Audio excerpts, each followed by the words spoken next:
Ni aje wase mazee wazito, ni aje vipi mazee, ni Alberto hapa Maisha States. Live ingine hapa.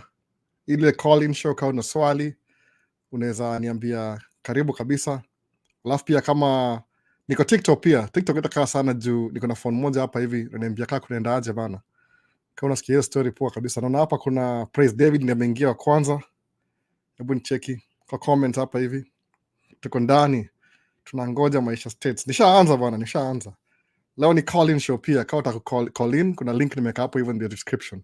Alafu kama msioni namba ya simu ni gani, enda YouTube. Enda YouTube, namba ya simu iko hapo hivyo. Siwezi sema hapa hivi kama YouTube, kama utakuwa na namba ya simu ni gani kabisa. Nacheki ndio hiyo basi.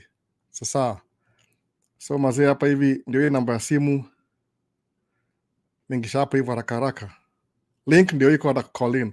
Lakini nataka kuongea story ya leo mazee, nataka kuongea juu ya kuna wase wajuagi difference ya green card na nini na hizi vitu zote za green card na hizo sijui kwa nini. Ni kama kuna story na hiyo story kama sijui ni green card ni nini, ama msao na swali kama kupata green card unaweza get job, ukam visit unaweza get job. Hizi vitu ziko available by the online. Sijui kama wase wana shuku gani. Everything is available. Kama unajui green card ni nini, green card ni program United States government. Naweza sema kama House na Senate au kama up na system every year wanna bring wase 55,000, wanna offer 55,000 visas available to people from international places kama the whole world. Wale hawana wase enough hapa America, kwa sababu America ni a mixing pot. Kuna wase wa kila country, kuna wase wa nitoaje, wase wa kila nchi. Kama hiyo H1 HB1 visa ni ile visa kama mo professional kujoin hapa hivi. So that's why hiyo ndio maana ya green card. So green card what it does ni ile outland kama lottery. Hapa sisi tunga kama lato. Ile nasema laro, lakini nasema hiyo lato. Au sema hivyo manze, lato. So ukiwin green card unakuwa na ile opportunity ya yani ni kama it gives you a path to apply for citizenship. Naweza sema hivyo in a greater sense. But the earlier stages ni ile to apply for immigrant visa. So ukiwin green card, ukikuwa selected na hiyo story ya green card, ile US government, House na Senate wameagree, au itaje legislature, wameamua kuja join hapa hivi US, ukamku live and work in America. What makes you live and work in America legally ni when you come to America as an immigrant. Legal immigrant. Ndio hiyo sasa. Si non-immigrant. Immigrant ile a path to citizenship. So hiyo ndio green card. Green card basically ni ile ID unapewa. Ile yani beside your passport and your ID from your country, green card ile kitu unapewa sawa. Unakupatia nini kabisa, nini unapewa kabisa, unapewa hivi. Green card ile document unapewa ushafika hapa hivi. So ni kama kitambulisho ya kushow you're an immigrant, by the way. Si non-immigrant, immigrant. Yani uko na hiyo path to citizenship. So hiyo story ya green card, hiyo kama ukishafika hapo unatumia green card kwa mail. Inaitwa live and work in America. So basically if you win green card, it's like they gave you an opportunity kuwa able to file for an immigrant visa. Clear kabisa. Sijui kama make sense. Wasauni za kila siku ni aje. So kuwin green card ni an opportunity. But si ya kila mtu, sababu green card iko hivi. Kuna offer 55,000 every year.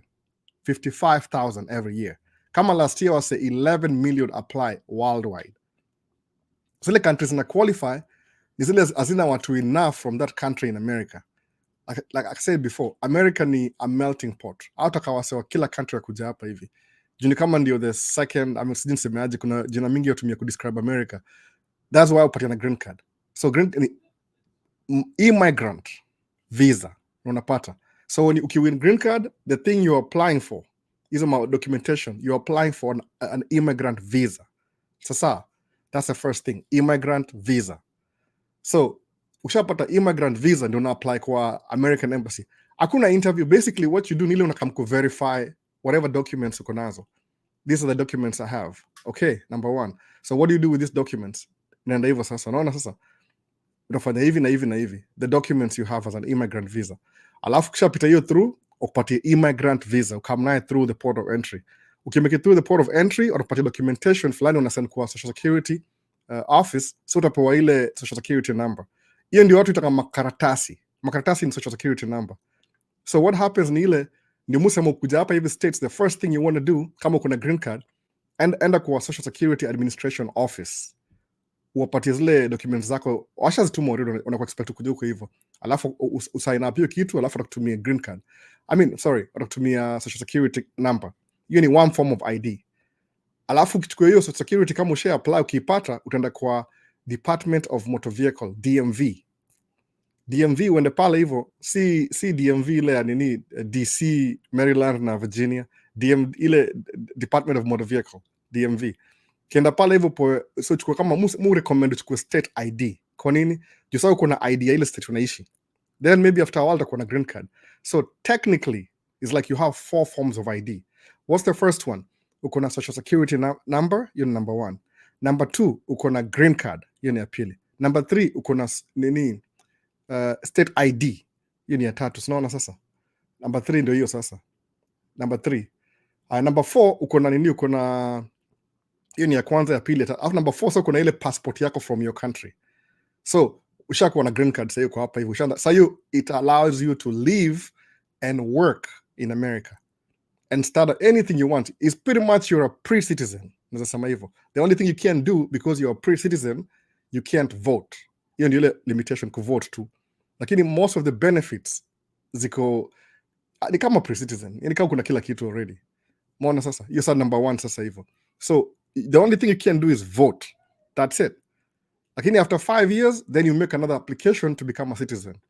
Ukishafika 5 years hapo, ile citizenship by naturalization, ni kama umekuwa integrated into the system. Ile inamaanisha hivyo. Sasa so yote ni ile introduction ya green card ni. So msaki swali ati ni kama na visiting visa, can I get a job? Hiyo si appropriate. Huwezi get job juu ni visiting visa. Kuna rules zina govern hiyo. Huwezi na nyumba ya mtu alafu seme naweza kama kulala kwa master bedroom, naweza kula chakula yenu. Hapana, wewe ni mgeni, utapewa assigned room, utaka kwa hii room for the stay kwa sababu you're visiting, utakaa hapa forever. Sasa itakuwa hivyo sasa, the number 1 thing. So you're a visitor. Okay, hizi types za visa kama employee ni ile job imekupatia job alafu nakuja. Kuna category na zilista hapa baadaye. So hiyo ndio kusaidia kitu more clear, ndio hivyo sasa kabisa. So green card si ya kila mtu, ni ile lotto, wana offer hiyo lottery. So msaki sema mara mingi, alboni aje, mimi nangoja tu green card yangu ikam. Si guarantee kukuja. You're competing against 55,000 people, against 11,000 people, alafu divide by 55. So chance of kupata green card, hizi ati ujuli apply, ni guarantee kuipata. Na si tuna discourage wase, mimi nasema tu ile reality on the ground. Muona sasa, si guarantee kupata. Sawa, ndio hiyo sasa. Ndio umesema anza kufanya kitu kingine. Kama tuseme uko Kenya, ile kuna stages, by the way, kuna stages.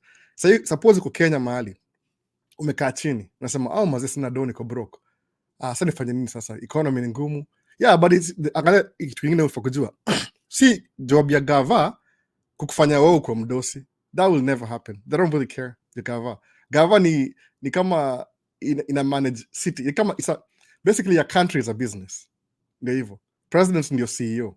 So they are doing business with other countries, alafu wana trade na, that's how they make money. Kwa hiyo gross domestic product na kama hivyo GDP. So it's not their job to make you rich. Wanaweza check kuanza program fulani, but anything inapona gava kusaidia wewe kuona do, ni ile scratch my back, I scratch your back. Back and forth. Ndio hivyo kabisa. Kama hapa states you're very weird. Over time mekam kurealize kudo business, it's a really weird thing to do business. Kwa nini?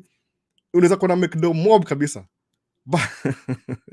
Sijui kama naweza ongea kwa mtandao, naweza kuambia example for example. So the first time nili make do kama business, nili make do mob sana. Nikaona hii ni impossible. Why they pay me a lot of money? At the end of the day I realized, wait a minute. I didn't know ukipewa 100% you're supposed to pay taxes quarterly. Ni sawa hiyo story, sema mimi ni mdosi ni aje. Ala, kumbe tunashare hiyo do na gava, siko najua. Why? Because they allow you to do business in this country. Kwa nini? And you're in charge of the infrastructure, security, na vitu zote zingine. Sasa. So that's what happens na hiyo story ya gava ile business. So you have to pay taxes. Alafu katika kulipa tax kama nilikuwa na LLC nikianza 15%. Ya kama nimeka $100, 15%, 15%, $15. Kama ni 100,000, 15,000. Kama ni 1 million ni 150,000. Same thing, LLC. So what do you do next now? Sikuwa najua kile na do.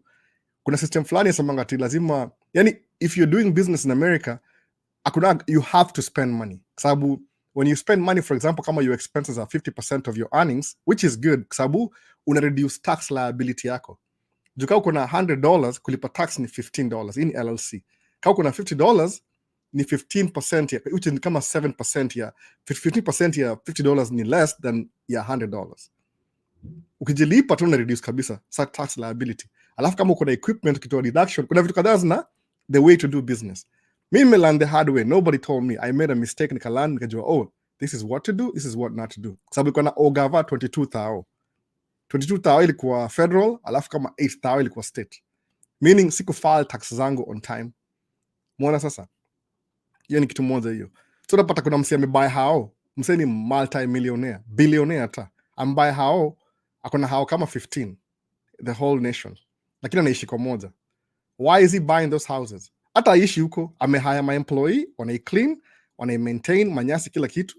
But that's the only way I can make kama 40 billion. Anasema income expense. Asema the houses are my property, but ni expense. Why do they do that? Sababu hiyo hao yenyewe ni asset. Ni over time ina increase in value. So every time akifile taxes, anasema niko na my employee una run hao yangu na deduct. Niko na hao nalipia na deduct. So that's what helps him spend the money ila make 40 million. Rich people hate paying taxes. Sababu unafika una feel you're working hard just to, alafu kumbuka kitu moja, the more money you make, the more taxes. Kuna tax brackets. The more money you make, the more taxes you pay. Mwana sasa. So kureduce hiyo liability ya tax, lazima kuna vitu fulani zinatoa hiyo expense, ndio reduce ile final ile gross adjustable tax yako kabisa ni gani? Ni ile after income, expense, whatever is left over, that's what you're taxed on. Mwana sasa. So hata kudu business sema ati niko na $100 natumia yote kabisa nimalize. Lazima utafute strategy ya kuwrite off every year. Suppose kama mambo ya gari, kuna gari zina qualify kwa hiyo taxes. Kama gari yote iko over, I think it is 6,000 pounds, ama ni 5,000 pounds, one of the two. So gari zina qualify kwa hivyo. Any vehicle, most of it is SUV of course. Kama ni Mercedes S-Class itakuwa 4,600 pounds. Hiyo ita qualify. Tafu kitu kama pickup truck, Range Rover ile kubwa ile kabisa, BMW X5, X7, Audi Q7, kuna pickup truck kama GMC, Denali, kuna Ford F150, F250, F3, hizo zote zina qualify. So ndio utabuy hiyo gari, that's why watu wadosi wengine hata nuangi gari au lease for 2 years unarudisha. Kwa nini? Ndio wa reduce tax liability. Sababu government they want you to keep spending that money. Si uingisha kwa mfuko ama yake kwa appreciating assets zile ziko na flow fulani ya kitu fulani. Unaelewa? Kwa sababu kwa TikTok by the way, niko YouTube pia live. So kama kuingia maliko more interactive kuna YouTube pia, hasa kwa TikTok. Kwa sababu YouTube unaweza call in uongee na mimi. Nimeweka zote mbili pamoja. Sasa leo nimeweka design nyingine camera, nimeswitch sema camera na kamera kadhaa hapa. 1 2 3 kuna hata mpaka ya juu. Nimesema acha nikuwe complicated kidogo leo. Ndio wasa call in tujue vipi tunabonga hii story ama vipi. Sasa so ndio kwa comments na soma comments za YouTube kwanza. Kuna msemo mmoja hapa ameingia already. Kidogo tu Okaka Logistics. Just kidogo tu. Ama tumweke ndani haraka. Niaje. Vipi boss? Poa, unakuwa track hapo. Mzee weekend kutulia. Ngojea workday weekend ifike. Oh, uko track stop ama vipi? Niko track stop hapa hivi. Hiyo ni poa. Unanisikia poa kabisa? Nakusikia poa. Hiyo ni fiti basi. Sema bana. Nakusikia poa.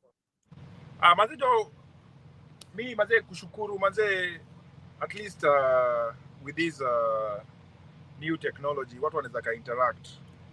And I think si kama unaweza kumbuka kuna post nilikuwa make TikTok and then kuna watu wenye wako wanaweza ka process the information that you are passing across.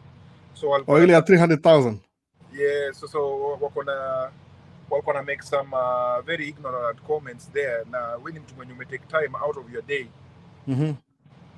which is very very rare, because with a lot of things that tuna deal with, I understand kuna company yako on a daily basis, for you to take time kushare information kama hiyo it's not just kitu yenye watu wanafanya hivyo, unanipata?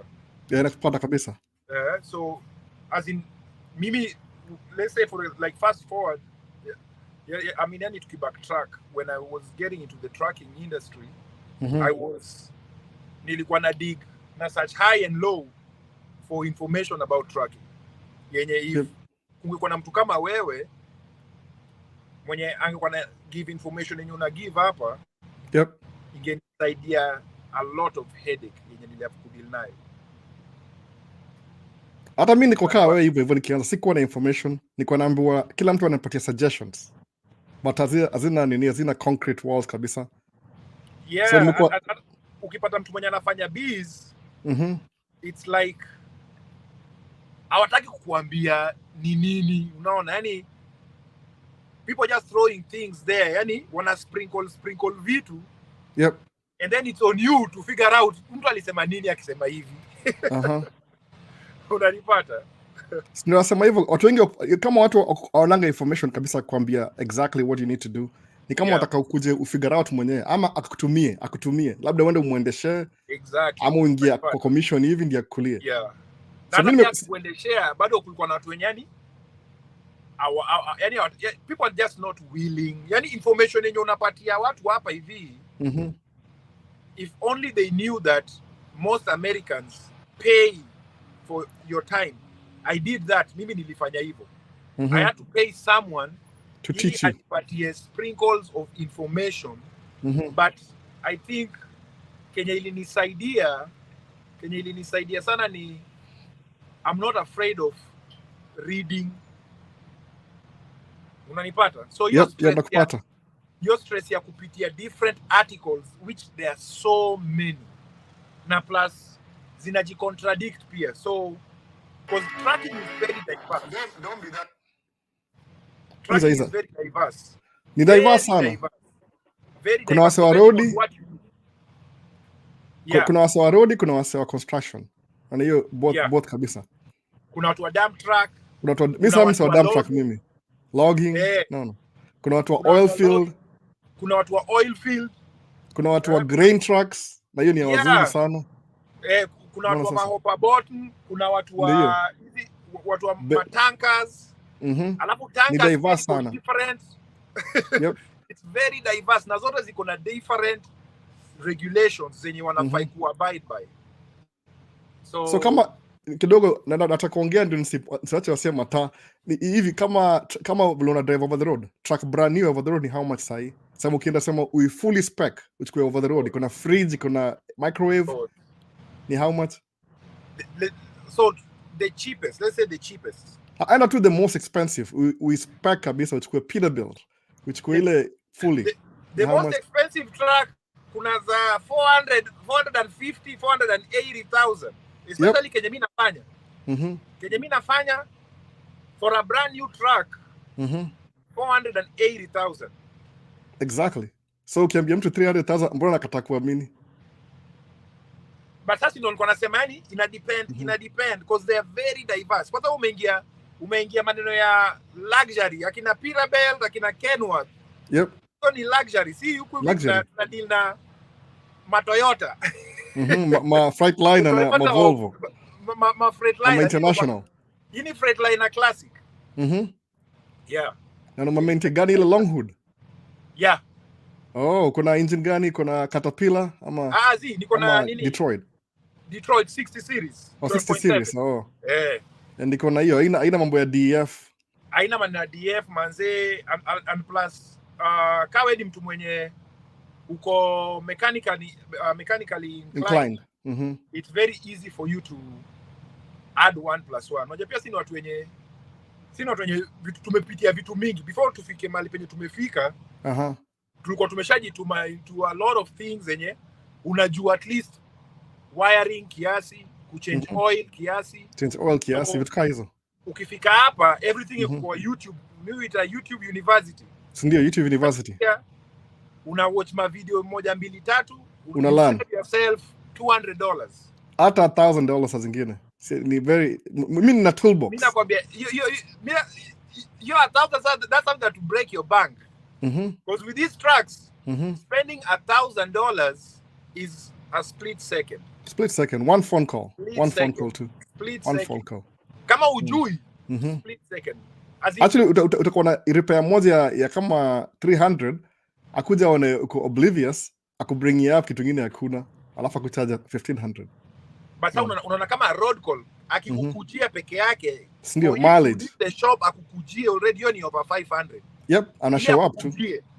Alafu sasa apate saa shida. So now diagnostic the go up.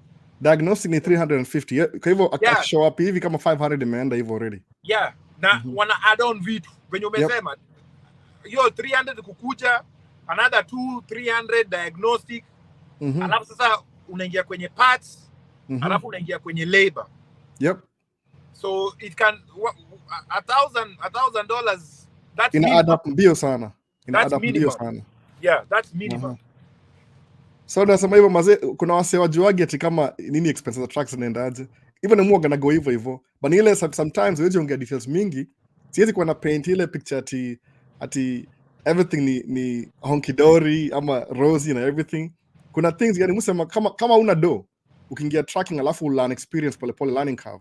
Itakumake yani it's worth the hustle. Msema hivyo, it's worth the hustle. Sababu kuna job nyingine utapatia do kama hiyo. Nini yangu yoga hivi. Uzana ukwe nas. Uchapodo wako every month unaanzia kusema kuanzia January mpaka December iko very predictable. You know I'm going to make 10,000, ulipe tax 4,000, alafu baki na 6,000. We times nini 12 months alafu maliza hivyo, si ndio? Uzuri ya tracking kuna high na low season. Iza kwa January uko broke, February uko broke, March ungishe 30,000. April ungishe 40,000. June umebaki 10,000. Lakini uzuri ni ile lump sum cash inakuja mara moja. Hata unaweza invest kwa kitu kingine haraka sana, alafu tena utulie hiki. Unaona hivyo? Hiyo ndio ni yangu ilikuwa hivyo rational. Afadhali ninge kitu ile na get lump sum money mara moja, hata ki reduce bado nikana hiyo pesa bado. Bado uko nayo. Bado niko nayo. Alafu pia watu wengi usahau kuna do kidogo usiishi above your means. Punguza ukue tu. That's one struggle. That's one struggle. Now it's like a cheat code in America yenye if you don't have it. Utakuwa unatengeneza do ikienda na uone malpenye the money is not staying, it keeps on going because of your lifestyle, because hapa hivi it's like you pay bills as time goes by, day in day out. Na it's not small amounts, the big amounts. It's not, especially kama una run a business. If you don't take care of your pockets, you'll be in a lot of shit. Muishi kama as much as possible kama maskini. Inabidi sababu watu wengi kama wasema when you find a millionaire, vile amevaa tu yani nguo yake everything vile amevaa. Unapata millionaire anavaa kama mtu broke. Alafu mtu broke anavaa kama millionaire. What's the difference? Sababu the first thing I understand how money works. Watu wajogi how money works. How does money work? Watu kama mtu ana do, akiona pesa sema I will spend and spend and spend. No. Kila mtu mdosi kumpatia money, how does money work? Kumpatia pesa hivi afikiria, umenipatia $100. What can I do to invest $100 sahi ili make 8%, labda nikuona kama maybe tuseme nipata kama $8 at the end of the month. Unaona sasa? Alafu anything expenses na come after ime make profit. Hiyo ndio mindset watu wengi wako nayo. But watiki ni pia access. Watu wengi yani it's like kama sasa si watu first generation. Immigrants. Nashika. Atujui we don't know how money works. You have to figure it out.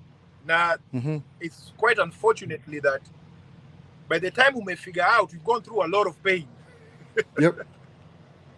It's very painful. Unanipata? Yani at the end of the year unaka like kasa mimi nafanya mataxes zangu quarterly. Na anytime na send my papers in, CPA anakupigia simu anakuambia dude, you're messing up. I need more expenses. I need more expenses. Hata si ati hivyo yani, because with business there's a very thin line between the business expense na personal expense. Now that's something else yenye unakuja ku understand pia later on Wewe unajua ukifanya vile unajua ni busy. Niko kwenye busy umetengeneza umefanya hivi unapata your personal expense in overlap your business. Let's say when you unasema with the market, the way the market is going. So unapata kuna time yenye kameshika umetengeneza pesa nyingine yenye hujai imagine unaweza tengeneza. Umepeleka familia vacation, umeenda wewe mwenyewe vacation. Akunanga vacation. Mimi stingy mbaya. Umerudi umepatia CPA pepa waki yako, CPA anakuuliza, "Hey, what the hell?" Ulienda wapi bwana? Hii pesa imeenda wapi? Si ndio hivyo sasa. Umekufanya nini? Alafu unajiuliza, mimi nilikuwa nafikiria because hapana bana, unafanya buy this and this. So now you owe the government this much. Yep. Which is crazy. It's crazy. Yaani ukiambiwa Kenya una owe government, ukifanya calculation yako, it's like you are working for the government. Actually, you are working for the government. Kama uko careful. Me, the first time you can do, nimekama 96,000. But you realize hivyo. How realize hivyo? Ile watu wakana ile employee mindset in the beginning. Employee mindset in the beginning. Kama uko na employee mindset, ukipata kama mimi nilipata 96,000 the first year ya tracking. Ile kama track yangu sasa. 96,000. Yeah. Kusema nimekuwa mdosi bana. Apartment, 2 bedroom, TV mpya, couch nini. Sijua kama hizo ma TV couch hizo si tax deductible. Hizo ni personal expense. Yeah. So at the end of the year, mimi niko na file kwa sababu job yetu ya seasonal. Tunaanza kama spring inaisha fall. Winter 3 months iko hivi. No. Yeah. But move for all through the year. So the first year ni make 96,000, ni end up me owe 20,000. Yeah. 21 hivi federal. Alafu 8,000 state. Sasa how come 96,000? Sina hiyo do. 35% almost. Sina hiyo do. 35%, yeah. Sababu dini yetu state yetu ni kama tax yetu ni kama ilikuwa 6.7 siku hiyo. Federal ni kama 10% hivi basically. 10%, yeah. Depends na ile tax bracket iko. So watu wengi wajuage ati do ina kama tu juu fanya nini na nini kabisa. Muona sasa. It's a lot of money. Nikalan, I paid for it by the way. Nili pay my dues. The first 3 years ya business. Hauna option, you have to pay. Sina option, iliweka payment plan nikata kulipia. So what I did ni ile niliambiwa na mtu wa IRS mwenyewe akaniambia, "So how come you owe 22,000?" Nikamwambia mimi rasijui. Yakaniambia no. Do you have an LLC? Ni kwa sole proprietorship. Yeah. Nikamwambia no, I don't even know what that is. Akaniambia fanya hivi. Enda utafute CPA umlipe. Yeah. Nikaenda kwa CPA nikamlipa. Hata CPA kwanza alinimesa pia alifungiwa business. Akataka kunifanyia deduction 2 years in a row. Karibu alikuwa shut down. So imagine experience yote. That's so thing. Move follow vitu zangu before nipatie mtu anifilie taxes, naanza na part yangu kwanza naweka everything in place. These are my income, these are my expenses in schedule C. Yeah. Everything I spend lazima ikuwe, if it's not deductible hakuna mali inaenda. Yeah. Muona sasa. Hakuna mali inaenda. Maana mimi nakwambia yani it's no maana nilikuwa nasema like you see like just this conversation alone. Sai at least kuna watu wenye wanajua there's something called a sole proprietorship, kuna LLC. Yep. Kuna C corp.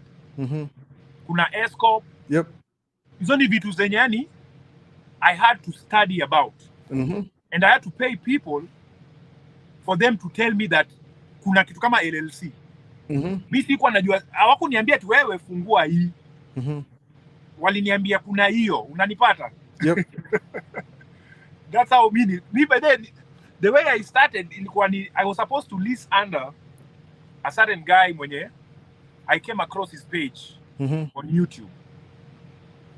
And he also aliniweka in a lot of mess kwa sababu sikuwa nimeanzisha hiyo LLC. Mimi nilikuwa najua nda buy truck, ni buy trailer, nianze job. Tena niambia so TikTok niko YouTube by the way, kuna watu wanaangalia hapa TikTok. Kama ni YouTube, Maisha States YouTube. Kuna watu wako TikTok wanashindwa niaje naangalia wapi huko. Sijui ku connect hizo mbili. Yeah, because hapo hivyo unajua unatumia StreamYard. Natumia StreamYard. Nimeweka hapo leo bado sijui kuitoa. Huyu ni msemo mwingine baadaye tracker mwingine hapa, DJ Voice. Okay. Ni DJ na tracker. Unanisikiza DJ Voice? Nakusikia. Tuko hapa na Okaka Logistics. Wase wangu tuko poa muda kupatia ile usikie conversation poa at least once in a while. So msijali toka mko questions haraka tu kidogo. Wasako TikTok kamini YouTube. So niaje DJ Voice mwenyewe. Poa nakusikia, naona mjamaa mwingine hapo bado anapiga masaa yake. Naona kwa truck stop hapo. Sasa tu complain sana, so tukusi tumekaa tu chini ya maji. Na nimesikia tu unafanya topic poa, niko nataka tu kukuambia thanks kwa venye unajituma kujituma. Mudu video, napenda kudu video. So ilianza kaa 2020 hivi kwa sikawa juu. Alafu nikadoing ma live stream sana. So ilikuwa times kaa sana, nikabuy equipment write off. Unaona sasa? So history ya nini live stream ikaisha, ikabaki sasa what do I do with the equipment? Nimekaa chini. Natafuta watu wa podcast, ni kama watu tutakawalipwe kwanza ndio kuja podcast.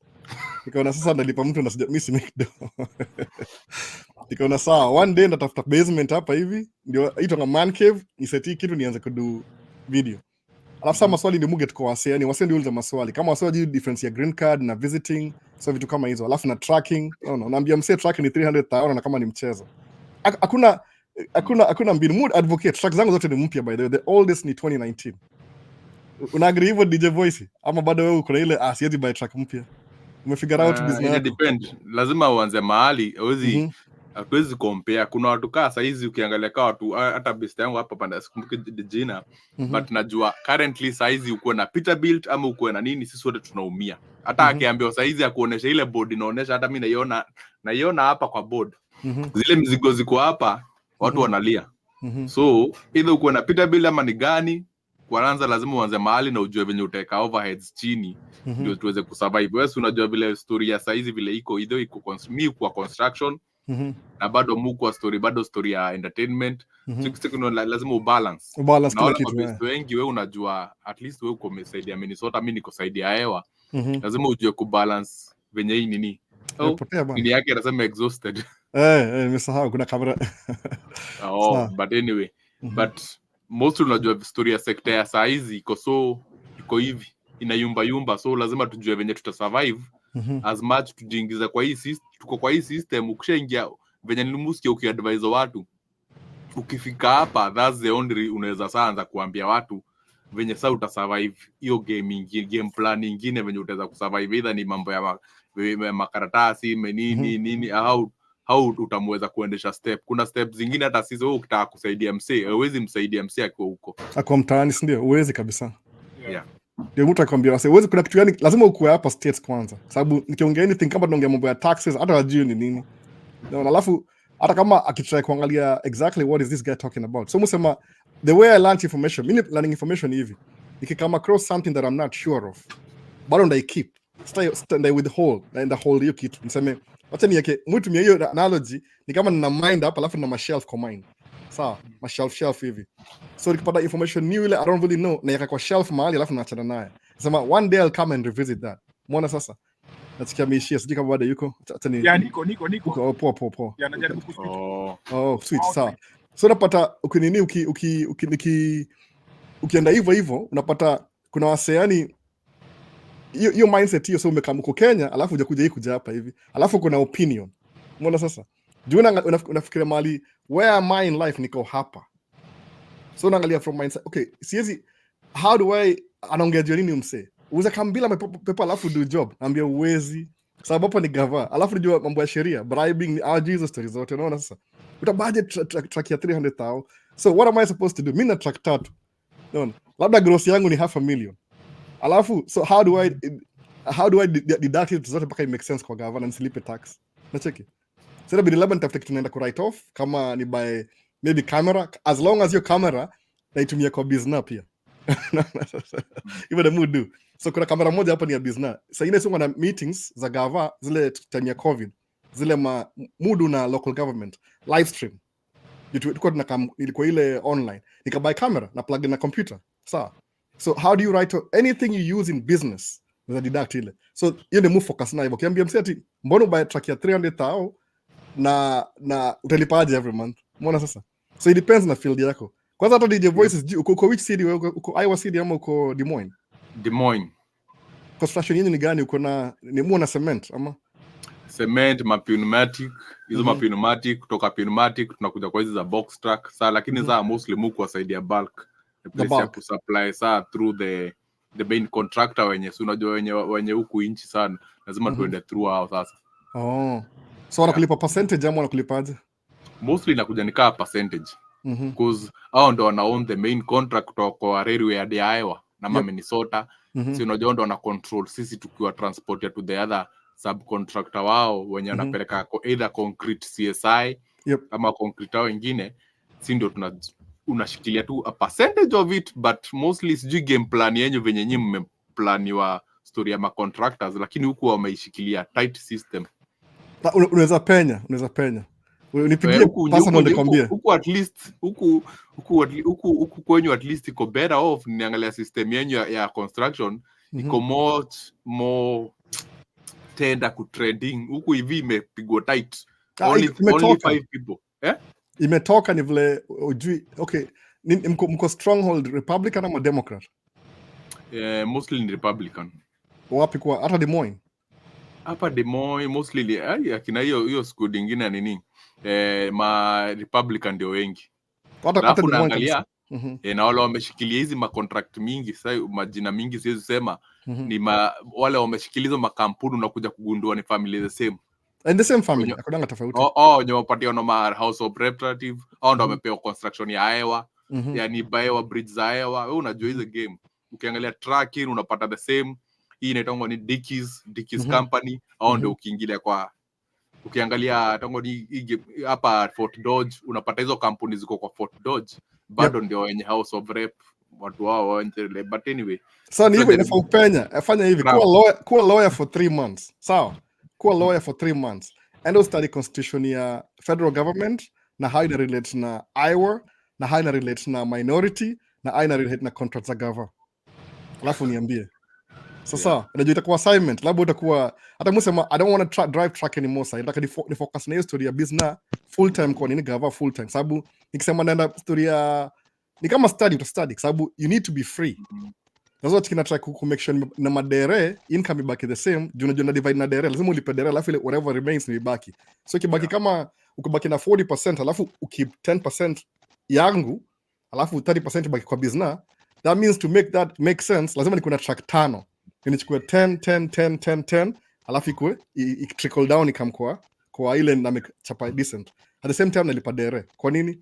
That's what the government needs you to do, ndio kuingisha hizo contracts zingine, unaelewa? So mboga minimum 5 trucks ina make sense. Ni challenge na kupatia game plan sana. Challenge ndio sasa. Pia kuna areas zingine niko kuambia sasa tukikaa chini tukisha learn kujua how kuna watu wale wanajua kumanuva hii game plan na hii game ya minority. Wewe tunaelewa, tunaongea na Kiswahili ndio at least watu wengine waseme ati tunasema tunaongea, lakini hivyo ndio iko. Lazima tuangalie venye tutapenya na hii game ya minority, na ndio inakula zile business mingi. Ndio unasikia kama ni Minnesota wale Wasomali wako huko wengi walipenya na game gani? Si hiyo tu story ya kujitetea. Kuna meya wa Somali, kuna Ilhan Omar, ni hivyo minority wana channel do ile, yani mna control power basically. Unachukua namba zile alafu mna control power, alafu mnajifavor hiyo, kwa sababu gava italipa. Gava doesn't matter as long as unamekia do atakujua na bado uko ile legally kabisa, sababu nataka utoka hiyo level. Sababu ku drive truck is one thing, ku drive truck na ku on your business another thing. Inafaa kuwa usi drive truck, inafaa kuwa una hire watu pia, sababu kihaya watu wanalipa state tax na federal tax. Gava itakupatia incentive juu hiyo. Sasa siko na hiyo game plan, niko nauliza wase kama nilipatia job, wakaniambia fanya hivi na hivi na hivi. Nikamwambia I have no idea what you're talking about. Akatuma kwa demu mwingine fulani, kaza kuongea naye, akaniambia inafaa fanya hivi na akaniambia come for the meeting. Sema kuna meeting nimekuwa meeting moja kama 2 weeks ago ya Department of Labor, vile watakuwa wana haya na wase. Sisemi kuna time tukuje huko kwenye at least inaonekana mko na mtaratara at least hama bwana hama. Unaweza hama tuangalie mahesabu. Ni hizo mahesabu, sababu sio ukifanya hivyo sasa unaangalia so vile mu thinking kama driver anymore. Yaani technically kwa kama dereni kama una waste time and money. Nitasema hivyo. You're wasting time and money. Unaanza na derena alafu una move towards contractual government. So unakuwa prime subcontractor. Tukaa hizo. Muona hata ni answer swali za wase haraka kwanza. Tulia kidogo. Ndio standby, usiende mbali sana. Tafuta tukachai hivi. Wasema wakilisha hapa kidogo. Angalia wase wala mliza maswali haraka. Najua wase mazee wanaweza shinda naongea ni story gani hapa. So kuna wase kuja hapa hivi, asini wase wako na go through list haraka juu leo ni call in show leo. Namba yangu ya simu ndio hiyo, tafuta namba ya simu ndio hapa hivyo. 61343. Angalia time kama uko mtaani, Morgan naishi Central State Time na DJ Voice, tuko time moja, piga simu. Alafu ndani mwingine kuna Vincent hapa hivi na unako ndani. Na go through. Wasa wa TikTok mazee, kamini YouTube. Kama uko TikTok, kamini YouTube. Hapo ndo una interact na wasee poa. Sijajua kuconnect kwa computer. Kama kuna wasee kwa TikTok. Unaona? Hapo ndo wasee una tank. Hakuna swali bana. Keyboard hiyo tuned in hapa hivi. Nani mwingine hapa? Kuna James, Jemo hapa kutoka Kenya, show iko lit. Hiyo ni poa. Walisema ni bring wasee ndio at least uone view ingine. Kuna El Jeff ni track hapa, I think so. Nani mwingine? Ni wewe. Nakuona hapa. Mbona unajiita hivyo mazee? Mbona unajiita Carol Kim? Ni kampuni ama? Hiyo iko mostly andaka muji brand tatu. Kuna me personally, kuna DJ Voice na kuna Carol Kim says media. So nikaangalia diversity especially huku ya States. Lazima ukue so diverse ati usijiite tu DJ cause unafanya live stream. Sinakumbuka nikuambia story kama last week. Justify. Lazima justify venye nilienda hii gig ya jana ya university. Kabidi ni justify venye nitanunua hii kamera mpya ni buy ndio ni justify. Hizo unajua hiyo game venye lazima ujustify kitu. Kamera iko wapi? But show us the camera. Nimeenda wapi hapa bwana? Iko hapo hivyo. Ndio show ni hiyo samo. Lakini kuna ile webcam. Ile webcam. Sasa lakini lazima sio justify ukipata gig. So lazima useme ilikuwa anda kampuni ndivyo. Kampuni. Justify urudishie pesa na kampuni hiyo nyingine. Exactly. Umeona? So unaona hiyo game plan. Au shida Musa mani muongea juu nini? Naongea sijui Greek. Unaona hiyo game plan. Sasa mimi nimebuy ile kwa nasema ile mpya ile. Unakumbuka hii? Yep. Hii ni expense. Hata si business. Hii nimekam kwa mtu mia credit card ile cashback.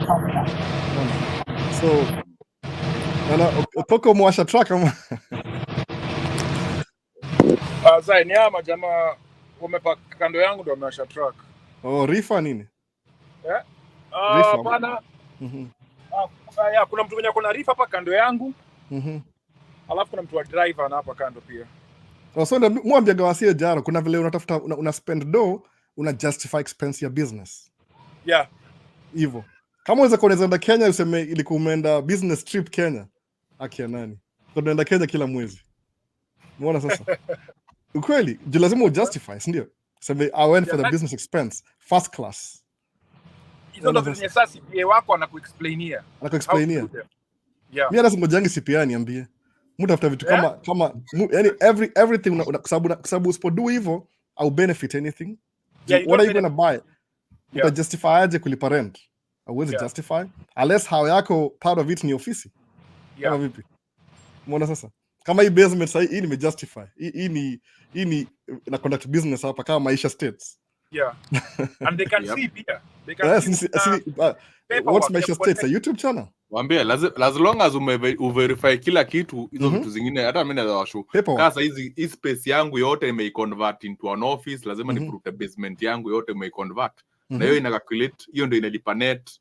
Vitu zingine ukikuja hapa ndio unaelewa, lakini unaweza sema tukifika hiyo stages ndio unaweza ambia msee hataki historia ni juu kwanza kufanya small things kabla ufike hizo vitu zingine za big boys. Ndio sawa unasema unafika hiyo gap. Harakisha, yani mwambie watu harakisha kuingia kwa big boys. So the simplest way unachukua license on the tracking. Kwa nini? Kwa sababu tracking technically you're a business. See, out of the driver. Out of the could drive track ndio business. Hapana, could drive ni unaweza kuwa upate job kwa dere. Lakini dere unalipokaa ilikaa uko tu kwa chuo, kitu ya kawaida. Sababu mwenyewe lazima make profit ndio kupatia wewe ile inabaki. Bado ukifungua track yako kwanza hiyo ni business already. So you're already a businessman. Alafu as you go the more money you make unaanza kulearn. Musema una prioritize ku make profit, you're the first thing. Ingine asijui kubuy vitu na kamingi baadaye. Unaona sasa? Baadaye kabisa. Na kama una green card ndio poa. Kama sema ati mmoja na discourage kuingia military kama uko na green card. Mnathink aje wase kitu mbona? Suppose umekam na green card, alafu unaingia military ya nini? Suppose pengine nataka ku speedify vitu zake. Kama ni kuna green card already, kuna green card. Kama uko nayo ina depend. Kama utapigana ina depend hiyo situation ulikuwa nayo. Maybe ni shule, story utaki story ya kulipa shule. Hizo so many maybe naweza justify vitu kama tatu hivi zinaweza unataka ku fast track most of the stuff. Lakini pengine kaa advisiwa si paramount, lakini kaa ulikuwa piga hesabu, kaa uliingia na green card, pengine ulikuwa nataka kujua venye utaweza kulipa course yako, ni engineering, ikuwe ni nursing. That's the best route unaweza tumia, ndio vitu zako zote ziingie in place. Kama ni housing, pengine wewe ndio unafanya kazi, bibi afanyi, ndio mujaribu consolize. Niko na watu kaa wawili hivi najua wamefanya hiyo program. Ina depend, but ina depend na situation. Naweza sema ina depend na situation yako, lakini si ni mzuri uchukue hiyo time ya military. The best benefits zile utapata huko ndani, upate as many benefits as you can. Ikifika time yako hiyo 6 years ama 7 years, chomoka. So suppose hiyo hapa military, mtu yoingia alafu unachomoka tu. Si kuchomoka, si yani kuna wewe inaendelea.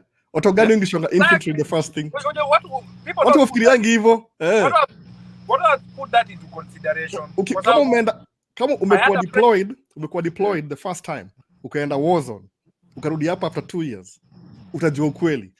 Umeona sasa? Na kama umeingia tu kwa fresh na uko na green card, umekam Kenya, umekam states.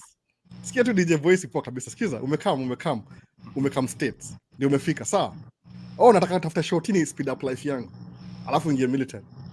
2 months akamwambia Afghanistan. Kidogo mbwe Ukraine. Niambie guarantee ya kurudi. Umeka hapa 3 months. Hauna say so in it. Hauna say basically yes say so. Yes, but deployment inakusaidia ku fast track rank zako. Mimi mwenyewe nimefanya 4.5 years but contractor. Hiyo ni story for another day. Ni contractor, hata mambo ya contractor. Mimi naongea ile umekam na green card uko kijana chipukizi kwa 22. Hata na contractor ni different uko rank nyingine.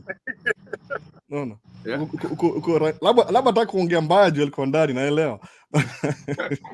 Naelewa. Mimi niliambia yes sir, sioni.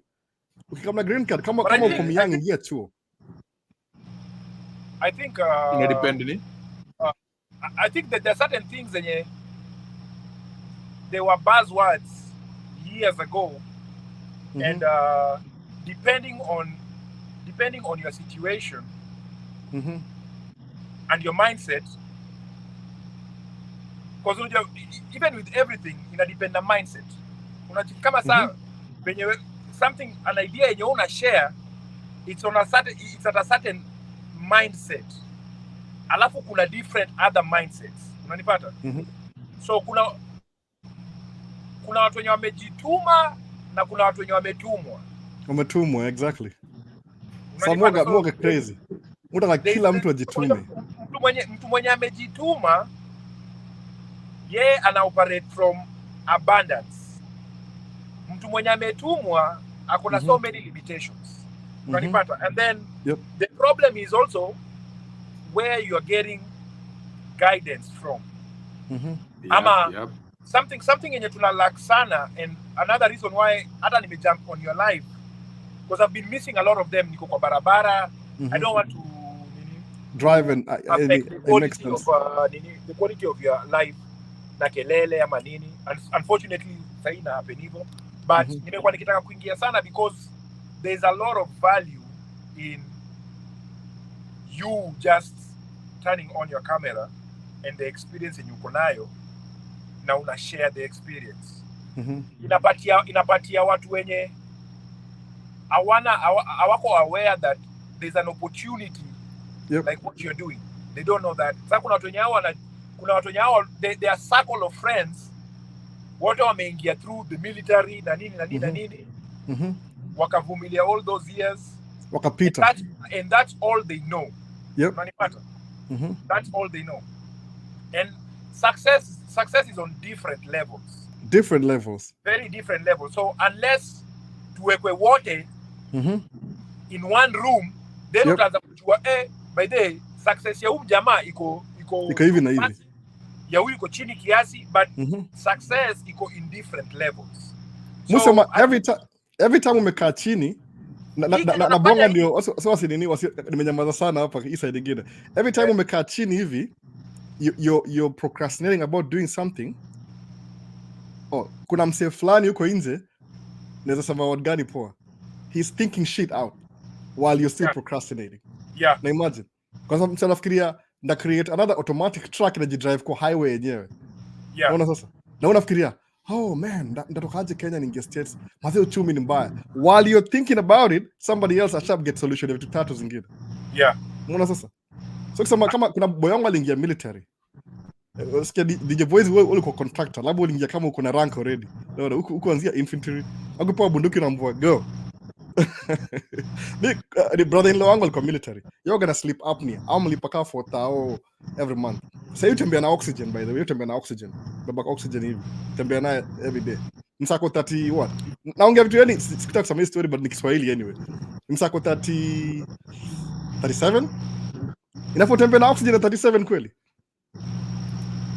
Na unaambia unapelekwa na saini kadi ya VA. Unapotembea na oxygen 37 year old. Where's the story? Do you need to be 37 uko na oxygen na kobagi hivi? Hapana. Okay, just say anything, but you guys watu wanasikiza wanajua naongea juu ya nini? Are you supposed to be na suppose ungeenda military? Hata kama the first 5 years utakula ngumu. Alafu uarrive kama sasa kitu yanda kushika poa kabisa. Then what? Unatembea na hiyo oxygen, you'll have enough at least mpaka 40 ya kudukitia maana. So nasema ukiambia mtu aingie military na amekamna green card. Kama ana mapepo anaelewa. Hiyo ni the fastest part. Hiyo naelewa, hiyo nasema okay sawa, the hustle. Umekamna green card mse wangu. Alafu ingia military. Uko poa kabisa, alafu 2 years unakaa unatembea na oxygen. Kama ulivunjika mguu.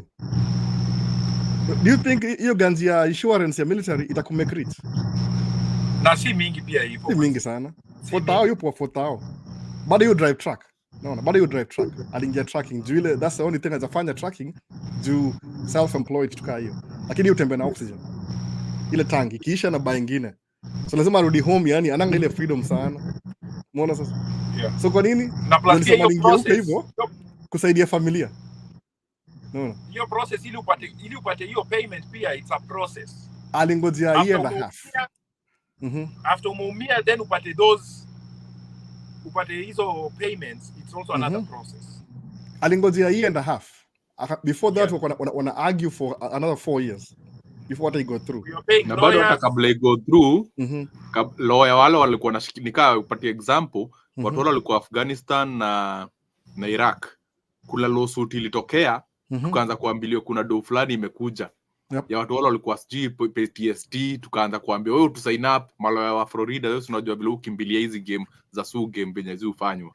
So sisi wote tukaanza kutumia ma email, unataka do. So convert watu wale walisema nilikuwa Kenya ndio nilienda kaa contractor na get. So ukiconvert hiyo pesa ya mtu wa Kenya wala wanapatiwa around 30k to 60k. Kwao ni do mingi, especially wanasema unajua wana story ya kutrackiwa tu, ulikuwa unafanya kazi, nilisikia mapipi nini wakaenda saa group mingi sana ile ninajua na bet unaweza kuota kwa hapo TikTok. Ile group mingi iko Kenya. Wanalipo between 60 and 120. Mimi nikiangalia 60 to 120 nianze kuambia nianipie court case na bado lawyer wangu bado wanakula 40% of the money that is gonna be given by the government. Sema hiyo story ikoondokea I make sense kwako kwanza kuambia ati tuende kwa therapist juu ligongwa. Watu wa Kenya ndio wanaweza fanya hiyo game wakijua hawana wezi jaribia mani vitu zao za tracking, kuanza kufanya vitu mingi za kubackdate vitu zao. Mashoti kwenda kunini kuhonga daktari ndio aseme wewe uko na slip up kimia. Wewe unajua vile game ya Kenya vile hufanywa. Hao wanalipo kwao ninaweza waambia nyinyi kimbizeni hiyo story. Mimi kwa sababu mimi niko hii side nyingine it doesn't make sense to me. It doesn't. Kuanza kukimbiza hizo stories zote. Na hata hiyo $1 million hautapata. You can never be rich na itokaje ili TikTok wanakuinvestigate ku make sure that umeumia sio hivyo? Umeumia. However long that court proceedings it take, kama ni 1 years, wanataka ku make sure that kama let's say umesema huwezi fanya kazi because uanga wana put that case on grounds that kuna limitation yenye uko nayo sahi ili upate hiyo. Wanataka ku prove that au fake your story. So for however long 1 2 3 I have friends wenye bado kesi zao they are still ongoing. So ni mtu mwenye yani yeye ako it's like you're on bed rest. Yep. Because wanatuma ma investigators yani huyu jamaa kitoka kwa hao na gari yenye uanga ina park nje ya hao inamfuata every day. Yeah. Cause wanakuanga wametime na ukikushika hivi federal forward unadili na gava stories zingine mingi. Na ukienda kitu criminal umeenda jela tena. So speaking of, is it really worth it then? No, unless sasa unasema in terms of kuna ile group unaangalia ile group pia yukuja inakuja kaa tuseme wakimbizi waliokuja kaa athletics. Sio ngeje wakimbizi nasema msame kama na green card. Umekama na green card. Amekuja na green card. Na green card. Green card hiyo at least ina depend. Siwezi kusema ina depend unaingia hapo kwa kubenefit kiaje. Kama mimi nilifanya hivyo, mimi kama na green card. Nikajua hiyo ni najijua hiyo ni opportunity. Nikifika 3-4 months nilijua niko privileged. I just knew that. Unaongea na watu umekama na green card. Kia nani wewe? Naona. Sema ala, kumbe mimi ni privileged hivyo. So kasema okay, sasa nishajua exactly what that means. Siko najua what it means, path hapa hivi. Kasema okay, what's my first objective? Kuna benefits zani za green card, uza do hivi. So katafuta, let me look for a path ya ku make do the fastest way possible. Hakuna kitu kaa hiyo. Everything process hiyo ga slow. Ukianza try utachukua license, uende nini, niko in debt, nikafanya ujinga zangu zote, kapata mtoi out of wedlock, nikaingia child support. Mbona sasa? Eventually, finally ili catch up. Come to understand. Kuna best yangu moja mwambia kuja hapa kila siku. Pia alikuwa military. Aliniambia mazee, msee wangu bana. Alijichuja jua kuna watu hii. Ndakajichuja after 5 years, 6 years hivi. Yeye sema kama angejua, angewahi ingia in the first place. Mbona sasa? Ndio sio sorry fulani wala wanga interfere. Kuna vile odungwa shindano fulani ndio unakuwa nam. Mbona sasa? Hii ndio story nyingine sasa ile. Unakuwa nam ndio ukienda war vitu kama hizo usahau haraka. Naona kama ile Men in Black. Unaikiwa pote. Alafu kama uko National Guard for example, hiyo lazima utaenda. Hiyo atakunaga story. Utakuwa too most of the time alafu kuwa interrupted. Uko too young, umeenda. Umeona sasa? Ni poa kama una degree, ni poa juu at least uingie kama uko na rank fulani. Kama una degree already kama mtaani hivi. Ukama evaluation, kimu recommend bado kama uko na green card, everybody that go through a process ya kuwa na do. Haita kama mtu rahisi hivyo. Kila kitu yani anything good you have to work hard on it. Hiyo ni kweli. Hakunanga shorty. So either way, kuingia military ni shorty. Hapana, gava itai kumdosi. The only way utakuwa mdosi ile ukianza business yako. Na naweza advice msee akiingia huko, uingie kwa umeenda shule. Yeah, straight. But still, it depends on story you make real home guard, uingie home guard lakini uconcentrate na shule. Hiyo ndio inasema the quickest way na ambayo ita interrupt ni yako. Ndio hiyo after ukisema wa kwanza kutumia rank umepandisha na bado make sure kama ni story ya nursing school uko na degree, kama ni story ya engineering uko na nurse. Uko na hizi na hiyo privilege sasa ya kupewa majobs iko na military background kwanza inakuletea so unaona vitu kama hizo. Sasa ndio inasema hiyo ndio inasema the main reason is advice. Hata watu wale tumejaribu kuangalia mtu kani mtoi ukiona anakaa sheki wewe unajua story hiyo wewe utakuja story fulani tuongee story topic ya wale majunior tulipata hapa wameingiza wamefika site ni venye wanapotea so venye njia wanatumia sasa sana unabidi uship mtoi wako kama ni mtoi wangu ni mship wapi military ndivyo kabla realize kuna ujinga naweza fanya amesha shape you up na system. So hiyo ndio one of the ways watu hiyo nakubali. Mimi sema tu ile umekam na green card kivi yako afu ndio sasa na kongori kidogo jumaze kuna vitu mobile za ile kwa hiyo edge hapo hivyo. Yeah, mimi madhana think yani the thing ni sahi kuna so many avenues manze kabla ukam do your research manze, as in yani you have to do your research. Na kuna vitu as in there are certain things zenye it doesn't matter how many times tuseme, yani it's the same thing. Kuna watu wa kutumwa na kuna watu wenye wamejituma.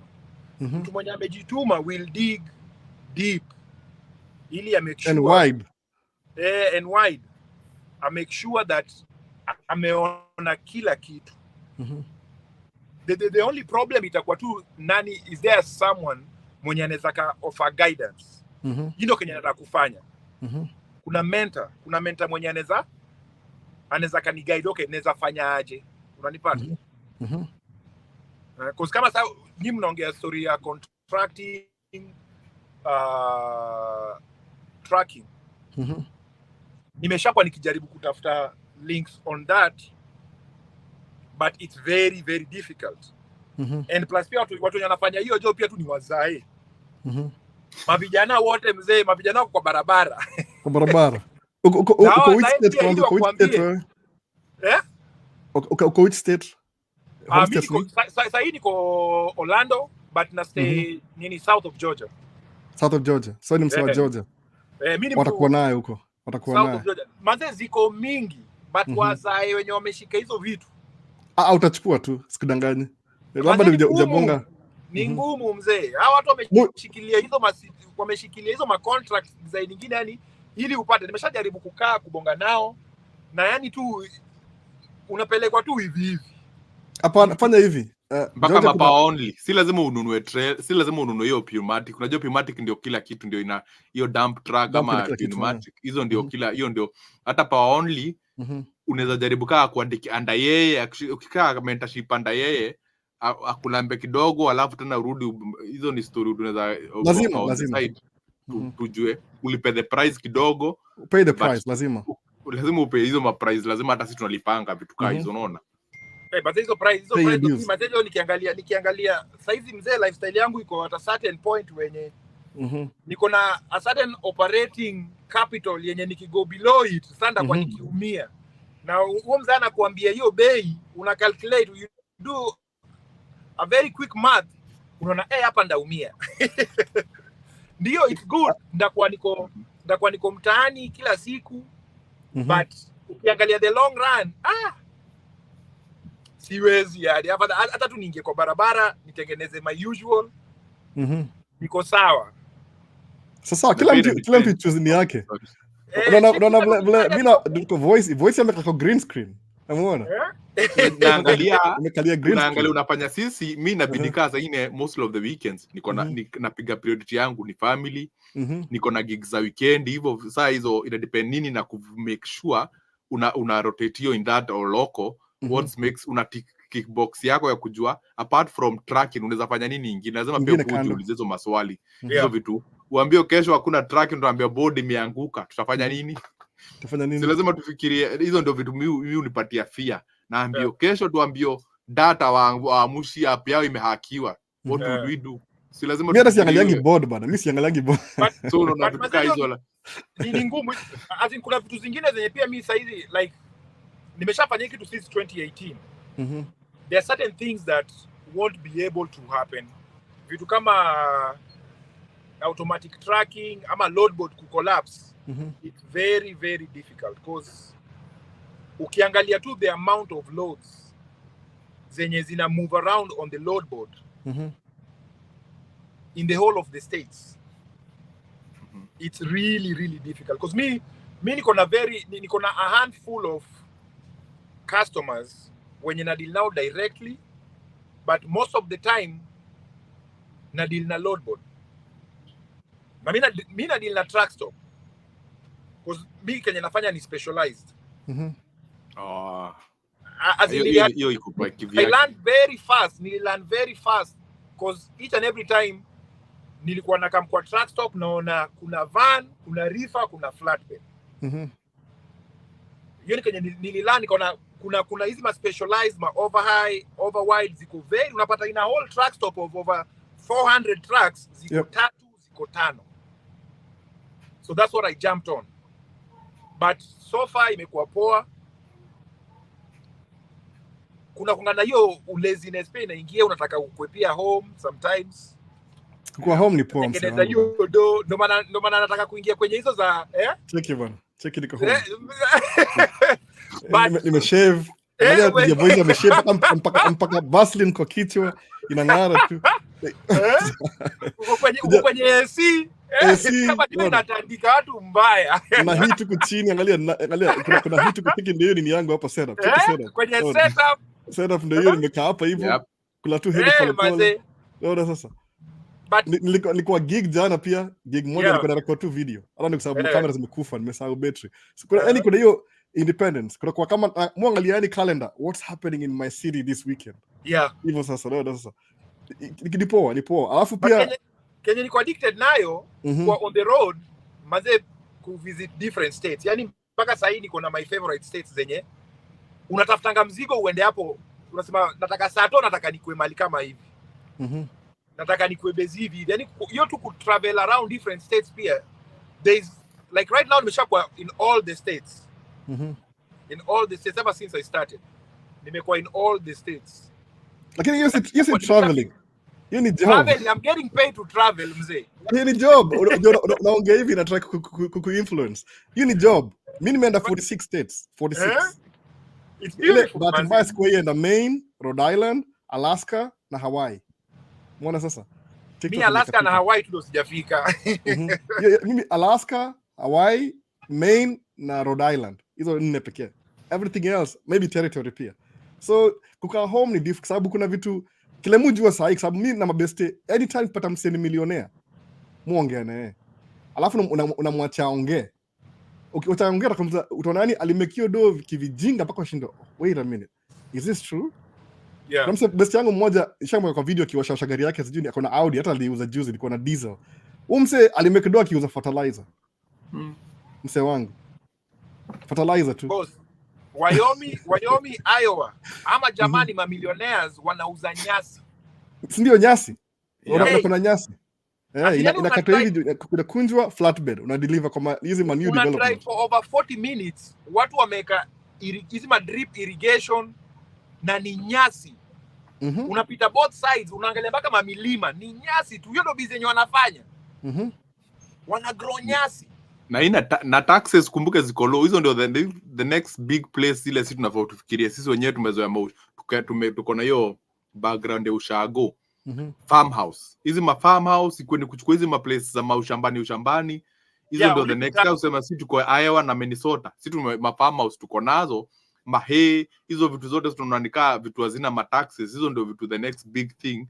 Tunakuja kurealize baadaye tulikuwa na msee na F150 tunadhani ni raha. Unatoa farmhouse ina tax write you off. Tunakuja kurealize baadaye. Si wife ni hapa, wife ni mgoso hapa hivi. Familia yao do beekeeping.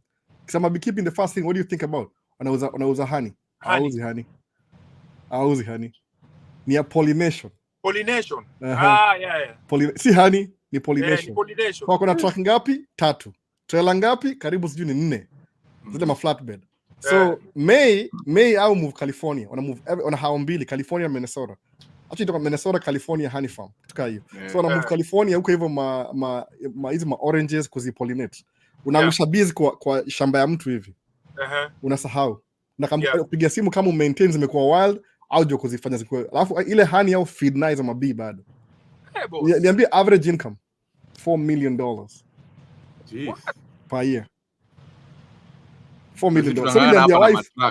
Tulikuwa nimebonga na wife ambia ni aje. So uchukue hiyo truck moja ya sleeper, uende pale hivyo uchukue hiyo mzigo wa B, alafu upitie home. Mimi nichape naye teke back California. Alafu turudi. Kwa sababu unajua wanakulipa kuuza how much do you want kubeba hizi B? Kwa sababu ni kitu specialized, ni farm whatever. So nambua anasema ni 18,000. Wanakupatia 9,000 kwanza. Nipeleke. Peleka. Sasa ulali teke siku mbili. Tuende mse onkana watoi. Chapa hiyo do May peke yake 1 month May kwa sababu na move ukirudi hivyo unarudi empty by the way. Kwanza kama ni double hivi unaweka hii moja juu nyingine unarudi. Alafu unafanyia wase wote hiyo mtaa juu wase wengi ni wazee hata ku drive truck. Sawa haya madero na kama una haya kama broker of course anakula hiyo do yote 18 anakupiga broker analipa 2,500 so. Exactly. Anakula aujui hiyo pesa ya juu.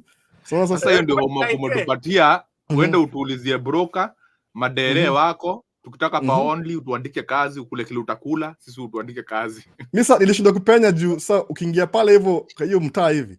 Msaa aone ngozi yako poa hii. Akia nani. Ni bibi yako. Sikila bana. Wala sasa. Nikamwambia wife wangu ana CDL class A by the way. Kuna CDL class A. Naona sasa. So ndio tukasema hii kitu ingia nikauza hiyo truck niliuza Peterbilt. Yoko niko na do manze.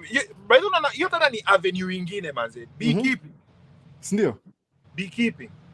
Kwanza hizo bees ziko kwa shamba yako ulipi land tax. Because Georgia, Georgia naishi in the countryside. So as long as uko na livestock kwa shamba yako ulipi hizo property tax. Juzi inakuwa considered as a agricultural whatever farmland. So unaweza kaimagine hiyo alafu plus tena hiyo ni kitu yenye lazima look into it. Uangalie kuna do lakini ni familia. Kama yani hiyo neighborhood unapata of course juu kama acres kadhaa 40 acres hapa 100 or 50 Yeah. au sio wote juu ya hii baridi ya winter au move Yeah. zao California. So alafu hiyo ndio do ya winter sasa. Yeah. Actually do ya California ndio more kuliko hata ya Minnesota. So Minnesota ni hizi ma corn na nini, masoi. So ile ka 3 million toka California. 3 million. Yeah. 1 million ndio ya hapa. Na 1 million sasa umetulia kwa sama, hata wadui job sana. Ni ile tu na mshamali na South Story. Unaona sasa. Nimetaka kupenye ilikataa. Nilikwambia wife tuanze dump truck, tukaanza dump truck sasa. Dump truck pia nimegundua everything kama una hiyo raw, angalianga aje kama nimeingia field fulani, hii ndio field hapa saa hii. Nikawapa mtu wa chini. How do I get on top? Ule msi wa juu make how much? Kama ujoga wasemuka na duja construction now, all lipo between 200 and 250 to 300 an hour. Imagine. Na average sudunga kitu kama 1800 hours at the highest, 1800 a year. Yeah. No, 1800 hours. So ukipigwa 250 na uchapa 1800 hours, wasa kuna calculator bana. Upige hiyo hesabu, hiyo ndio the highest level. Sasa highest level ya hii job sufanya hapa hivi. So tukiba broker tulipa 125 150 saa zingine. So imagine akilipa 125 amekula ngapi hata ujui hiyo story. Kwa nini? Hauko umekapa hiyo table? Oh yeah. Hiyo table huko. Why you missing on the table? Ni public construction, kitu ya public. Sasa kitu ati ni siri. Ukiingia sema whatever, utapewa kiti, upewe file, mkaa chini.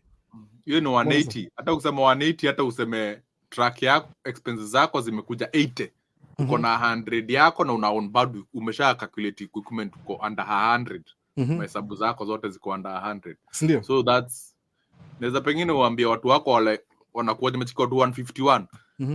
Ukiambia story ya states ni mzuri pia uangalie. Si lazima ile ilikuwa glorified at story ya kufanya tu kwa tao. Hata hizi states zingine unasikiza mashambani, there are so many untapped opportunities. Mtu akiambiwa story ya Los Angeles, California, hizo majina kubwa, usifikirie hivyo ndio kuko. Ukikuja hapa saidi nyingine ni mzuri ufikirie unaweza penya huku. Sisi tunaongelea na Albo, tuko hizi area wanasemanga ni mashambani Midwest, ndio pesa imebaki. In terms of growth huko ndio tunaonekana tuna growth kidogo, kwa sababu big fish watu wale kwa Wall Street umesikia mtu akiongea story ya wapi kuinvest stock. So invest stock kabla ufike hiyo ligi ya watu wa stock, ya hiyo ligi ya kusema you are dealing with stock. Lazima waje mtaani kwa computer. Na bado forget and sahau kama una deal story, bado unapiga hesabu, bado sijamaliza kulipa mortgage, bado sijafanya nini. Kuna zile vitu unaji-engage nao. Hata kuna jamaa fulani unachikia anaitwa Gato. Kuna ule jamaa yuko pale you trade, nitakuorganize na yeye mu interview. You deal na story ya goat. Yuko na hapa Missouri. Yuko area Missouri, you deal na hiyo story ya kuja mpaka hewa kuchukua nini, akona farmhouse kubwa sana ya kudeal na story ya goats. Na amepatia funding na Missouri amempatia funding ya agriculture. Yep. Ziko. So, ni grant. Na hiyo ni plan 2. Kuna states zenye actually let me see which state is this. Kuna ma states zenye nimepitia zenye zinataka actually they will fund you to come and live there and farm. Yeah. They'll fund you. Mali kama Wyoming, hizo Wyoming, South Dakota, some parts of Montana, wanakulipa ukuje huko ufanye farming. Land is cheap. Hapa kuna watu huko. Umeenda exactly. Umeenda huko. Nilipita hapo kwa nikaona hizo vitu, nikaona watu wana grow nyasi. Hiyo ndio research yenye nilikuwa nafanya. Hao watu wana grow aje nyasi? Hey. You know, as in there's a lot of things. Ni vile tu yani, I think with platforms like this, and me mwanga na hope yani, watu pia wanaweza kukam pia wa join with watu wenye wanafanya different stuff. Waongee juu yao specific. Mazejo at least tujue, unanipata? Ile tu kuna hiyo safi usi withhold. So big. So big. Atushindani. So far away.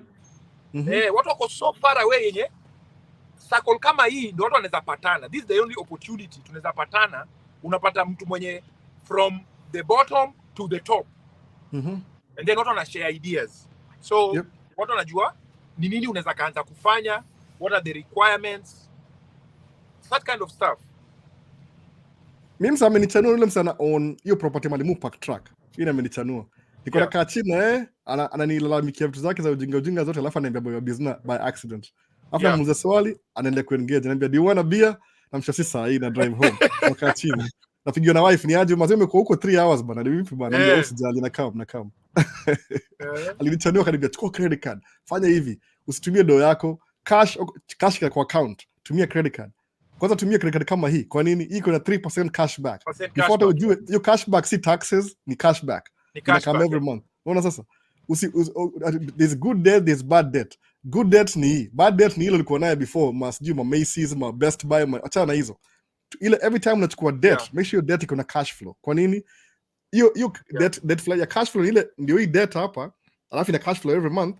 Alafu ukilipa taxes si mob sana. Juu kuna cash flow inakupatia every month kuna do unapata, lakini investment iko chini ya maji. So taxes ndio hii hapa, investment iko hapa. So what do nini ananiambia, mu make do mob, mu buy fertilizer. Unaweza pallet hizo fertilizer. Na supply ya wase wote wa landscaping. Really? Aje ananiambia so hii ganji ko mob na buy a credit card, line of credit nazibuy, alafu hiyo ilikuwa area yake yote. Kuna moja kama pallet. So wala wase wote kitu convenient anawajuali buy out of state, haiko subjected na hii tax ya state yetu. No. So like whatever happens, hiyo 2% cheaper maze, and wasona kama anawauzia hii ndio level ya tax hapa, yanauza hapa. Na hapa ninafaa alibuy hapa. So either way na make do. Ili mmekia do maze. Mpaka hadi hata kata mambo ya landscaping. Sikiza ndio ufanya nini? Aliuza hiyo shamba. Hapa hivi kama una operate business yako manze, discount ya 50 cents makes a very big difference. Only big difference. So naambia si kama uko Kenya unasema tu uko broke. Yaani ile overtime kwa kusema hivi, enda kama tafuta place kupatia do. Wasewe na kama Middle East hivi. Hizo Middle East hizo country, ama kuna wasa kama cruise ship hapa hivi Florida. Hata kuna wasa najua hata kuja jina yao tujaongea na ile consent, kama cruise ship wako hapa karibu. Ile waanze ku expose na East States na do job. Ni kama 9 months contract. So akirudi hivi mtaani ile akili ishafunguka. So yeye amemove level moja up. So kumwambia States na kuanga hivi naona exactly, and now I know what you're saying. Leo usemanga imeanza ku make sense. Kwa nini? Nimekuwa cruise ship 9 months. Ni mwana vile America wana behave. Umeshikanisha so what? Wacha nitafute B1 B2. Muona sasa. Inaanza hivyo mwambie ngawasi hiyo ndio saka process. Msako myang kama ko 20 hivi something, jaribu chuo. But sometimes chuo msako mtaani ana hiyo do ya chuo. Sasa tengiaje chuo na ana do ya chuo. Muona. Safari was na hiyo cruise ship. Unaona sasa. Lakini sasa msako hapa kwa business ana complain timu sote maisha ni ngumu. Na kuna magavas zinapatiana do kila siku.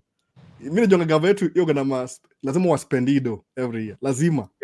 Muona. Especially hizi fund ya federal lazima uspend. Just po spend utawarudishia kweli. Ukiwarudishia next year budget itakuwa low. So lazima uspend mpaka ukue kama military yao wanaomba more, alafu wana keep asking for more every year. Kwa nini? Lazima uspend within. Umeona sasa? So which means gava iko willing to spend. Wana kufanywa inspection kama umetumia how much. Kama umetumia less, wanapewa heads up like hey, hamjatumia hii pesa venye mnatumia, hamjaitumia vizuri. So peaneni. Haya watu wengi wale construction wanavaa macape na mavest na kama wanaangalia shimo hivi the whole day. Alafu do not dig here. Do not dig here. Wanakaa wakunywa kahawa wanazunguka. Muona hawa kila siku. Na kama nafanya naandika msafi tu the whole day. Anachungulia shimo, wanakaa chini wana discuss, wanapiga story nyuma ya pick up, wanarudi, wanasha pick up wanakaa ndani, wanarudi home. Muona ile gagava kuna zile kuna state vehicle. Mnawa haya, alafu kikiumana mnawafaya tena. Mnatafuta mbinu nyingine. Train wase for free. Kama kuna mtu, if you want to know about construction, kuna chuo fulani itakutrain. Ama labda kuna chuo, kuna opportunity fulani, wewe unafungua chuo ya kutrain, gava ikufund. Inakufund. Sababu wa Somalia ndio hivyo kila siku. Juu au Somali ya sababu aliza yani wambia, hey, kuja hapa hivi. We want to spend this much. Tafuta wase wafundishe kitu tutakulipa. Mbona sasa? So alafu kuna contract nayo gava kila siku. Mse wangu mazee unafikiri drive truck tena? Mse fulani alifundisha mambo ya disadvantage business, jina yake yote nani? Sijui kama sema jina yake sahihi. Siku hizi ananiambia, "Can I come to your office to see you?" anaambia oh man, when do you want to come over? Naambia maybe Monday through Wednesday. I'm so busy man. Can we do Thursday? Amza why? Atakuwa cheza golf Monday na Tuesday. Paka msema cheza golf siku hizi. Guys, really kuna gava. Akwapo anacheza golf ana network. Ni kuna network. Nani ucheza golf? Nani ucheza golf? Wasiona do? Yeah, kuna wasiona do pia, lakini kuna wale wasiona kama piga kadili huko hivyo. Sasa Mungu vile naongea na abundance. Hata kama sina hiyo pesa, ni mindset. Unaona sasa? Yeah, it's a mindset. So, kile una do, whoever who's paying you. Watu wale wanafungwa, niko nasema story ya training school. Kuna jamaa fulani alikuwa tunadharau, alikuwa ameandika historia my migrants below kuja kuwafundisha Kiswahili kidogo, kuwafundisha Kizungu. Yeye ndo alikuwa networking ya Gava. Alikuwa na network watu through the kuingiza watu kwa ma workplaces. Yeye ndo alikuwa anaongea Kizungu. Hiyo story ya translation atikuwaleta kuwapeleka wale ni Rwandanese, wale wa Somalia walikuwa nakuja hiyo area ya Minnesota, walikuwa wanapeleka hizo ma factory.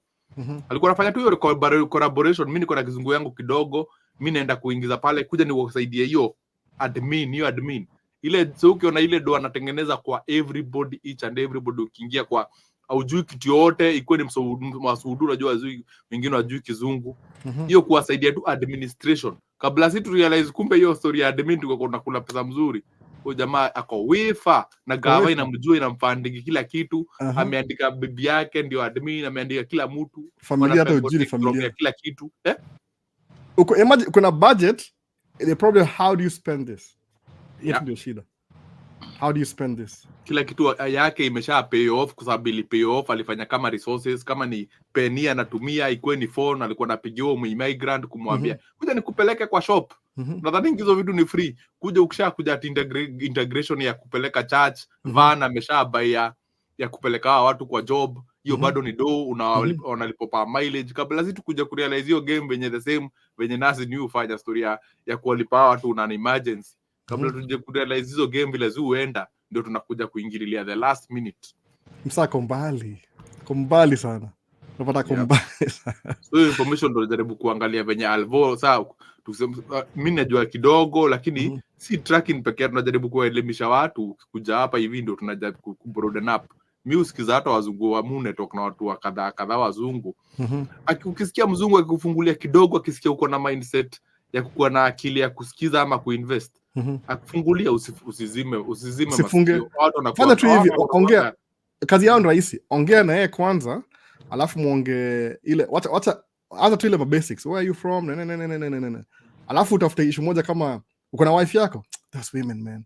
Alafu akufungulie sasa story yake, anasema ile whatever ina stick hivi, aanze hapo. Alafu muache aongee mpaka feel akamwambia do you want a beer? Unajua ashata kwa nini discourage. So hapo ni yeye ndio kiu yangu by then learn kwa waza akisema yani anakwambia kama staki uende, nataka ukae hapa, yani nataka tuendelee kubonga. So unamwacha ongea 70-80%, unaongea tu tunaitika tu, alafu una suggest, alafu una back off. Atakwambia kila kitu within half an hour. Kwanza tumwambia maze, kumbe wewe ni mnoma. Mimi wait, shika bia. Mimi niambua everything kwa parking lot ya mambo ya finance. Mmenikumbusha jamaa mwingine kwa namuovisha ni saa tu Friday. Kwa namuovisha track alikuwa amehaya yeye ndio tu haisha park. Unajua wewe umesikia umesema historia watu haya place ya kuweka magari zetu matracks. So tikisa hiyo place alikuwa na movisha place imenunuliwa na construction company nyingine ya cement, wamebuy the whole place. So zile vitu walikuwa wameweka zake, ameweka pool, akona business ya pool ya hizi ma swimming pool. Kuwaleta hizo ma fertilizer za clean up. So hiyo design ya hiyo place ameshaiuza, amesema after business ifanye mzuri. Unajua bila ufanya story game yao. Sasa akaiuza. So zile ma tractors, zile ma container alikuwa anaweka nazo, hakuwa na track. Basi alikuwa akaniambia wewe kuja hivi unimuvishie trailer yangu, utanilipisha kile utanilipisha. Mimi kwa hiyo harakati na jamaa ukimpata hata kwa hiyo yard yake akifanya hiyo kazi, hata uweze sema yeye ndio mwenyewe yake. Anajituma kujituma. Kwanza hiyo parking hiyo parking imejaa gari kaa 50. Kila 50 hiyo mimi natafuta saa hii natafuta parking. Nikuna best mmoja wangu sasa jina yake ni Mgayana. Unajua Wagayana hao? Wala Wahindi Wagayana. Wahindi lakini wa Guyana, watu walikam sijui walikam Vasco da Gama ama sijui nani wale. Ni Mgayana, ni Damsha, South America. South America. Wako hapa kadhaa kama 15 hivi au do track na hao. Wanakatua ni Wahindi kabisa, hata au kula maroti. Yaani ni au kula kila kitu. Ndio tu wasema sisi si Wahindi wa India, sisi ni Wahindi wa Guyana.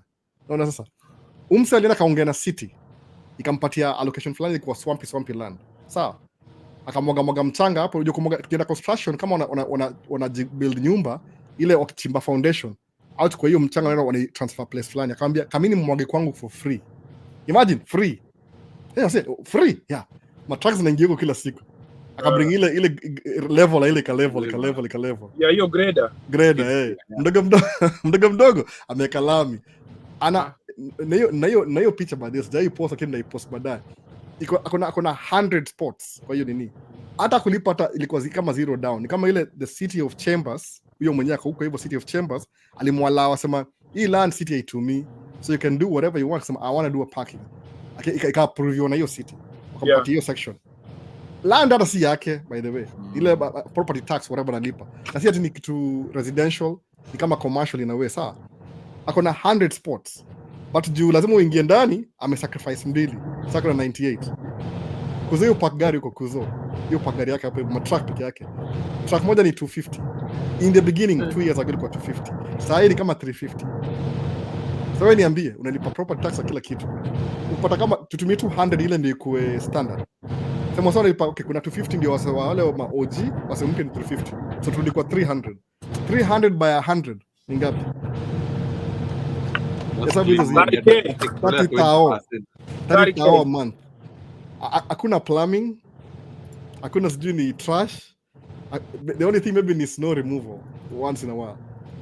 Ni parking tu. Alafu ni kama dead end. Ni dead end. Yaani hiyo barabara ni kama ile exit ni dead end. Ukiingia hivi inaishia kwa hiyo parking. Ilikuwa two place swamp. Sasa hii siku nyingine imekam next kama bado ni mbona sasa? Hii Chamber of Commerce, there's a way Chamber of Commerce ya ile sisi tunaishi, unaweza pale hivyo hiyo na membership. Unalipa kama $50 unakuwa part of the Chamber of Commerce. Au unajua development hiyo city mzima hivi, ndio? Unaweza kuona allocate place fulani ambapo vunje hiyo building alafu uchukue ufanye whatever you want. We will fund you for your deconstruction ile. Mpangoni, msio kupata 30,000 per month. Hata kama una drive truck. Unaweza kuona lia hivi ati sijui mzigo hakuna. Naanza kutafuta parking nayo sasa. Tafuta Chamber of Commerce. Chamber of Commerce. Do you, which city? Des Moines, mahali hizo small hizo ma county nini. Tafuta uongee nao. They'll let you do it. Sababu hiyo wanajua bring economy huko. Juu next time wata approve gas station. Ni trucks ndio sema. Next time uambuneza truck wash. Hata usirun trash wewe mwenyewe. Rentia mtu mwingine tu ndio useme hiyo ni extra income. Na wale msio na apartment alafu kuna maparking lot za apartment alafu na rentiza apartment kwa apartment ni wasa wanaishi hapa hivi.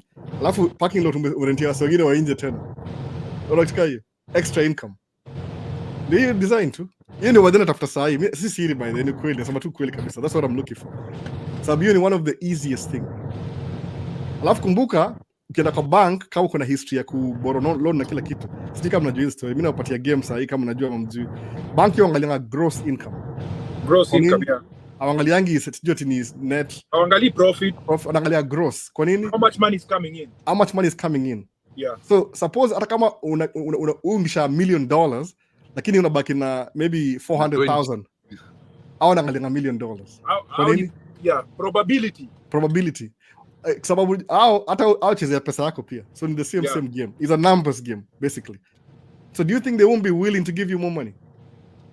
Sababu kumbuka when they give you money what are they doing exactly? They are making more money too. Money do yako yenye inaingia hapo, if for them they are banking on that $1 million kuingia. Yep, kuingia. So kama kuna potential ya 2 million watakupatia. Sababu anajua immediately bank on because hizo ma interest and whatever interest legally sababu kumbuka every money ukipatia pesa kama 1 million they are allowed to lend out kama 7 times your figure. Since 7 times kama kitu hiyo. Yeah. So imagine if they pushed you to 2 million. Umewapatia opportunity ya kuiro lend 14 times. What if they pushed you to 3 million? Yeah. 21 times. So who's getting rich really? They're in the banking business, you're in your business. Do you think wako motivated kupatia do ama kunyima do? Ndakupatia do. Kwa sababu wewe ukipatia do unaenda hiyo unainvest, inazaa unapata kati yao kama amekaa chini kwa computer. Exactly. So because you gross 1 million, unawapatia ile reason why they should give you more money. Hiyo ndio game plan yangu by the way. The scary thing by this stato when you once umesha kwa in business for over 2 years, wameshajua uko in a certain bracket habits yao of income. Mazeni now they'll start bombarding you with mails. You've been approved for this amount. Tukupatie loan. Yani it's constant. You receive mails on a daily basis. And then if your business credit score iko sawa, Mazeni now you just have to stop yourself.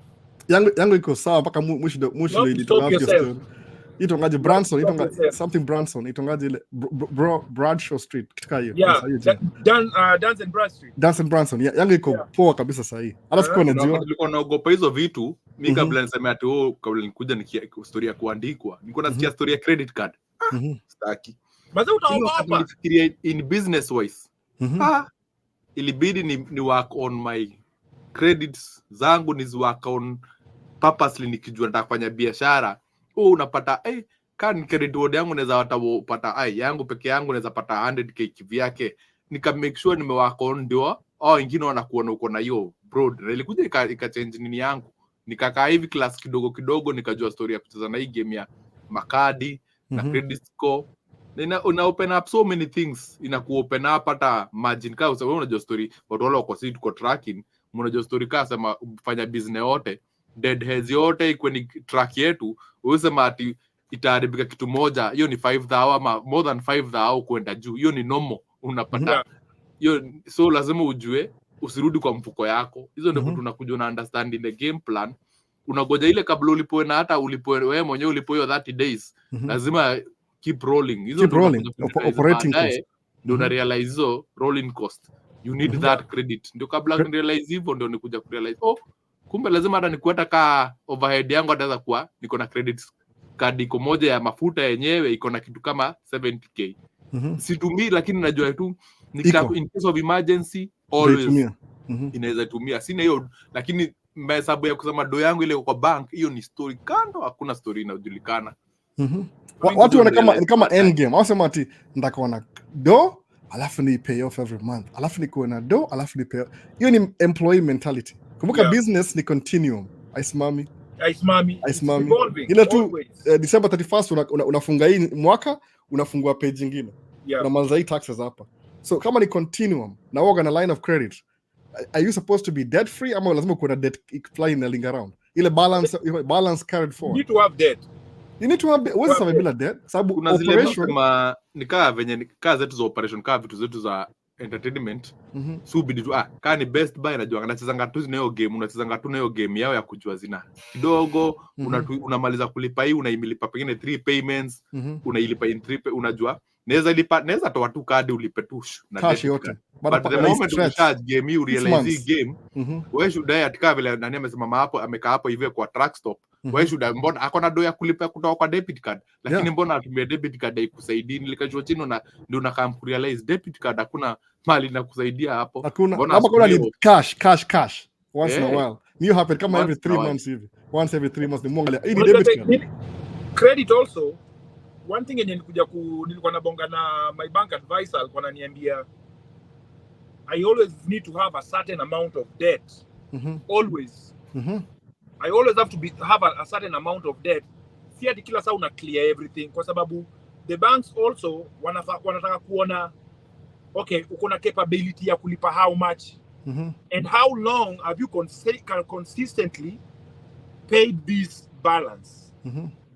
Unaona, so hiyo inakuput at a low risk, cause wanaona ulikuwa na deni fulani ukailipa, tena ukakuwa na deni fulani ukalipa. Hivyo ndio wenye wana deal nayo, like yani inakuwa ule mse kama unatumia kama uko na Amex wanakupatia credit fulani, at the end of every month you have to clear that bill. Hawa wajali, bora tu at the end of every month But then avoid Amex. Siwezi kudanganya. Avoid Amex. Na wako na packs zingine crazy. Their packs are crazy. But even though when you want to operate, because they make money from you borrowing money from them. Lazima Amex au charge au ga premium. So watu wengi ugopa Amex. Niko nayo nikaacha ikaenda. Ukaacha? Ndio acha. Amex ukiingia inakuanga ukaa mu bank muweka vitu zangu zile kaa vitu najua rolling zile najua zinajilipa automatically. Kaa sema kaa ni internet, kaa ni story ya bill ya nini ya simu. Zile vile najua ndailipa ilipe hivyo inakuwa imagine nini ku maintain your account cause lilipatia through bank yangu. Na hiyo ndio ilinisaidia ile unajua ile unajua vitu automatic lazima utumie, kaa ni internet kwa nyumba yako, kaa ni simu, hizo vitu unajua ni rolling cost zile unajua cost zile huwezi avoid, ni vitu za kawaida. Kaa ni story yako ya bill ya maji, kaa ni vitu za kawaida zile unajua hiyo ni bill cost. Na wewe unaiweka automatic payment every month, uko na ile pesa inaweza lipa una clear. Vitu kuna zile saa zile unazozanga nazo saa pengine unataka kwenda mahali ndio unatumia hizo kadi zingine, ndio mtu tumie hii kadi ngani kuna fly out pengine plan trip kulipa hizo saa hivi ndio tumie kadi zingine. Lakini zile vitu za kawaida zile unajua unaweza sahau, kwanza naweza sema huku hivi unaweza sahau haraka na inaweza kumess pia. Mwanga nimesetile kama at least minimum payment inajitoa tu yenyewe every month.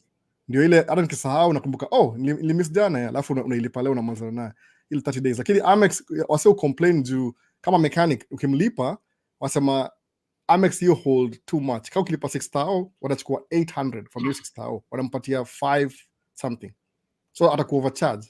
Ni card prestigious but kwa business yangu hapa Musa ndio achana naye juu everybody was complaining. Una buy tire alafu anakucharge kama tuseme 2,000 yeye alipwa 1,500. So kama yeye ndo hasara juu ile itongaje ile charge ya Amex ni premium, processing fee ni premium. Unaona sasa it's a very good card to have kwa hiyo premium yake. So kama waone hivyo nikachukua tu za kawaida kama nina US Bank na sijui gani nyingine niko na Mastercard na Visa kama mbili tatu za business hivyo tu na zina cashback kama 3%. So hizo ni mtu mia as kuna date kama kawaida, hata si kama kwa sababu personal yangu hata nanga date mtu mia kwa groceries tu za hao na ilipa every 30 days kwa sababu ni personal ndio. Lakini ya business I don't really care, hata kama iko na date dailipa tu. Kama sasa kuna check moja imechelewa kutoka Januari bana. History. Kuna jamaa fulani wa financial wetu alikuwa anatoa advice as much as uko stato, kumbukange history wewe na nini yako wewe na history yako na bank ni debt ile uko nayo. Ukimaliza kama ni gari umelipa story inarudi zero, itamaanisha ati imeisha. So lazima maintain the longest history. Una history yako hata ikuwa pengine ulikuwa na pengine gari yangu moja najua nimebakisha tukaa 3k spread out umalize hiyo principle spread out kama utakulipa 50 bob pa mwezi uko na hiyo history na hiyo ndio relationship mko nayo. Ukimaliza hiyo gari relationship yako imeenda zero na bank. So unaona lazima usema Mr. Kangi deni ya mtu, so lazima upige hesabu hizo zote na kuja na realize baadaye history. History is very important. Nilikuwa nakwenda kubai my second car nilikuwa naenda kubai because I had already cleared the payment of the other car. So nilikuwa nafikiria niko fit with the history. Kumbe ukimaliza kulipa hivyo everything is erased inakata kabisa. Ama jamaa waliniambia ati wananipatia a certain amount of interest because I've never had any debt. Nikauliza what do you mean? Kwa sababu mistake yenye nilifanya I didn't use my bank kwenda kufanya nini? Kwenda kubai gari. Unajua kuna kwanga pia tu na zile tu impromptu, umeona tu kuna gari fulani yenye umekuwa ukitafuta, umeiona online, umeenda we offer financing, umeenda hapo hivyo, then you're using their financing institutions. Wakiangalia kwa record yako, wewe unajua uko poa. Mimi mpaka nishaambia I already completed another payment, so it should be good. Naambiwa interest rate hapo, mbona interest rate iko juu hivi? You don't have any debt. What do you mean I don't have any debt? Nimetoka kulipa gari hapa hivi ya certain amount. or we don't see anything on your credit. So basically Amero in a revolve on debt. Wase like in the video, let me say come to like video. Kau ko hapa like video. Engagement. Like video. Ndio swali ulize swali. Algorithm bana. Like video ndio tuko hapa hivi reach wase wengi. Kau ko hapa on your way in like video. Basically more than Audi Q7 ilibuy na kampuni. Ashanipigia simu ananiambia do you have this new one? Last week walipigia ananiambia nikam niangalie gari nyingine hapo. Mercedes E-Class, ile E-Class. Kama mimi si new gari anymore. Does he qualify like 6,000 pounds? No, it's just a new E-Class. Kambia pana, mimi sitaki hiyo gari. Kwa nini watakuwa ni keep sababu najua ni kampuni, si mimi. Gari yangu ni yani iko full kampuni, ni write off 100%. Mbona sasa? Another thing yenye nza kuadvise ni ulease. Kama umeka under the company, lease it.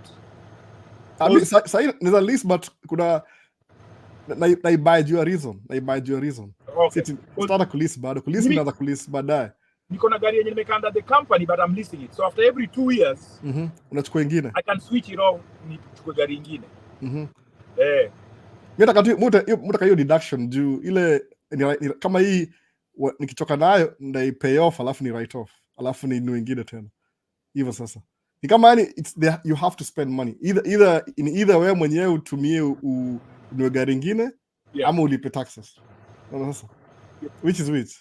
Afadhali drive hiyo gari bwana. Hiyo gari ni poa bwana.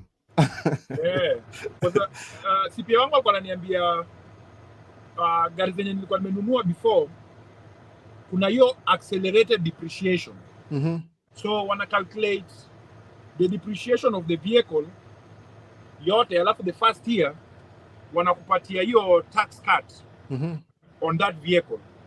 But then now from there henceforth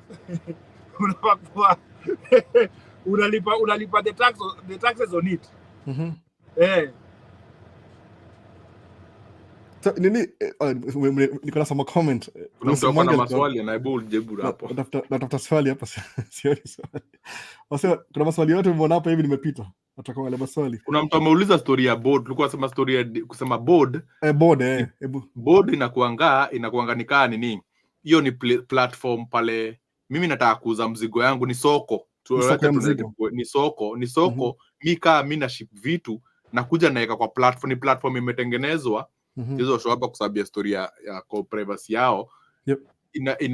Nikaa kwa marketplace, nikaa venye jiji vile inakuanga ulete kwa jiji, ukishaleta kwa jiji sisi tunakuja tunabuy hapo ama tunachukua rates, tunaangalia hapo nikaa kubid hivi. Nikaa kubid. Hiyo kwa kila mtu wenye anataka achukue. Onyesha. Hebu onyesha. Onyesha board. Vinakaa ile milis mzigo ndio waone. Ni poa tuchanua sawa juu hizi vitu haraka. Wasichanganikiwe. Ndio muda kwa watu wakuja hapa hivi unajua. Hebu hayo mkono watu wangapi bwana? Si kuna space mingi huko sana. Ziko watu ndio wanakuambia wewe ukifika hapa story ya kuanza kusaina. Kuna mtu alikuwa ameuliza ati mimi niko na box track ama story, kuna hub mingi zinaundwa, Facebook kunaundwa hapa, HP inaundwa hapa, hub ile kubwa ya HP servers. Tumemaliza construction bado inaendelea, iko 70% complete. Inaundwa tu hapa 10 miles from my house. Unapata itakuwa the biggest in the world, wanajaribu compete na Facebook. So hizo ni opportunity, na kumaanisha nini? Hizo watu wale wanaishi hapo around all those kind of stuff. So opportunities, open minded. Sisi tumejenga Amazon hapa zimejaa kila mahali siku hizi, warehouse. So that means kwa nini wanakuja Midwest?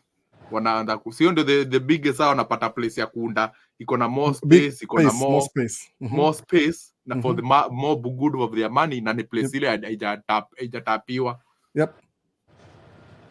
Ndio hivyo, muonyeshe. Angalieni niza kwa screen hapa full. Mtu yudoaje bana? Na bibi lazima ufinye hapo mwenyewe alafu umlete kwake ufinye hapa. Basi. Unaona na kwa mnoma hapa. Unaona ndio hiyo board wase. Board ndio hiyo basi. Hiyo inaenda kama Dallas, alafu nilipa how much mzigo ndio hiyo. Una search. Alafu inakupatia from where to where. Ni kama Uber ya mizigo. Uber ya mzigo ndio hiyo sasa kabisa. Ukipatiwa offer unapiga hiyo namba, una negotiate. Kama una accept hiyo mzigo hebu simamisha hapo tu assume mpatie example San Antonio, Texas, hadi huko analipo hiyo inakushow hapa, watu wanashowiwa hapa miles.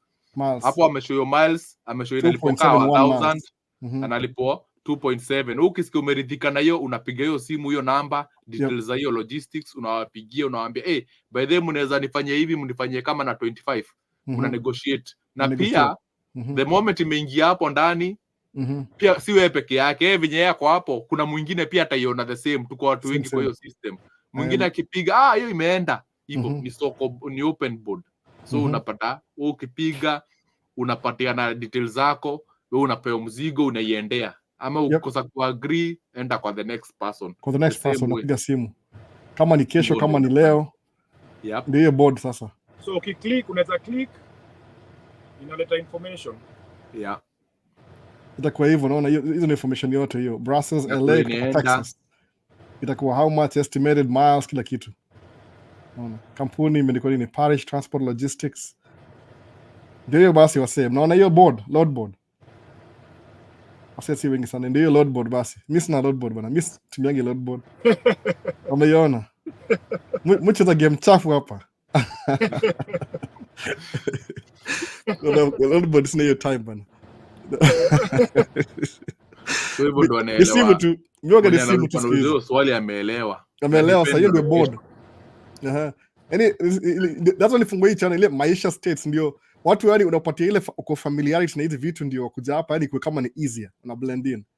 Even ki invite my guest every weekend, also let down on Friday. Unajua hii weekend nikasema unajua nini? Lazima ni learn how to equal calling ndio mtu mwingine aingie. Hata nashukuru mazee mmekaa bana. Niko naongea mpaka sema sana ongea juu ya nini nyingine. Na answer questions za immigration, na mimi si immigration lawyer bana. Umeona? Hiyo ni very complex na kuna limit na limit ya unaweza patia, there are so many information out there, but at the end of the day kuna mahali unaweza fikisha watu, unaweza wapatia information, na kuna zile information currently information zote tunaweza zipata kwa different platforms, lakini kuna stage inafika hakuna venye tunaweza wasaidia zaidi ya hapo, una get. Ikuwe ni Maisha Marekani, ikuwe ni huyu jamaa wa UK nani, sisi wote tuko na the same information. Lakini unapata kuna mahali stage inafika, watu already wa Kenya ni watu wa kujituma, lakini inafika stage fulani kuna ile information pia mtu anafanya, ni mzuri ufanye research, tunawaambia watu wafanye research. Ikifika stage fulani, then from there ndio unaweza sema ukifika wa kujipeana, ikuwe ni Kemboi, that's a different story on the ground to discuss. Na kuna vitu wezi discuss ya huku kwa platform hizi, ama ukuwe ni TikTok wako wa TikTok. Uzaambia TikTok uwezi ingia YouTube, ndio utakuletea noma. Itakuletea noma. So na utaki ukue shut down alafu baki hauna hiyo platform tena. No. Na hapa tusi wanawake. Ndio story. Kila natakuwa ni mute nani? Ama umemute ama ni mimi? Ni ndio nilijua huyu jamaa amewasharifa hapa. Kama mnaisikia? Simba kwa background tu. Kwa background. Yeah, because ndio maana nilikuwa nimejimute. Poa. Kashinda ni aje tena. So maze ndio sasa ile unapatia mtu ka snippet. Hivyo ndio mtu anataka nataka kuinfluence say. Ile unadu hivi, this is what it is. Ile life unexpect ndio hii. Jimis kwa hiyo perspective. Mimi nifika hapa hivi ilikuwa everything brand new. The first time nilipanda ndege, the first time nikam States, ilikuwa the fast everything. I had no idea. Walikuwa msaliniambia moja aitwa Aizo, mpaka namkumbuka mpaka leo, aliambia everything umekam na ile dream yako kutoka Kenya, ile dream. Usiwahi lose your hope na hiyo dream. Stick na hiyo dream. Hata kama ni nini. Lazima mwanga na DJ mtambo DJ. Ilikuwa dream yangu ya kuna mtambo. Hata kama uko na the most stupid dream na buy DJ equipment, you follow hiyo, kwa sababu ukinunua utafeel kama umestep one step mbele kidogo. So mwanga na go hard na kila kitu. Umeona sasa? So hiyo nilikuwa tu yani part of the, usiwahi lose ile dream yako kuna fikiria. Hata kama ni trivial, chase it. Takufungulia kila kitu. Snip it. Yep. Kuna wase waka different state. Nani mshamba Marekani iko wapi? Seattle ama iko Georgia? Iko Seattle. Seattle. Kuna wase wengi Seattle. So kila mtu ana perspective. Msio kianza kama Arizona. Atuishi kila mahali. Unajua wase understanding ile size ya US iko how big. Ganafikiri kama mtaani utatoka hapo uende Sitch urudi. Ajui mazini masafa kila mahali. No. Go through makesho. Nasema mazee like ni video bana. Kama kuna swali yote hapa.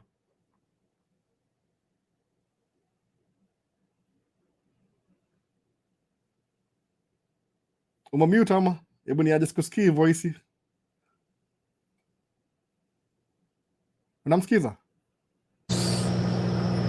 Amemute ama? Nilikuwa nimejimute but nimejunmute. Oh, hata DJ voice ni kama amemute.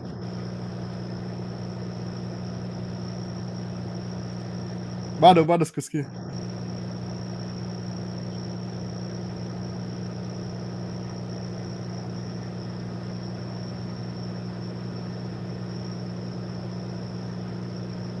Hakuna swali sana. Nakataa. Atakaa mtu sasa. So mazee, mse wangu ndio hivyo mazee. Kaa unaishi, rudi mtaani uangalie contracts ikawaje. Udu nini exactly by the way?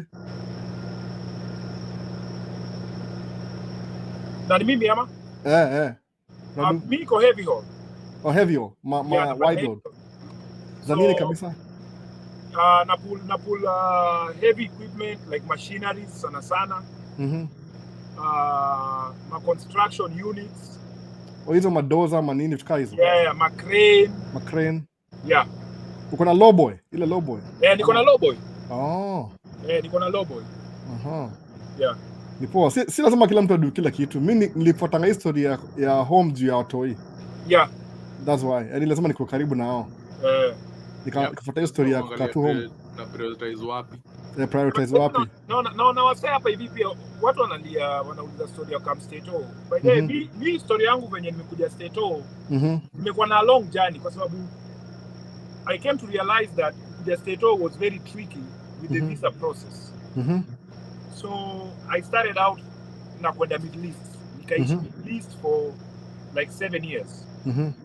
But then while I was in Dubai, kenye nilikuwa nafanya ni nilikuwa natengeneza my profile so that ikifika time yenye na apply for my visa ndakuwa I will look eligible. Ndakuwa mtu mwenye nimeshatembea. Sikai ni kama nakuja Stato kuishi because wanaona wakiangalia passport yangu wanaona mimi mtu mwenye nimesha travel different places. So kama kwa maboy wenye bado wako wa young, kama hauna mtu mwenye anaweza kuleta huku, umetry the lottery system, haija work out, maze jipe shughuli, tembea. Enda Middle East. Utafika Middle East. First of all, hata hizo cruise ship, most of the cruise ship jobs pia hapo Middle East ziko mingi sana. Pia Dubai, start small and then build on that. Start small and then build on that. Mimi nilianza ku-apply stories za kukuja Stato since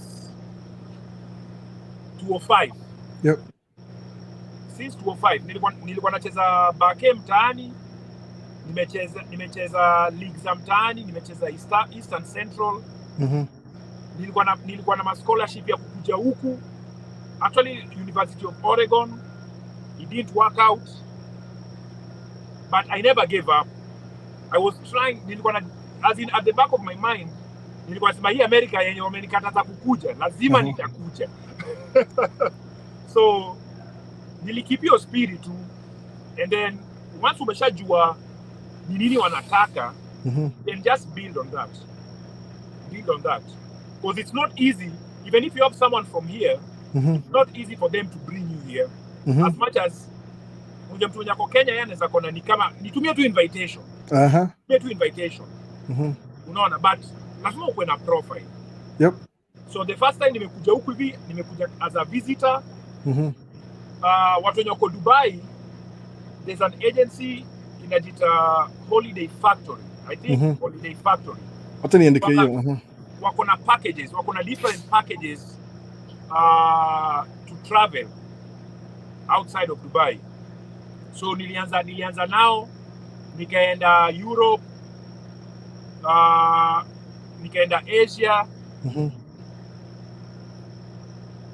because it's close by, and those were like cheap trips for me. Yep. So kuna mali kama kutoka Dubai mpaka mali kama Azerbaijan, I think during that time ilikuwa like 2,000 dirhams. Na hiyo ni flight plus hotel. Unaona, so badala uende mtaani, uende ukachome do, unakula starehe, chukua 2,000 dirhams enda Azerbaijan for 3 days ama 3 nights. Yep. Unaona, build your profile. Pata mamuhuri kwa hiyo stamp, kwa hiyo passport yako. Yep. Enda mali kama Georgia, the country, not the state. Enda Georgia, the country. Georgia pia ilikuwa ni around I think 2,500 dirhams. Enda Turkey. Turkey ilikuwa ni around the same amount too. Because here nilikuwa natengeneza domo pia hivyo, but I was making my money work for me. So the more you travel, unatoka hapo unaenda UK, unaenda mahali, ikifika saa time yenye unaenda kwa the American embassy ama unatumia the same holiday factory, wanakonga pia na deals za kukuja the States. But I think ni around 9,000 dirham ama 10,000 dirham. Ukienda hapo hivyo ku-apply now, already wako na profile yako, washakufanyia transactions za ku-travel in different countries. Yep. They know you, they're familiar with you. So kuna agency pia inakuback.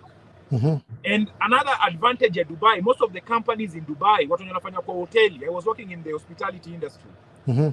Munapatiwanga universal health insurance. Yep. So already kukuja Stato, uko na a whole organization. Mimi niko nafanyia Hilton. Hilton inakuback on health insurance. So you're already good.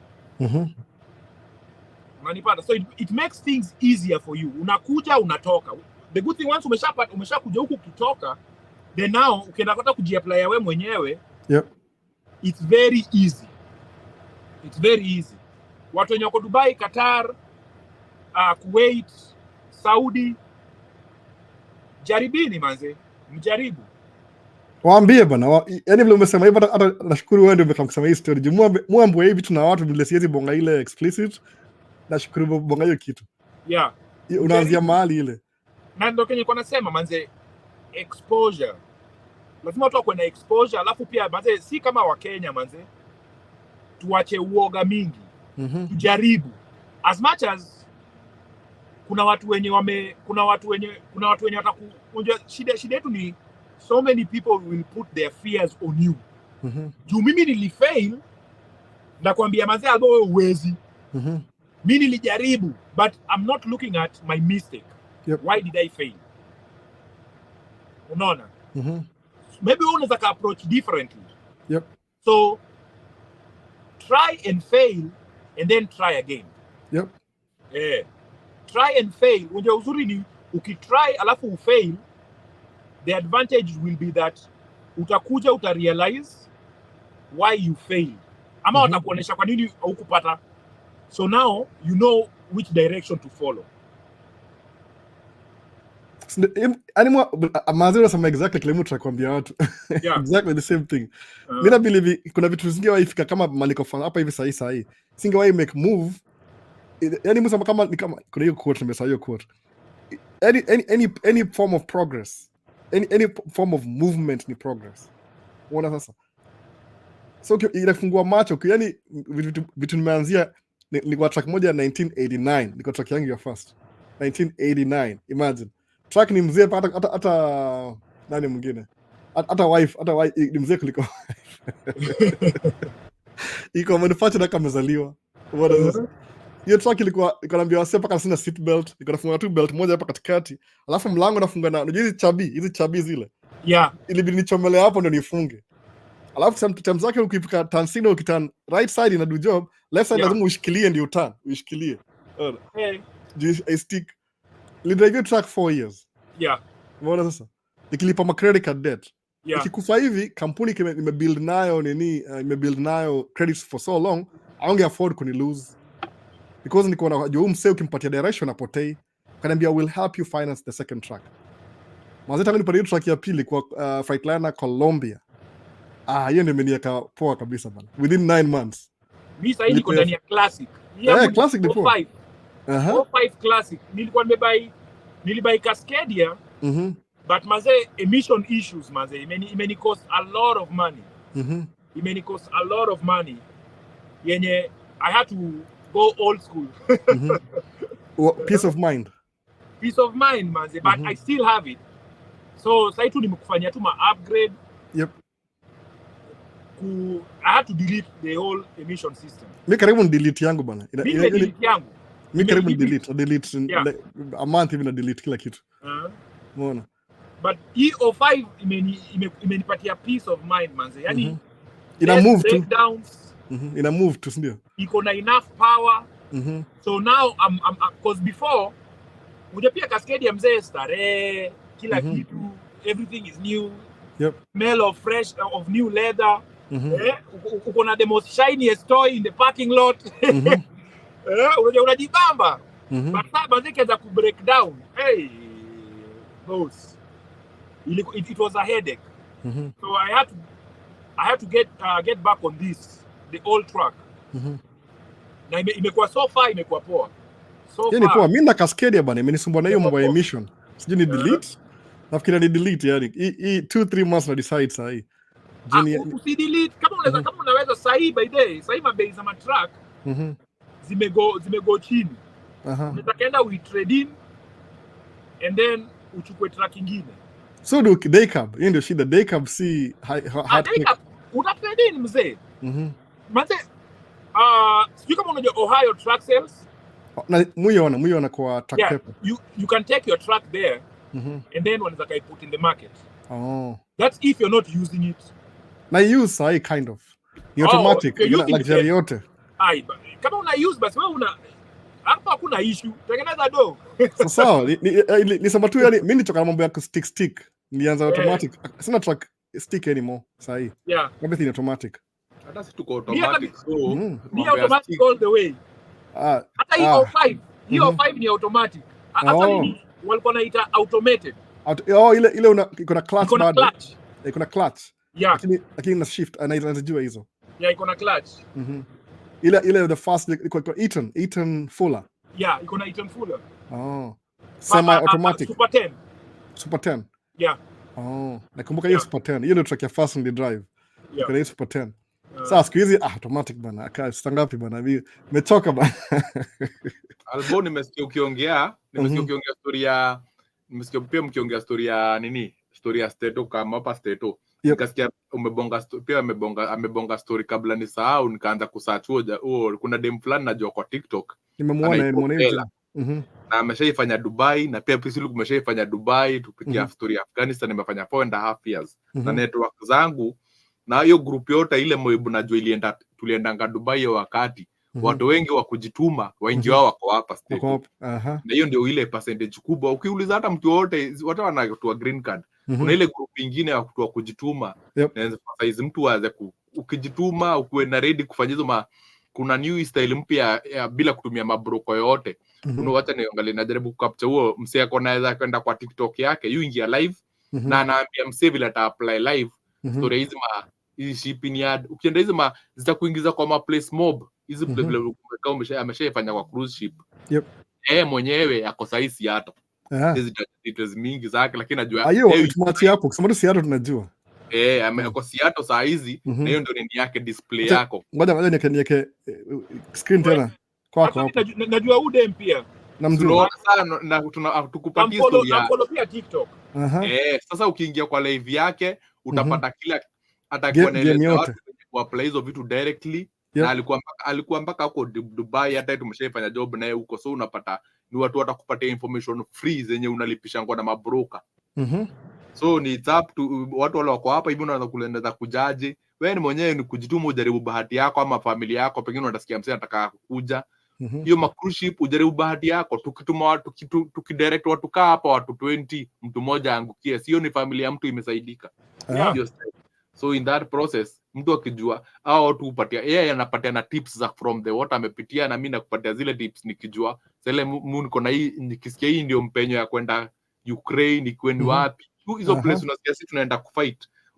Ukiweza kusikia watu wanaenda huko, mbona usitume watu huko watu wasiende wapate mpenyo ya kuingia na huko hivi ndio watu usaidika. Imekaa tu hapo ndio watu waone poa. Hizo ndio vitu muongea tu za maswali yake tu hapo. Naona hiyo unamfuata, ukiuliza umetumwa wapi unaweza ingia kwa message yake umwambie umetumwa na voice na at least ukiingia live yake usikize video na waambia ama ufuate hizo video zake, ni vitu niko na maturity. ni mtu anaweza tu kupatia tu story, na pia ako na YouTube channel ya apply hizo mpaka wako na best yake fulani, uingia na yeye anakueleza yeye mwenyewe kwa cruise ship saa hizi, anakueleza venye uta apply hii medical need, hii ndio hizo kupatia hiyo ya ship ya kwenda kwa gani kukusaidia hizi vitu zote, hiyo maneuvering journey. Si ati unaambia tu shika hizo vitu za kupatia free ziliisha, lazima upay the cost. Free mazee lazima ikucost kidogo. Umeona hivyo? Free lazima ikucost. Nipo resources bana. Wasa kijua hizi information inawasaidia sana. Yep. Hata kama atalipisha, hata mu excuse hata kama sana lipisha, lipa hiyo do, kwa sababu kitu unalipia unaiheshimu. Si ni kweli? Kilipia kitu utaiheshimu kidogo.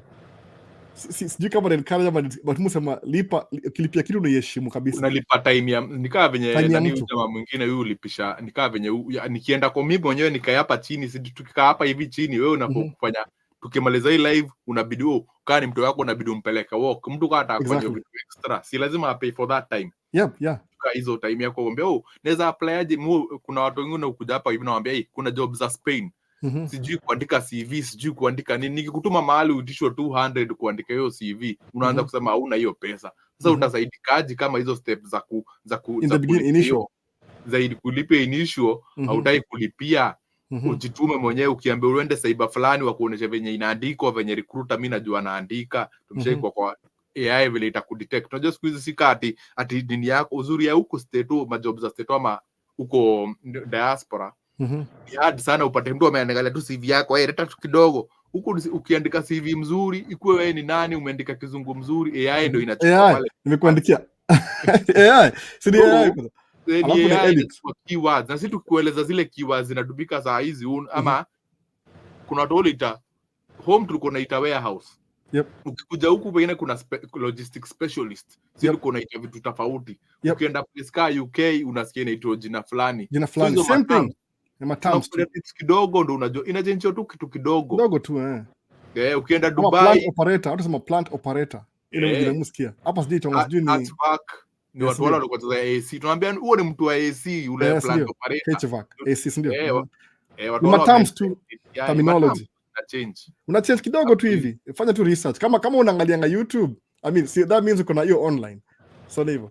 Sikuwa tu scroll tu TikTok kila siku. Scroll ndio entertainment, alafu jipatie out of 100%, 20% ni educational, alafu rudi back to entertainment.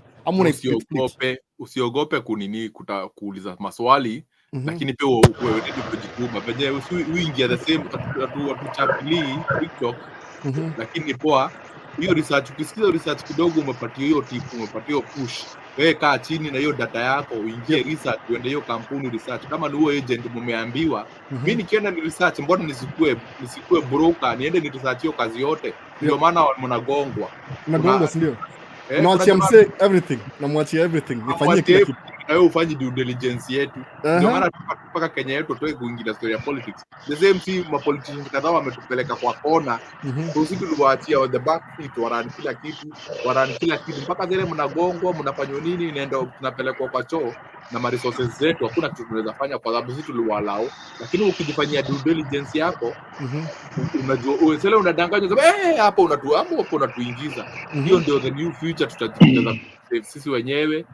Mtu nikaa ukishatoka nje ufanye hizo stories za Dubai, unafungukanga akili ama unafunguka na unaweza jitegemea. Simesema nyinyi wa Dubai nyinyi wote. Mimi ni kama green card, bahati ya Mungu tu bwana. Mimi hata sikuwa na pay attention, nilikuwa job, nimeingia chuo, nikasema ni apply. Nili-apply juu anko kwa anani pressure. Apply. 2005. The first time nili-apply nili-win. Imagine. Nikaambia kila mtu naenda States. Haiko happen. Alafu nikaingia ya pili the next 2 years after nika-apply. Mazeni nikanyagia hiyo story. Maswali na kama nishafika States. Ndio sasa. Nikalani, imagine mwaka hivyo. Yaani kuna kitu the first time una fall, alafu ukisimama sasa una succeed. Kawaida. Na sasa fall alafu una quit. So una quit nini sasa? Time gani ya kuquit sasa? No. Utakuitaje kitu ni maisha yako? Ndio sasa. Na hizi vitu zimata sana. Wasao jaribu manze. Kenye mimi naweza kusema ni once as in there are certain things like kama unajua umeshajaribu na umejaribu different ways and they're not working, use a different approach. Don't waste a lot of kitu moja yenye lazima tu utilize ni time. Unaona, ni time. Watu year in year out, watu wameshasema, watu nyako states wengi wameshasema it's difficult kuinvite watu huku hivi. So tuache kuja online, tunamwambia msee kukuja states nini ni ngumu. Ni ngumu. So let's use other avenues. Unanipata? Let's use other avenues to the point whereby by the time unafika huku umeshakuwa exposed to the world. Unaona, hakuna kenye itakushtua and it won't take a lot for you to adjust. Unaona, at least pia wewe as a human being utajua this is my value. Unaona, utaishiwa na ile mindset ya Mkenya ile ya mimi mazejo ni kuteseka tu, nimekuwa nikiteseka. Unaona, utakuwa pia unajua pia uko na value fulani, there is something that you can say. Unanipata? Na hiyo ndio kitu yenye pia wanaijua wengi pia wametushinda nayo. Unapata Mnigeria anatoka Nigeria kwa shamba fulani huko Ocha, ameshadunda Nairobi already na exposed to the world. Unaona, anatoka Nairobi anadunda somewhere in Europe. Akifika Europe it doesn't take him a lot to adjust, do ameshatoka Nairobi. Unanipata? So hao pia wanajua hizo bouncing points. Unatoka hapo unakuja hapa ni rahisi kufika huku. So pia tujitume hivyo manze. There's a lot of opportunity kutoka kuenda. Mimi by the ili niende Dubai, the hotel yenye kulikuwa na hotel ilikuwa inafunguliwa ilikuwa inaitwa Movenpick. They did their interviews at Panari hapo Mombasa Road. And niliambiwa na beste hapo hivyo kuna interview. Nikatoka mazejo mimi huyo mpaka Panari. Bahati yangu nikapata job. Hivyo tu. Nikapata job. Wakani offer kila kitu. Tulikuwa natumia agent fulani, sijui kama bado yuko. She was an older lady. Alikuwa na history yake ilikuwa ni very clean. Jina yake anaitwa Lilian. Alikuwa na ofisi hapo around Ngong Road opposite Nakumatt Arcade. Na by the time nilikuwa nafika hapo kwa agency nilipata wase wengi sana wenye ameshapeleka Dubai. So I don't know if the office is still there because this was back in 2009 ama 2010. So I'm not sure if she still has the office there. But majamaa, tujaribu kujitoa. Fimbo ya mbali mzee, hii ya karibu. Fimbo ya mbali hayui nyoka, hii ya karibu. Hapo Dubai unaweza kaingia virahisi. Ingia hapo ngangana. Because life hapa nje pia it's not easy. It's not easy. Lazima ukue mtu mwenye unaweza chapa grind. Una hustle poa. Once umesha master hiyo ku hustle, manze ukuja hapa hivi stato, it will be very easy for you to network with people and to know what to do. It will be very easy. Inafungua mind kabisa, yani inafungua mind manze. It's very tough decisions. Ukitoka yani kuna hiyo culture shock, lazima itakupiga in the beginning. Na watu wengi, most people fold. Unaona, so you have to be able pia ku move past that. You grow, unapata okay, hivi ndio venye watu wanafanya hapa. So let me step up my game. Once umesha master hiyo, manze akili yako ina open up to, unaanza kufikiria vitu zingine zenye hata ukiambia, kuna mabeste wenye ukiambia wanafikiria umechizi. Unaona, but umesha pasua hiyo ceiling. Ushapasua hiyo ceiling ya culture shock. Now you are in a different level. Unaona, because hata hapa sasa tuko watu watatu. All of us are in different levels, different fields, different levels. Kuna ile communality tumetoka ile mindset tulikuwa nayo mtaani, tumemove a little bit higher. Kwa Yeah. nini? Exposure. Uh-huh. Exposure. Kama mimi Kenye naongea milioni inatusaidia. ni kama niko na milioni kwa mfuko. Na pia Yeah, tunaongelea watu wale, sikusema ati tunakupatia si jani yetu ati tunakupatia kwa sababu tumefika. Kuna watu wale tunaongelea from our board experiences, tunakuelezea kuna watu wale wameshapata kutumia the same njia tunakuambia utumie, pengine makaratasi yao haijaiva, pengine hajafika mahali anafaa kufika. Lakini from their journey wametupatia story, wanaambia msee mwingine, wengine hawezi kuja hapa kwa kamera. Kuna watu so many reasons hawezi kuja kamera, lakini from their wordings hizo vitu zote tukasoma, anakuambia usipate hiyo loopholes. Kuna watu wamio wameniguide wenyewe pengine hawajaipata mpenyo, lakini kulingana ile vitu nilisikiza kwao nikasema 5 steps ahead na vitu ukamiss sinkhole kadhaa hapo zikapita ukazi skip. Mbona sasa same na tracking ama business yote mtu anataka kufanya. Kuna watu pengine hapo mtu ako hapo hivi unafikiria story ya nursing. Kuna loopholes ulikuwa unakuja huko America, kuna wakati mwingine ulikuwa unapata ulikuwa unasikia kuna kitu kingine unaweza fanya tu nursing. Na pengine hata wewe mwenyewe hata shindano, mimi nimefanya mechanical engineering Nairobi Technical back in them days. So mimi kwanza kuja hapa kuniambia nifanye shindano, usiposio kufanya vitu vingine iko passion na iko vitu zingine, ni kujituma as much as. Pengine kuna mtu alikuwa anafanya catering, ukisikia hapa hivi unaweza, ukisikia calling yako iko huko, tuma huko stick kwa hiyo, lakini uko open minded na useme ati, lakini pia uko na hiyo uko at the end goal vile umesema. Kuna mtu mention vizuri story ya end goal yako. Hata pengine mimi nakuja, nilianza kazi yangu ya kwanza, nilianza kufanya story ya nilikuwa nafanya Uber nikifanya bado training ya CDL yangu, but nilikuwa najua the end goal nafanya nini na hii hapa ni njiani tu fanya nikifanya kabla sijapata kabla nipate ni qualify kufanya CDL, nilikuwa nafanya bado story warehouse kwenda kupata tu warehouse hivi. Hiyo kampuni nilikuwa naenda kuingia nayo ati ningekaa dere wakati Sovio akachukuliwa na Penske, ningekipa lazima ninge divert juu lazima nifanye vitu vile nafaa. Hiyo journey end goal to see give up na hiyo ndio nasema hivyo. Mimi manze niliambia mabese zangu wa Kenya nilikuwa meet hapa hivi the first time kwa amekuja, nikawaambia story ya nataka kuanzisha business ya tracking. Aje wewe ndio umefika wewe. Si tumeshaka hapa bana, si tumeshaka. Wewe mazejo ingia hapa hivi kwenye military. Uko na mwili poa mzee, ingia hapa. Nikajiambia mazejo nimeshatoka mzee kufanyia Mwarabu mzee. Mwarabu amenitoa pale teketeke. Niingie sasa kwenye mlami. Nikasema no, there has to be something out here mzee. Bro-in-law wangu alikuwa ni truck driver.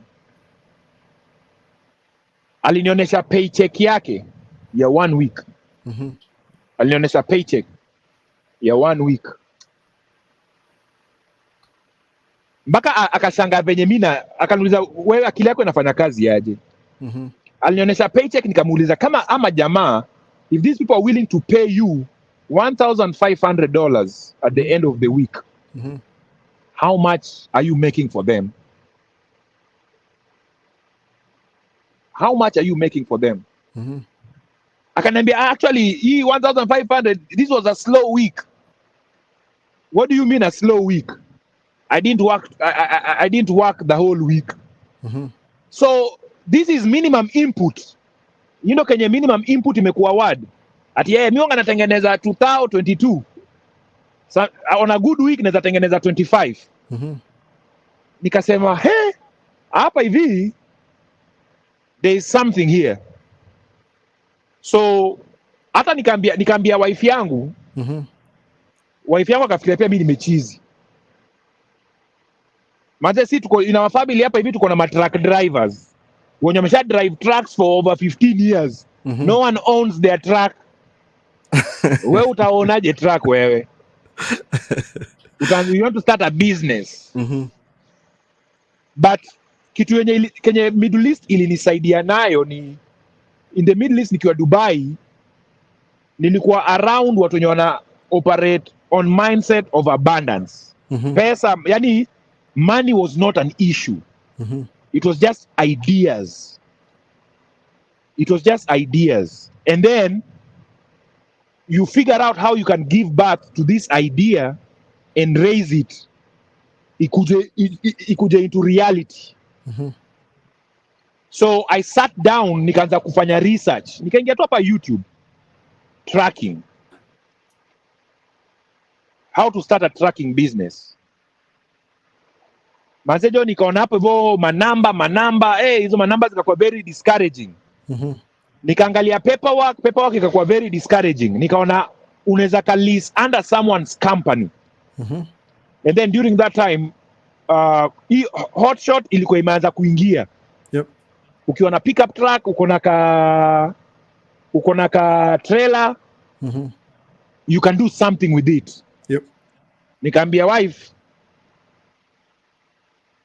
nataka kubuy pickup truck, nataka kubuy trailer.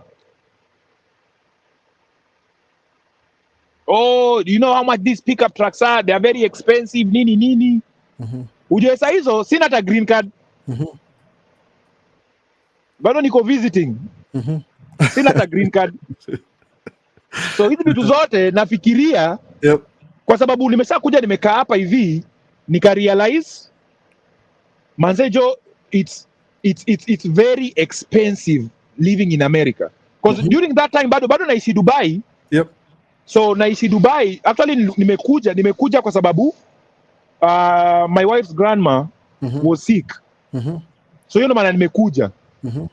But after burial imeisha, naona udem ni kama hataki kurudi. So imekuwa ni kuextend. Na pia unapata pia bado unalipa mabills, account yako inakuwa depleted. Nikasema kabla hii ndo yenye niko naye ishe, I have to do something. Cause hapa hivi kuna venye udem amekuwa homesick, anataka kukaa huko. So manzejo, uzuri pia hiyo kukaa Dubai, ndo naambia watu pia ukibuild on small, una build ukiwa big, utajipata uko at a certain level. By that time nimeshafanya my investment mtaani, niko na a certain amount, niko at a certain threshold in life. Kuna vitu zenye azizi nishtua sana. So I had to sell property to buy the first truck. Tuka leverage credit, but nilikuwa na bonga na mabeste wangu wa Kenya. Kwa sababu the idea yenye nilikuwa nayo sikuwa nataka kuanzisha bees anda kwa jina ya mama, kwa sababu unajua tu hizo ma stories za ama demo anataka kuacha anytime nini divorce bla bla bla, watachukua kila kitu. So nika approach mabeste, na saa mabeste pia wenye na approach manze, niko na do, wewe umeshakuwa huku hivi, uko na credit, niokolee, tuchape bees. Boss, everybody closed their doors on me. So ikabaki saa ni nani, mama ndo nimebaki naye. Saa ni kumconvince hii kitu ita work. Yeye pia ananiambia hii kitu haiwezi work. Hii kitu haiwezi work. Mpaka ananiambia maze, business kidogo yenye unafanya Kenya hauwezi kufanya America, is different. So but poa maze tu Mungu akamguza, akasema okay, let's try. Juu nilikuwa namwambia the worst that can happen is that we can fail. Unaona? Unachukua tu gari. The worst that can happen, we can fail, but tutakuwa na equipment, tunaweza kufanya nini? Tunaweza kauza. So bahati poa ikaingiana, tukaishia, tukabuy truck, tukabuy trailer. Sasa ule mjamaa mwenye nilikuwa nafaa kulease under, the American guy mwenye nilikuwa nafaa kulease under him, amenipeleka through all this process. Akaniambia, I'm talking to my lawyers, I'm gonna draft a contract, an agreement, you lease under me, utakuwa unanilipa 20% of your income. Mimi nimeshafanya maths zangu, na mimi nataka tu yani tu I just need a foot inside the game. Everybody doesn't believe me. So it happened that ikaingiana, but now nimesha buy truck, nimesha buy trailer. Jamaa nikaongoja contract for 2 weeks. Now the guy is not answering my phone calls. So now I'm stuck with equipment. with no business. Now life is still going on. Bado my bills zinakuja, everyday expenses. So manze, I had to bury myself on the internet na soma how to start a company in America. Now bado sina paperwork. I cannot start it with under me. So na sasa unje sana nimeconvince mama I put her name on the line on credit kuchukua hizi vitu zote. Yep. Tumesha invest do which yako na shida, wewe unataka kuuza hii shida yako. Unataka kuuza hii shida yako.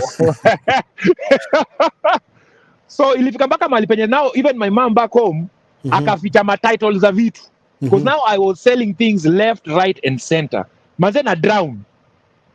So now I have to go back kwa mama nimwambie nataka sasa kuputi business under your name. Ameshaingia online hapo hivyo, na watu wana file for bankruptcy nini, watu vitu zinachukuliwa. Ufala nataka kutoka Africa ndakuja hapa hivi vitu the little things zenye niko nazo nataka kuput on the line. Manze jo it took me like 2 months. Equipment manze ziko hapo nje. Baada mtu mwenye aliniokolea pia ilikuwa ni my in-laws manze. My in-laws wakasema manze jo huyu jamaa amekuja hapa amefanya Kenya dia iona. Mumeenda mmenunua equipment. Kenya tu kuna believe unaweza kapata. Kwanza hizi equipment mmepata aje? Manze ni Mungu. Wewe manze follow tu kenye Mungu. Follow tu kenye Mungu amewafungulilia. Manze akaitikia. So tukaput everything kwa jina yake. Manze tumeanza biz. Sasa ikakuwa sasa ni kutafuta driver. Sikuwa najua manze jo kupata mtu mwenye anafanya kazi hapa hivi it's an issue. Manze the first month I went through 20 drivers hiring and firing. Mtu ameabandon truck yako Houston. Uko Georgia. Sina CDL. Nakwambia nilidrive truck Houston from Humble, Texas mpaka kwa truck stop over 40 minutes. Sina CDL. Sina CDL. Nilibook flight, nikatoka nikakuja Houston, nikadrive truck nikapeleka kwa truck stop. Yaani nilifanya maze hiyo kujituma mzee. Because now this is my baby, hakuna venye ita collapse. Hakuna maze after 4 months. Sasa maze ndo kila mtu anaanza kuona damn hapa hivi actually hii biz inaweza. Hii biz inaweza. Unajua mimi sasa nikaacha mama so na behave ni kama pia mimi najua kudrive. So I'm staying out with the drivers. Yep. Niko nao kwa track. Hawajui mimi sina papers. Akileta kichwa unamvuta kazi, unabaki na track hapo hivyo. Unaangalia who's next in line. So hizo vitu zote it was a crash course ya kila kitu kujaribu kufigure out how this thing itabaki afloat. Manze mpaka 2 years later nikapata paperwork yangu. So imagine it was 2 years of dealing with that. Nakata tu ongee hata sitaki kusema juu nikiongea wasema wana criticize ile tu sasa watu wa TikTok vitu ndogo ndogo nikiongea na bila hata siwezi sema kila kitu. Vitu zingine huwezi bring up ili manze ili nifike hapa hivi. It hasn't been easy. It hasn't been easy. Yeah, it hasn't been easy. It hasn't been easy. Sa after nimeshapata paperwork yangu manze the first week nikaenda nikapata license.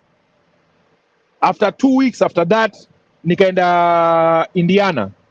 Gari Indiana. Nikaenda nikajoin CR England. Wakani train CDLs. Hiyo time yote bado niko na madere bado wana drive. So mimi niko class na ama jamaa.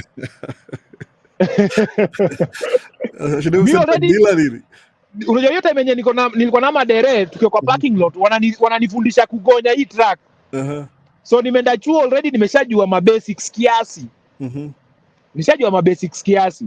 So niko hapo hivyo nataka tu kupata hii CDL because najua manzejo at any given moment naweza pigiwa simu dere amefanya nini? Ameresign. ama dere amegonga mtu ama amegonga kitu amedamage, we have to let go of him. Yep. Manze, it was a lot of sleepless nights yenye mpaka ilifika mpaka time yenye mpaka mama alikuwa ananiambia manze jo, hii bees me, I'm ready to give it up. I'm ready to give it up, all up, kwa sababu unapata masimu in the middle of the night. Hakuna kudoze. Yeah, uwezi doze na gari. So manze no, hizo ndio the first video yako yenye niliona manze, niko na wasee, unaambia wasee kitu alafu wasee wana trash talk manze. I felt so, yani nilifeel so insulted for you. Juu nilikuwa na imagine kama huyu jamaa ako na matracks zake, hata hajui mtu ana go through nini. Akuja hapa online. Iko na Audi na iko na toolbox kwa Audi. Hawajui umepitia nini. Ili ufike to the point whereby unatoka unaambia watu ati kuna opportunity hapa mnaweza fanya hivi. Mimi nimeshakuwa nikiifanya for years na hakuna time yenye nimeingia online. Niko na all the platforms. Munga na post vitu kwa page yangu, but stay ingia online. Because hiyo time pia hakuna, unanipata? Hakuna kabisa. And plus yani pia mimi nafikiria yani hiyo stress yenye napitia, it's also like hawezi taka mtu apitie, but it's feeding you, unanipata? It's feeding you, so it's like both the angel and the devil on both sides wana balance, unanipata? Wana split. Kuna wase wao wanaiona alafu wanaavoid. Kuna sawa iona hawaioni, watapitia alafu atakumbuka baadaye. So ni kila mtu ana nini yake. Yeah, but unakuja na realize mother, it's life. It's life. Kuna tukiwa nini nikicheza bake, unajua kuna ile time yenye unaambia cause siku nataka kufanya hivi because it's risky. Kwa hiyo alikuwa anatuambia mazee, the moment umeamka asubuhi uka step one foot off your bed, umeteka risk. Already you start your day with taking risks. Kwa sababu walikuwa wanasema kunaweza kuwa na nyoka hapo hivyo chini ya bed. Wewe umeangusha mguu ishtue nyoka ikuume udedi. So hizi stories are risk. Don't make it be a wall. Yenye na kuprevent from trying things. Because life is filled with abundance. This is just one channel. This is just one channel. Kuna mingi sana zenye bado unaona. Kama mimi sinaona, mimi nimwambia what you guys are doing to me, hapo bado nilikuwa nimeona roadblock. Unaona? Yono Kenya ilikuwa meni drive kwako, ukasema by the way bota nisikie venye umse anabonga. Story ya kupata hizi ma contract ni inafanywaje? Do I see people doing it? The people wenye nimeongea nao hawataki kushare any information. Unaona? Yani ili hata work under them, it's still an issue. Hawataki. Uko na akili mingi kualiko, so unataka utapita vibaya. Cause wanaona huyu jamaa tunaambiwanga, cause hiyo town yenye niko wanajua huyu jamaa ni Mwafrika, ameingia hapa hivi, ako na company, ako na matracks, ameemploy watu hapa hivi. Unaona? So huyu jamaa anaweza kafanya nini? It's like huyu jamaa anaweza katutoa kwenye hii field. But sasa nikaona mazee video yako huyu jamaa anaidu mpaka nikaanza kufikiria mazee huko Minnesota, mazee nimeshafika Minnesota, so nini Minnesota very many times. Mazee jamaa pia naweza kujaribu actually nilikuwa nasema natafuta mzigo nikuje huko hivyo nikutafute. Tukaitidi tuongee how does this actually work. Unaona? But unaona hiyo tena ni a different avenue of it's a different avenue altogether. See, that's a different avenue. Fingertips, kuna process behind it. That's a different avenue. Uko na proximity, uko umesema alafu process. But nilikuwa nakuuliza manze, ama watu wenye umewahaya manze wana behavior. Because mimi manze ilibidi nilipack my tracks. Nilipack my track. Alafu unajua saa actually going back sabizi nimeanza kushika, nimeanza kushikwa sana tamaa. Nimeanza kushikwa sana tamaa sana manze, jo saa nataka kutengeneza a certain amount kila mwezi. So ni kupump, natengeneza do, una pump do kwa biz, unatengeneza do, una pump do kwa biz. Nataka unaingia kwa site yako, unaona mazejo wameka biz yako iko net worth is this. Sasa niko na chase a certain net worth. Mazedi li make so many mistakes. Boss, nili make so many mistakes, and it costed me a lot. It costed me a lot, which pia nika understand, but yote ilikuwa tu manzejo employing manze, kuemploy wase hapa hivi ni ngumu. Ni ngumu sana. Mulipa madera wangu higher than everybody else. Ni ngumu. Manze ni ngumu. $5, $7 more. Alafu nikajaribu hiyo kitu ya, by the way, we even hired a lawyer. Nikajaribu hiyo kitu ya ili nijue manze kukuja huku ni ngumu. Tuka hire lawyer cause tuliambiwa kama tunataka. During that time nilianza kuona Wahindi wameanza kuingia hapa wengi. So nikaanza kufanya research, tunaweza kaingiza wasee hapa aje, watu wa mtaa aje hapa hivi. Tuka hire lawyer. Tuka hire lawyer afuatilie hiyo story. Unafai kupost vacancy kwa kampuni yako. Uweke kwa newspaper. Inafaa kukaa kwa newspaper for over 4 months. Yep. Alafu yani basically you have to prove that you haven't been able to hire somebody locally. To hire someone locally. Not that the people you're hiring locally cannot stay in your business. Hire, ndio. Hire. Wewe hiyo story ya watu hawakai, hiyo si boss. Ajali ndio. 10 na hiyo process yote hiyo ni 10 Gs. Mpaka saa hii. Bado hatujafunguliwa hiyo mlango. Mpaka saa hii hatujafunguliwa hiyo mlango. Unajua unasema vitu muogo pa kusema vitu unasema hizo je hivyo. Mu hold back na wachia. Nafikiri nasema acha niwachie hapa. No, let them know. Open up alafu ndio hata ki open up kama mambo ya cruise ship. Kuna msafiri ameniambia amekuja hapa hivi, najua watu wawili already kwa cruise ship. Na ameniambia ni hivi na hivi na hivi na hivi na hivi. Kaza kuambia watu. Mtu anataka cruise ship ni nini? Kasema oh man. The cruise ship. Sasa mwache the best kasema aje. Enda watch ile video ya acha kwa coincidence. Msama nimetoa swali, nikaona video moja ya Mungai Eve amepost kwa cruise ship LC. South Africa. Kama enda watch hiyo video uone vile inakaa hiyo design, itapatia perspective. Ni a moving hotel. Unatumia tiko ya ndege. Na kama hiyo sijui ni ile transit visa C1. So unaishi kwa port ya Florida, watakubukia tikiti na hoteli, you go out for a week, you come back. Kama uje toka Kenya, kama mimi na imagine mimi sasa mtu akujiplace kwa hiyo place. Kama niko tu mtaani huko hivyo, nipo tikiti ya ndege, hoteli, nikam job ya 9 months contract. Niko States, sijalipa kitu yote, nimeapply tu job. Haitafungua akili, fikiria tu ile, haitafungua akili. Ukienda huko 9 months alafu rudi mtaani, akili shaona too much. Na pia wanadhani wanadhaningi ati ukikuja cruise ship ati ukiletwa sababu tunakuja ati uliza kama Bella na hiyo group yote. Ati ukikuja ati nikuleta ati California, ndio kumaanisha wanakuwa wanajua hiyo game zote mnacheza. Game ikifika tu hivi una track hiyo umetoka. Wanajua hizo game zote, parameters. Kuna immigration huko kwa port of entry hizo ndio port of entry unaizitanga. So hizo vitu zote lakini kwa sababu unaangalia the end game, hata kama utacheza hiyo game utaicheza after 2 years. 2 years. Game yao ya kucheza create record. Kemboy. Usifikiri tu utakuja ufanye tu kwa umeenda. Kemboy mara moja. Vitu that easy. Plan on the background. Chapa hiyo 2 years. Mimi sitaki kusema hizo vitu by the more try to hold back. Chapa hiyo 2 years useme umeangalia strategy, umeangalia options. Alafu rudi mtaani useme nataka kwenda kuvisit sasa. Juu kuna do, kwanza kudiri kuna do ile. Kuna do, unachukua kuna do. Kama sema uko Dubai, Middle East, travel Turkey. Uko mtaani uto travel Turkey kweli? Hauwezi. Manze, you have to start from somewhere, manze. You have to start from somewhere. Ile step ile moja ile. Ile moja tu ile. You have to start from somewhere. Kwanza ile, ya pili ile. Yeah. You have to start from somewhere.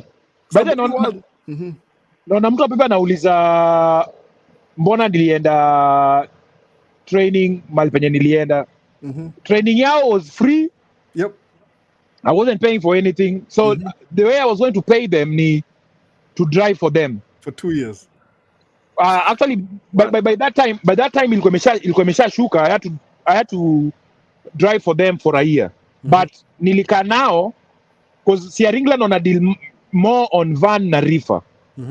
So nilikaa nao for 3 months nipate the road experience. Alafu shida yangu sana ilikuwa ni I know that I'm an outgoing person, napenda kudrive. Ever since I was young nimependanga tu hiyo kutua. But shida ilikuwa ni kudrive usiku. So I was there, nilikuwa nachukua hizo shift kwa sababu first of all hiyo tukiweka kwa barabara tulikuwa watu watatu kwa track. Watu watatu. mimi trainee mwingine na trainer. Watu watatu. So huo trainee mwingine hakuanza kudrive usiku, alikuwa mlami, hakuanza kudrive usiku. So mimi nikaambia trainer, hata mimi ni drive nini? Hata ni drive usiku. But trainer hakuwa anataka hivyo, alikuwa anasema hapana. Oh, this guy is going to use you. Alikuwa ni trainer nini? Alikuwa ni trainer Black American. Hapana. Hawezi huyu ama jamaa wametufinya sana, yeye anataka kuweka hata pia ngane na hiyo usiku venye unangangana nayo. Cause nilikuwa nangangana nayo, kulikuwa na time yenye mazee John, alafu mi body clock yangu ikishafika saa 8 saa 9 manze lazima ni doze. Inakata. Lazima, so nilikuwa najaribu kubreak hiyo boundary. Hiyo barrier hiyo nilikuwa najaribu kuibreak. So most of the time ilikuwa inafika saa 8 saa 9 lazima ni park mahali ni doze. Saa 8 saa 9 lazima nifike mahali ni doze. Mpaka ikafika saa mahali penye sasa na drive tu comfortably. Ndio ikifika hapo saa 8 saa 9 ndangangana nayo, but naweza ka drive mpaka hiyo 4 alafu ni doze mpaka saa 2 saa 3. Naweza fanya nini na doze alafu narauka naanza kudrive. So huyu jamaa mwingine, huyu trainee mwingine pia alikuwa na take advantage. But hakuwa anajua mimi mazee, mimi niko na mali yangu yenye naniongoja hapa hivi. Exactly. Yenye mazee nataka kumaster this thing as fast as possible because siko nataka kumalizia 1 year. Because walikuwa wamenipatia option kama umalizi 1 year then wana transfer the loan from the company to you personal, to me. Which pia nilishalipa nikamaliza. So that's why nilienda hiyo chuo. Kila mtu lazima apitie learning curve. Hata mimi history yako ni kama hata bro aliingia Sierra England bro pia. But Sierra England, I'm grateful for that company as much as watu wanaongea mbaya juu yao, but I know hapo ndo penye nilianzia. Na walipatia the worst. Ulianza Swift. But unajua Swift na Sierra England out of my pioneers. Ndio ilikuwa mama yao. Ndio ilikuwa ile place unaweza sema kulingana na everybody states, watu wanadhani kila state iko na rules zake. Kuna place kwenye training school unapata ni terrible. Kama ni Iowa, sisi tulikuwa napata mpaka fund, super funding story ya kwenda training school, unaona? So ni kwa tofauti, naweza sema nitoe 7 Gs. Sio wakati umekuja unapiga uko na familia, lazima ulipe hiyo shule, lazima ufanye nini zote. So watu wengine si ukisema mtu anaanza pengine Sierra England, watu ile group iliendanga huko, ilienda Swift, si kupenda, unajipata huko pengine ndio umelipiwa shule, uko na familia, unabidi kumaintain, ukiangalia ka paycheck yako after 2 weeks, unaangalia unauliza hii ndio utatumia mama nyumbani, unaangalia ni lakini unaangalia end goal, unaangalia hiyo end goal, unaangalia zile vitu nataka kuachieve pale mbele, ndio unaona. Na pia kusikiza watu ni poa. Kwa unaweza nikikaa mimi nikipata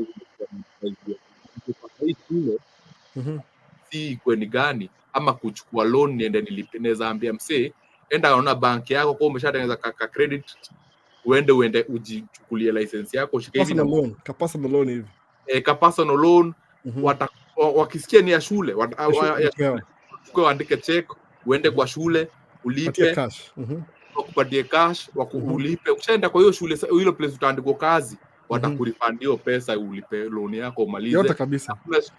Na utakuwa na down, utakuwa na lockdown hiyo ya 1 year hiyo story. Kuna best fulani alitoka box track, watu wale kuna ile wa victims box track aka upgrade to hiyo nini sema DL, lakini sasa nikakaa chini nikamwambia ni ako Atlanta, lakini sasa ndio nasema hivyo kwa sababu nilikuwa learning curve. Nikamwambia usijaribu kuingia Sierra England ama ni yote, uko na hiyo, alikuwa na do kwa mfuko ya box track, unaget, walikuwa kwa business ya box track, so ako na pesa kwa mfuko.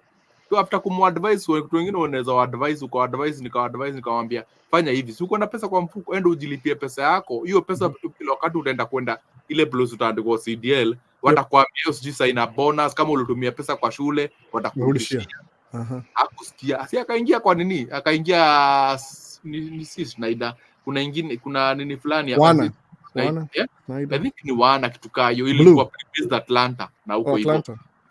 Na kuambia aligongeshwa kuchapishwa lami, unajua kuchapishwa lami ndio urudishe pesa yao. Alafu watu angalia pale fine print. Mwaka mzima na uliponini alikuwa ametumia hiyo course, ilikuwa na course huko kwa 7,000. Akafanya miezi 3, wakampiga fine ya kusema alikutana terminate hiyo contract ya kushika huko ya 1 year, ikamtoanga na ngine ngiri 10. Una imagine umefanyia msee miezi 3 wakutoanga hiyo ngiri 10 tena, alafu tena urudi, alafu waseme abandon, wakuandikia abandonment. Unaona sasa hata huwezi pata job ingine kwa background check. Sierra England basi ilikuwa poa. Sierra England ilikuwa poa. Ametoka tracking sahi, ameenda.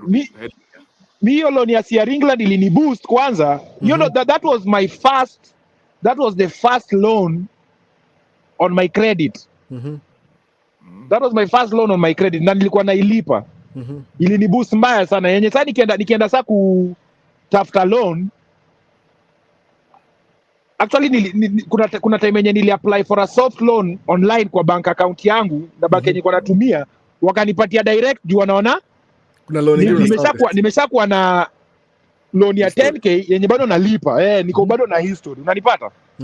So niliskip hiyo kunyimwa juu sina anything. Azin kila kitu manze, ni venye kuna watu wenye wanataka vitu haraka, ndio manze. Pole ndio mwendo manze, pole ndio mwendo. Pole inakam haraka, itakucost do haraka, itakucost time manze, jo itakucost. Unajua afadhali kitu ina cost time, kitu ina kucost do na time. ni twice buried manze, twice the punishment. My agent au kulia hapo na agent twice the punishment. Anakukamatia hapo Twice the punishment manze, twice the punishment. Musa mafani ni kule ngumu peke yangu ni figure out ili I learn from my mistakes. Nasikiliza na singopanga kitu fearless man. Yeah, but then ukishakuwa manze, ukisha run your business for years hapa Stato, unakuwa fearless mbaya sana. Fearless. Mimi mpaka siku hizi mama wangu ananiambia what are you doing? But that's crazy, but what else haven't you done? What else haven't you done? Nishakuwa offered million by the way, 1.5. Lakini sijui nifanyie nini bado. Sasa mimi nakwambia nilikuwa nakimbiza hiyo namba. Namba nilikuwa nakimbiza my friend. Ili buda ku maintain. Now another thing na Stato ni ukishafika certain bracket, maintaining, staying there. Staying there is the problem. Staying there is the problem. Because sasa uko na a lot of expenses monthly. Na lifestyle. But forget even the lifestyle. The business. The business. CP yangu alikuwa ananiambia, my friend, you're not doing any business. The business is doing you.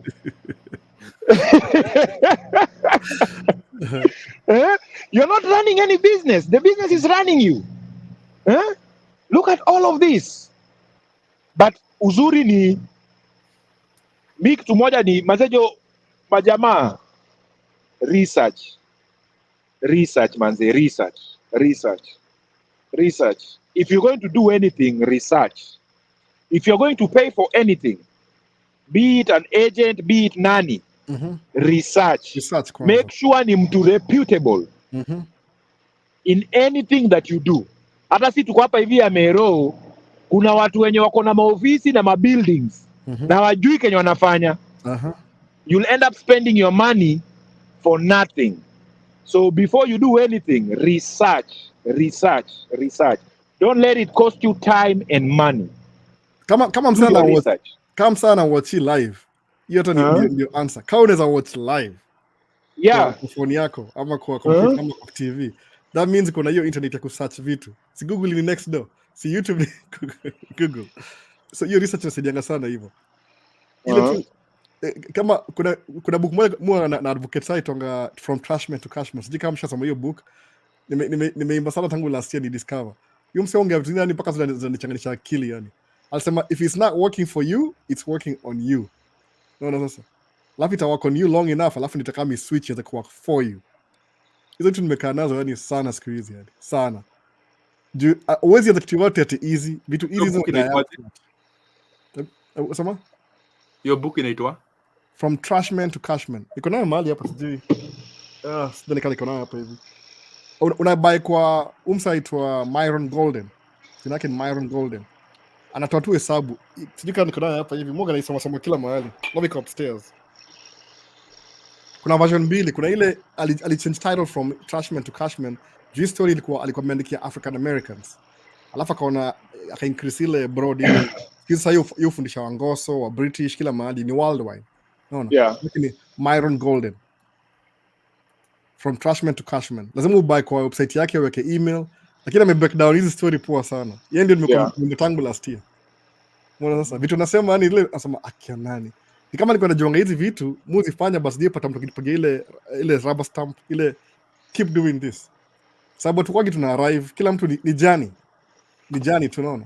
Wewe sema ati nimefika utaifika.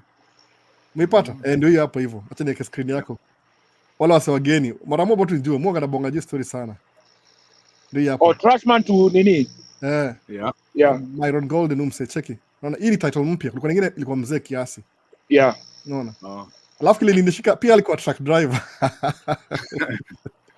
So truck driver tu hivi. Sema si book ndasoma. Nilisoma haraka sana by the way. Alikuwa wa trash. Naona hapa hivi kuna mtu mwenye hapa hivi anaitwa Ready to Marry. Anauliza anataka kuregister washa register kampuni. Ako hapa on visit. Ana register kampuni.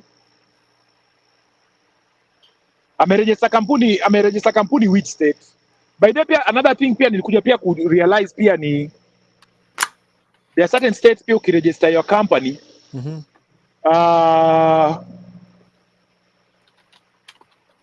unapata hiyo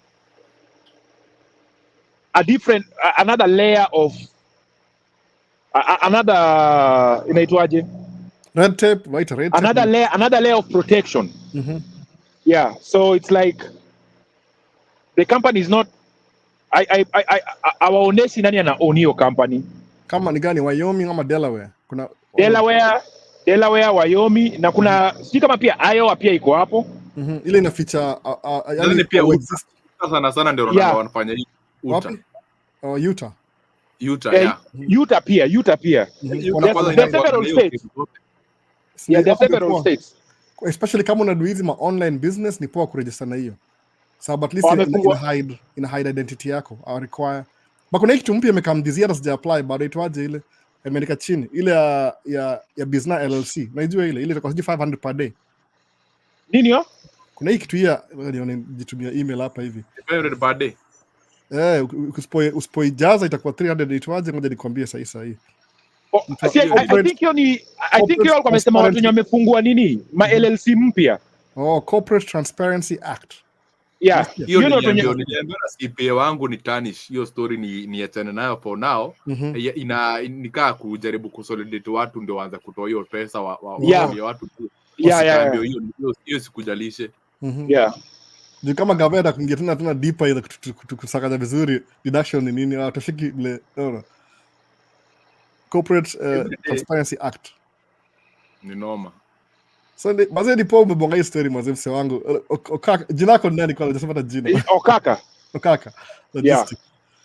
Kujangia hapa sana. Ama Mato sema Mato nikumbuke poa kwa sababu unajua mwiko na vitu mwisho ndio kuongea juu unajua kama na whole platform mwisho sema am I allowed kuongea hii ama siko allowed kuongea hii. Naona sasa Isa umepita ile bari yangu. Kuna vitu mshi ndio naisemaje ikwe. Yeah, cause unajua pia saa zingine pia and pia hizo ndio vitu pia nilikuwa nasema pia. It's like kuna it's a barrier pia yenye pia uta go through it. Unanipata? Because right now unapata kuna matrolls wenye pia wataingia wanaanza kusema azinani nilikuwa by the way I went through all those comments. Zenye watu wako na comment hapo nasoma. But I was so annoyed. I was so annoyed. Yaani huyu jamaa ametake time yake. Hiyo tu. Yaani umetake time. Umetake time manze ukakaa manze ukatengeneza umebai uko na setup, sound iko clear, picture quality iko clear. Yaani hata kuna mtu mwenye anasema manze jo Mkenya manze amefanya kitu kingine ya maana. Hapana ni criticize. Ni poa though.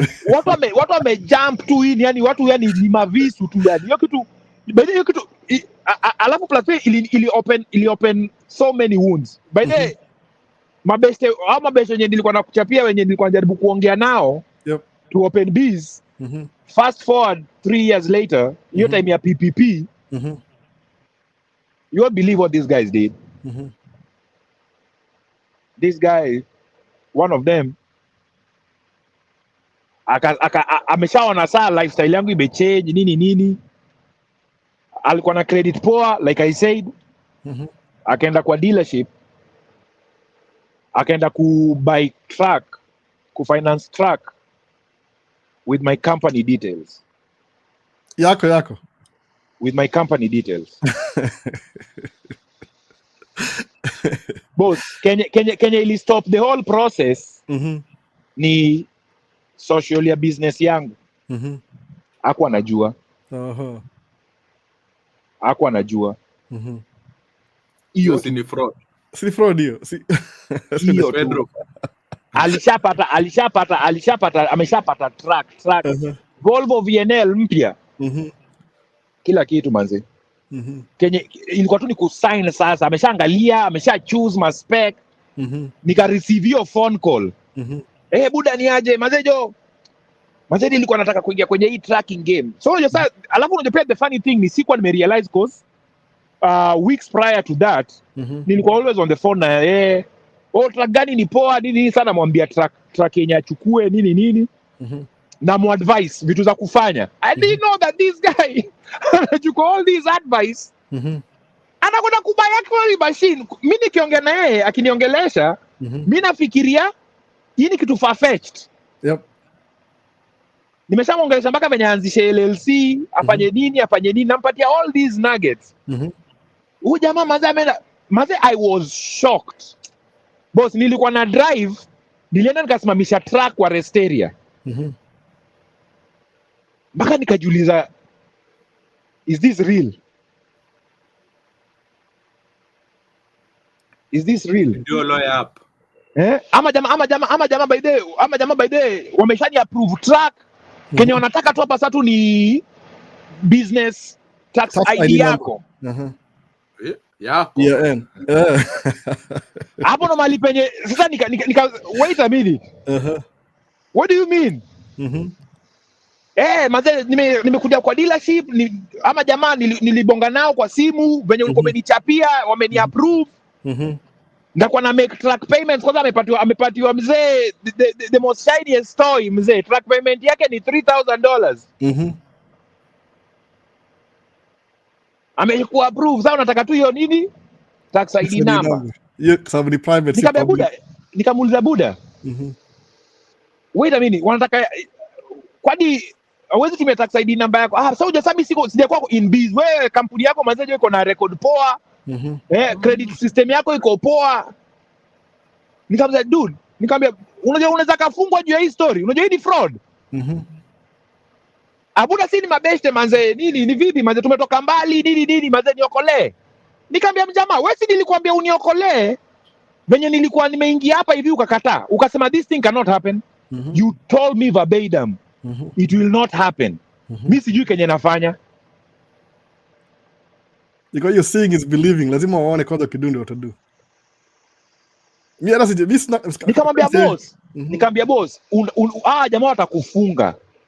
Ama nikiambia jamaa ni kitu yenye mimi So sasa ametoka sasa tunaongea Kiswahili sasa juu na process everything. Huyu jamaa juu Kenya amefanya na venye anaongea yana anafanya vitu ubeste unajua ile umtaa mtaa buda hapa jamaa atakufunga ama jamaa nikamwambia jamaa actually right now we are not ready to make that purchase. No, it's not going to be a problem nini mpaka huyu jamaa alikuwa na for sale. We can give you guys some few months off. You want to pay the club for the next 3 months. It's 90 days hiyo ni trick hiyo. Yaani umepewa hook moja. The only thing benefit na PPP walinilipia track yangu 6 months. Sikia. Track yangu ilikuwa imelipwa 6 months. Boss. PPP. You won't get this deal anywhere. You won't get this deal anywhere. Siko blink hivi. 6 months nipe. Income yote mzee. No, sasa 3 months ikata kuendesha. Niangalia tuna admire. 3 months kama sticker hapo sasa nikaanza nayo. Sijai regret your decision. Kwa nini niko busy now already? Mama sasa. Nikamwambia boss. Hii yako ni noma. Hata mimi nimeoka hivyo kidogo. Poa, hata mimi tajangu inaisha kama nashukuru sana. Sikuwa na mpango leo lakini mmesaidia sana wase. Na pia umenikumbusha story ya nini? Hiyo SMS story RNTMPT venye tunaweza kwa StreamYard alafu tunaweza incorporate nitakuonesha tutakama on the background kuna contact zangu venye sasa unaweza ingiza watu wa TikTok uende live na the same live view uende kwa TikTok tutakaa chini na wewe alafu tutabonga hiyo story alafu pia wenye follow unaweza ni follow kwa YouTube kwa nini TikTok na DJ Voice tutafollow na each other na pia tutamake a date tukuje na watu wakuja nayo maswali na conversation tunaweza fanyanga every time and then kwa sababu si wote ni watu tuko na the same circle tuko na the same profession kind of mindset watu wasaidika wanasaidika mwenye hata saidika pia ni sawa hatuwezi wa force na just kila mtu anaweza do video hata mimi nimeanza juu story ya covid nimefanya do video equipment lakini baadhi Martin anafanya kudo content man hata kuongea hata kama ni once a week mjamaa mimi nikiona kama uko online just send me an invite cause maze kujagol vitu mingi manze na vitu mingi tujaribu kusaidiana hapa hivi as in this is just hii conversation ya leo ilikuwa tu ni patia the plan nipo everything umesema ni kama ulitumwa hapa leo ulitumwa jimuda hizo vitu alafu nashindwa naisemaje na overthink so unasema how am I going to say this ni package vizuri watu wanajiana lakini kuja so hapa hivi mdosi hapa hivi ata organize next time maybe tunaweza kuwa maybe na talking points leo ilikuwa tu ni kuvent leo nilikuwa nakuja tu kuvent ya watu wenye walikuwa naongea mbaya mimi kwa sababu nini ujozuria content hata wale maheta ndio pia manze au skiza ndio kama criticize mbona ni poa lakini in terms of content ubani ile ina bring ile energy na kwa negative in a way lakini uzuri ni ile mtu kama mimi nishakula mangumu mo msema umse ajini nilipitia wapi before nianze kuongea kuna background kuna foundation so mimi nimekuja hapa tu backup manze watu wasione as if as if ni jokes ama ni mchezo unanipata like we have better things to do yenye take time hapa hivi tukitake time tunaongea hapa hivi tunasaidia as in kwa sababu tunafai kutengeneza community yetu manze online tunafai kutengeneza community hata si ati online buda me by the way buda as long as you are like minded mimi manze mimi nitakuja tupatane tukae chini because there are certain things pia zenye wewe unajua zenye mimi sijui tunaweza chanuana kuna zenye mimi najua unasikia sana unasema story ya social media mimi sijui hizo vitu mimi nionga tu social media zangu ni cause niko na budget ya kampuni ya marketing so lazima nikuwe na hiyo footprint ya vitu zenye nafanya unanipata anza na hiyo that's a good idea mimi nimeanza so niko already kuna hiyo budget na unajua tu hapa mazejo kama sahihi ni evidence unanipata so ama jamaa kuja nini wanaona wanaona Imeanza hivyo tu it's justifiable. Yeah. Kampuni It's justifiable. ikuwe na presence ya Instagram, ikuwe na TikTok, Yeah. ikuwe na kampuni yako basically. Yeah. Alafu hiyo budget. But sasa sisi hii yetu specifically tunaidirect kwa watu wa home wenye wanakuja. Nimeona hapa hivi unaona Ready to Marry pia amefanya the same thing yenye mimi nilikuwa nimefanya. Ni msana najua, namjua kabisa Ready to Marry, namjua kabisa. Tuko ni Okaka Logistics. Facebook, Instagram, TikTok. Kwa hii video hapo tuma link alafu ndio tunini ndio sasa unaingia live TikTok. Kuna vitu zingine nimesikia Ready to Marry ameuliza story ya hii story ya kuolewa. Kuna vitu zingine hatuwezi bonga hapa, sasa tuna ignore. Kuna vitu zingine ndio maana vitu zingine hatutaongea na tutajaribu cause ziko above our pay grade kuongelea hapa. Exactly. Kuna risk factor. Naona. Kuja kwa ama kusimu. Actually unaweza tengeneza I see ama jamaa wenye magurus pia wako na ma platform zao za private discussions. Patreon. Exactly, Patreon, so kuna vitu zile zenye unaweza kwa pia unaorganize pia vitu kama hizo. Unamjua Ready to Marry na namba yake ya simu. So ukizapatia kama ujamula lazima niulize mtake consent. Siwezi pata namba kama sijaongea na msee yote. Tunaweza ka link up. Pia mimi ndashare ma details zangu hapo hivyo manamba na wewe. So alafu kwa link hapo ni kila kitu. Sasa ndio baada umenisave leo mtu akaongeza vile kitu I don't know how to say it, ile packaging. Enda Dubai. Sisi Dubai ati ni mwisho wa maneno. It's not your stop. Una crank, yani umetaka crank hiyo wheel.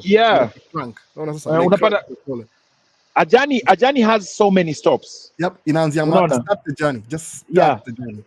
Iko na so many stops but kuna destination. The destination sio stop yako. Hata kudanga destination ni ideology. Sababu sio. Ukipata 2 million you want 10. Ukipata 10 you want 200. Unaona hivyo. Mimi naambia akudanga ati you don't arrive. The only time you don't arrive utakuwa 6 feet under. Hivyo. Ile ya 50 cent ile get rich or die trying. Sababu utai kusheka. Just make it so clear. But at the same time crank your movement. Ile maza Dubai bana msakawa no but majama pia wase pia watu wenye pia there are so many people hapa hivi wenye wanatuwatch hapa hivi majama tujaribu kutoka kwenye hiyo cocoon jamaa it's not that sisi tume make it we're just willing to share to encourage wase alafu plus pia mimi sana nilikuwa nataka kuambia watu unaonanga kila saa manze ukiingia tu hivyo tu ma comments tutakujaje stato wa jamaa tutoke kwenye hiyo conversation let's make moves. Anza na fimbo ya karibu unaona anza na fimbo ya karibu yenye unaweza actually ni goal yenye unaweza ka make flight kutoka Kenya mpaka Dubai is less than 50k unaona ukiachieve do yako ya flight ingia social media pata watu wenye wako reputable watu wenye wanaweza kuorganize mahali pa kustay ama kama ni job ingia huko jaribu find a way to stay there tutoke na hii mentality ya mimi siwezi fanya hii mimi mazeni nilikuwa naona ukiingia TikTok unapata watu wanaenjoyana umeenda Saudi kuosha nyoka nini mimi ndaosha choo saa hii mimi nakwambia hadi vitu zingine buda venye you are in a journey ni journey destinations ziko mingi destinations ziko mingi by the time unafika mahali penye sasa you're no longer intimidated unaweza kuja kwa platform kama hii and then you speak your 2 cents uko na a lot of wisdom to share to the person who's starting and then in the same chat unaweza ka inspire mtu mwenye ako uko juu anaona wewe ni mtu mwenye uko na hiyo grind anaweza kukupigia hiyo simu ama kutumia hiyo message for you to get a leg in to your next level You never know who's watching. Hapa hivi kwa hii chat kuna watu wenye wako in different levels. Kuna wajua hata waongeangi. Yeah, they're just watching. They're just watching. Nakumbuka. Yeah. Wanapigia simu akuido two step moja ukuelevu. Yeah. So majama manze tu network manze tuko nje hapa hivi nje. Networking is key. Yep. Networking is key. Network ndio net worth. Sitaki kuona na watu yangu 2 years ago, nimekaa hapa 1 year, tumeanza kama last year. So hii kama 1 year, second year. Alafu iko ati next year bado naweza kama States. Manze. Hapa na niambie mse wangu niko Dubai saa hii na kama kuvisit States next week to meet wapi. Unaona sasa? Yeah. Alafu pia another thing pia ni ukikuja kwa platform ya mtu then let's say ni ameka title ni clickbait, unaona wanaongea about something as much as uko na swali yako hauwezi ka relate, take your time, go through someone's content, uangalie kama ameshaiongea juu ya hii ama ameshaiongea juu ya hii, go through it, utaipata, and then answers ziko somewhere in there, unaona somewhere in there. Siwezi repeat what I said last year. Bisha sema already. Nata ki repeat you are lucky. Repeat sasa kama ya states nimeongea mpaka sema acha ni repeat tena. Ile I like more napenda shoot video. That's my passion. Ile event, ile venting. Venting yangu ni shooting video. Sasa ni risk na camera kwa track. Drive. Najua mtu wa DOT akiangalia video. Lakini kile mfano ile ikianza ku drive kama niko hapa nita start camera alafu ni drive all the way. That's what it's a little bit boring to watch the whole stretch, but I can't touch the camera when I'm driving. Kama ni you're driving, hizo zinaanza kuja ma violations. Hata ni drive kifika unaizima sasa. So hiyo part sometimes you're boring, you could drive hivyo. But kuna sasa maji you want to see the roads. You want to see how you're driving. You want to see, okay, talk about something. So sometimes kama iko very stressful, kuna video mume kata kwa gina post. Nasema hii ni mbaya. Unaona sasa hivyo. Ndio ile sema this is how the track feels like. Nikienda kwa kama kuna casho, this is what the casho feels like. Feels like. So mi na vlog at ile full time, ile full, but nimebeba kamera moja kuna hii na show hii DJI, sijui kuna ijua. Ile ka small ile. Hii unaificha hivi uingie naye mahali tuko scene to scene. Unaona? Small hivi. Sijui kuna ijua hii. Najua DJI. Ni mpya. Sijui. So una flip to screen hivi, alafu ina kamera hapo. So kishikilia hii unaingia naye anyway. Ficha. Mimi wanga niko na Insta 360 yenye mwanga nachukua naye ma content nikitika mahali kama ni loading whatever. Mkiingia hapo hivyo ma social media handles zangu mtaona ma video, ma pictures, everything that I'm moving. And I only do it whenever sometimes niko na hiyo time. Kama niko in a rush, I don't usually take any footage. So, kama yani mwanga na do enough videos to keep the week going. Sababu wasa mambo ya YouTube ni poa kwa ile consistency. I know that's not the videos I want to make, but just to keep the active. No, but your videos zako mzee ziko very professional. Yani mpaka mimi nikasema mzee Jo, nilikuwa nataka I want to do nataka kuweka hiyo setup, but yani naona hiyo setup yani ili niweke hiyo setup mzee hiyo ni do pia. Si vile lazima nitumie na bado sasa ndo season ndo imeanza. Season imeanza, so budget iko very tight, alafu unajua pia lazima ujicontrol. Second quarter. Lazima ujicontrol, Hii ni cashback. Hii nimenunua cashback. So hata siwezi ni cashback. Ile from last year, fuel kabaya. So hata in cost see the write off anything, see anything. Ni over time, see buy everything. Small. Pana nasema hiyo setup yako the way it is.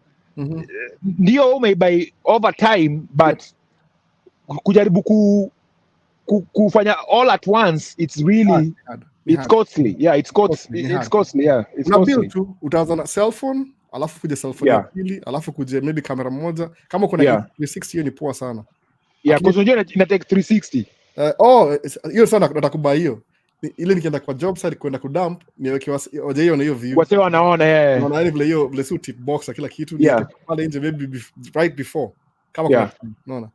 Actually nimeona nini watu wa FEU wametengeneza a certain device kama hiyo yenye uko nayo, but now hiyo yao iko detachable, iko na magnet. The camera itself iko na magnet, unaweza kai detach uistick kama at the back of your truck ukidrive, watu wanapata hiyo view ya nje. I think ama kwa hiyo nini kwa trailer. Kwa trailer ndio. So but iko na magnet. Gari yangu ni carbon fiber. I mean ni si steel. Nina magnet pia. Nitaka kusticks moja kata nikasema Cab ni itaje fiberglass something fiberglass. Fiberglass. I stick na magnet. Once in a while sababu hiyo view unajua mtu nakapatiani msea kwa na ile view ile I can do this too. I can do ile familiarity. Alafu pia mfanya madere wangu pia madere. Niambia enda watch your video vile nimeingia kwa job site vile nimedo. Don't worry what I'm talking about. I'm talking about a different audience but hii ni job site. Inakaa hivi. Ni more maintained kwa sababu au madere wangu do Uber. Au do Uber. So nikaa sasa job iko busy na do Uber. Moja kwanza do ile Uber ile black. Kuna ile SUV. Anajua hii Godoni mob so hiyo atatoka job aenda kudo Uber tena usiku. Sasa mwambie don't drive overnight though sababu utakulemea the next day. You do whatever you can. Lakini maze job na wewe umepata watu wenye wanaweza ka work na wewe. Umekuwa na madere wako for how long? Last year. Before ilikuwa mimi na maze bro. That's a blessing mzee, that's a blessing. I'm pay more na prioritize dere than mimi. Mimi nakwambia mimi madere nimejaribu. Mimi mpaka mabeste. So later on mabeste wenye nilikuwa nimepatana nao walikuwa wananiambia manze you're overpaying your drivers. But madere yani tu ma mistakes tu manze. Mistakes tu yani kuna vitu zenye yani especially once umesha drive ukiona tu truck yako imegongwa mahali fulani, kuna dent mahali fulani, kuna damage kwa site, unajua tu itu ni negligence. Negligence. Unapatia watu the first chance, second chance, manze third chance amebuda ishia tu. Me the longest driver nilikuwa nao ni 3 months. 3 months. Manze ikabidi tu nikasema tu no. Hata alafu plus now it was costing me. Sasa ilikuwa like Jumi bado mimi nilikuwa na drive. Mimi manze I enjoy being on the road. I enjoy it. I love it. Especially hapa hivi na enjoy yani tu naweza toka hapa niende Houston, niende Illinois, nirudi Georgia, mupenda yani I love that. I love that. Yeah. I love that. Kama saizi unajua ni spring break hapa hivi. Actually nilikuwa nataka kwenda kusumbukana hapo hivyo nikifurahisha macho hapa hivi. But nikaingia online. Naelewa. Siwezi meshauriwa. Mama yao watu kwa zingine. Ambia waseme kufurahisha macho. Napeleka wase siku moja nikifanya gas na napeleka wao. Spring break mzee kumechizi hapa hivi Florida. And that's why nilikuwa nimekuja Florida because of spring break. So jana nilikuwa kwa beach. Watu tembea na bikini tu kwa street. Mzee jana nilikuwa kwa beach kwa hivyo mzee kutulia tu kucheka, kufurahisha macho. Nikarudi kwa track. Like turn boy, were you ready to marry? Atafanya turn boy hapo.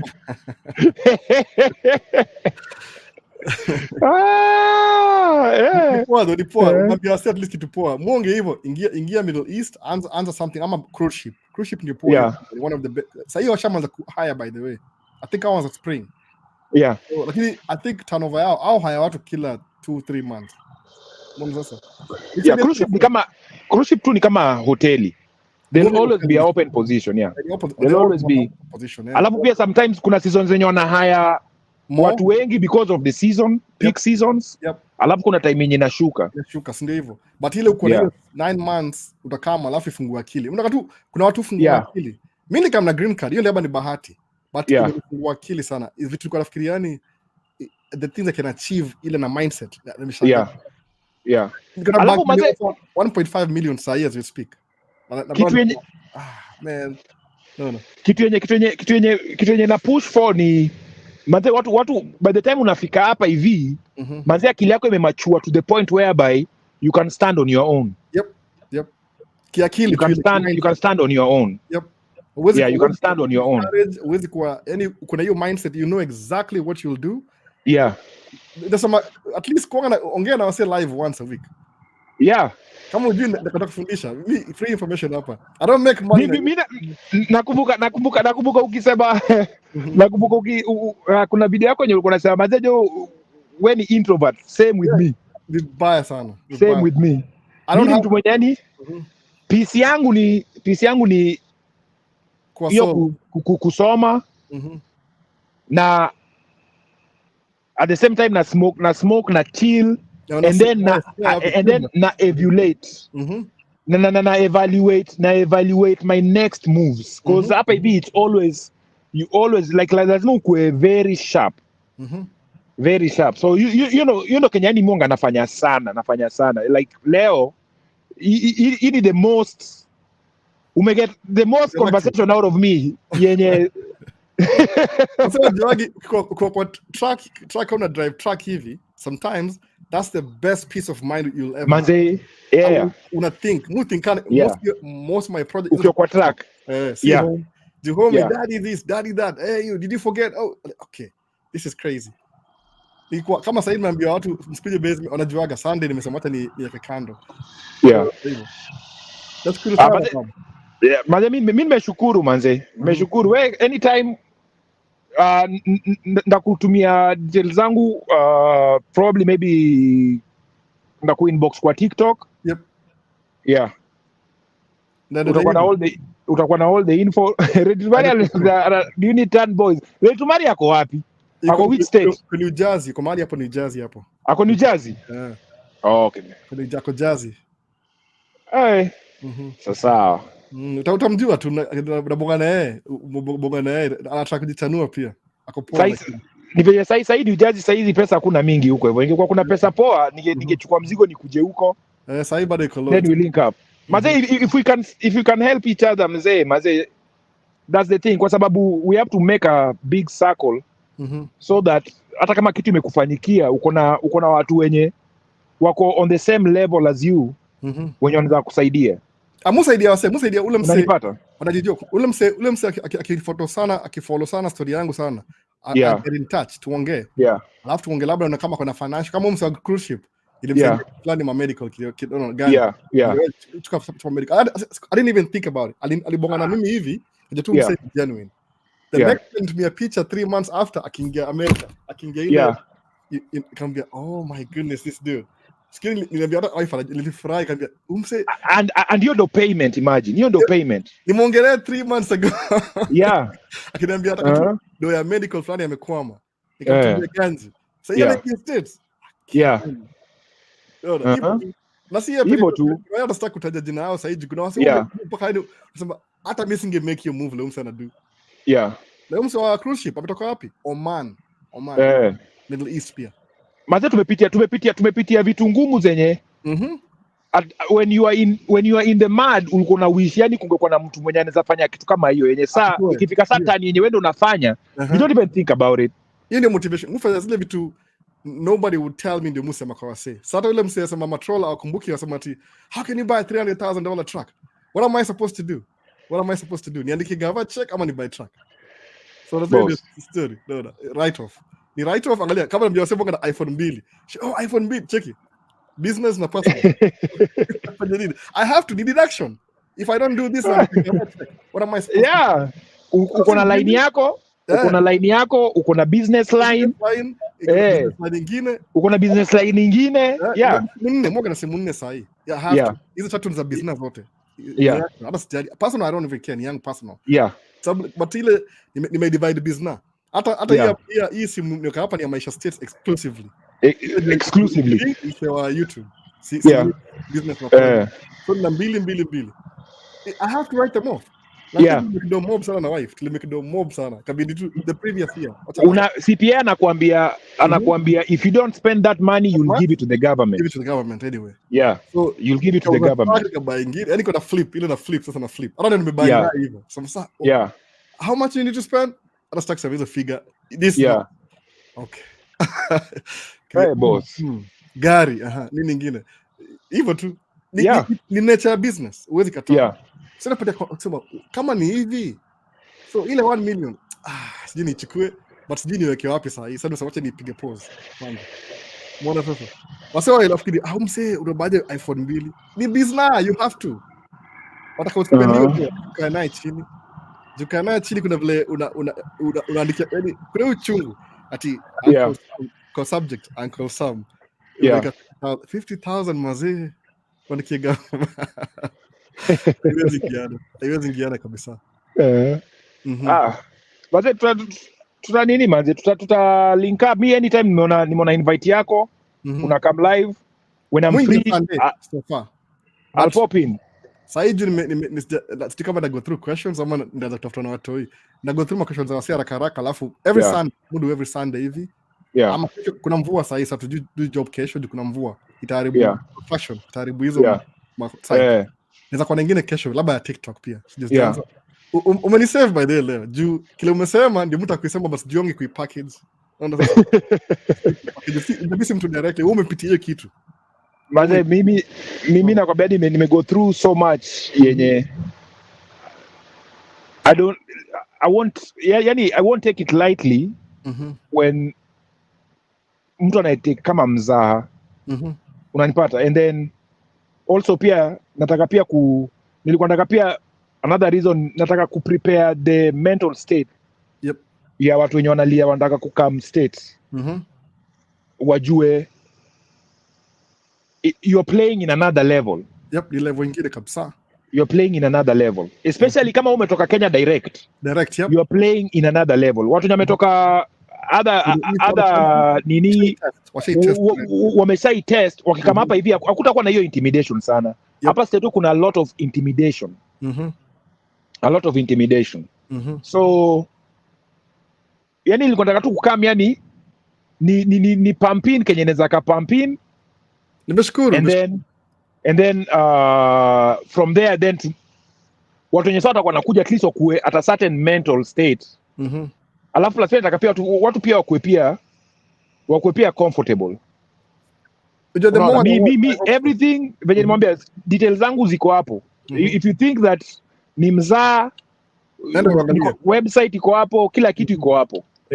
Everything in America is open. Open. The only thing labda hiyo ya number ndio si open. Hiyo iko open hiyo. Hiyo iko open hiyo. Hizi zingine zote ni personal. If you're doing business ni kitu public information. Yeah, it's public information. It's public information. Network utaona. Yeah, it's public information. It's public information. Ungeita trailer. Ama mzigo leo. Kuna mzigo kwa trailer. Zai, mazejo hii tablet yangu pia iko karibu kuzima manze. Next time. Maybe ni transfer kwa nini? Kwa sababu nime link up StreamYard. Yep. Maze nimefollow hizi vitu time yenye ulikuwa umeingia online. Nimeona ulikuwa umepost link, nika click on the link. Ikaenda hivyo nikanituma kwa siko najua ati it's different. Mimi nilikuwa nafikiri kama TikTok. Una join tu. Hapa ni YouTube ni a little bit complicated. That's why I got intimidated. But mpenda vitu hard, alafu ndio inakuwa easy. Ina limit. Yeah. So kama sasa this is the easiest I can do na microphone. Yeah. Into headphones hapa directly. But my other view, my other view. Naona hiyo view. Check. Hiyo setup iko sawa. Mazejo alafu mtu anataka kuambia venye wewe hujui kenye unasema. Yani you took time to invest on all of that.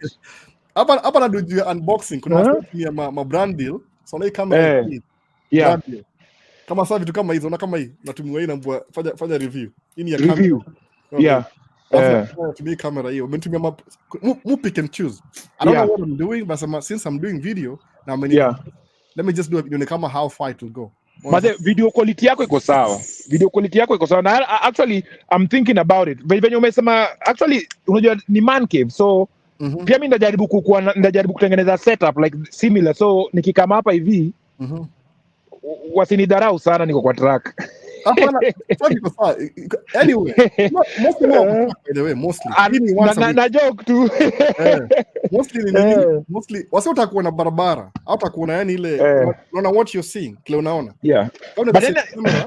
Ukitengeneza kitu kama podcast because umesema unataka kutengeneza kitu kama podcast unajua pia hiyo video quality pia niko nayo niko na hapa hivi hapa ni kama kuna kitchen hapa so hapa hivi ni kama dining ile kuna living room kuna podcast hii side nyingine na couch na microphone na kila kitu ni vile tu nikiinvite wase au kana issue sijui kama reputation yangu ni mbaya ama ni mzuri nikiinvite wase the last 2 months every week I show up something happens but unaweza kama mimi kenye kwa nasema ni ukini-invite kama podcast online pia mimi nakuwa pia na setup kind of similar so ndajaribu pia ma details za my equipment then ni invest on such kind of stuff nakwambia kama kamera hii hapa hii unaweza mount kama track ni yako, unaweza mount kwa dashboard.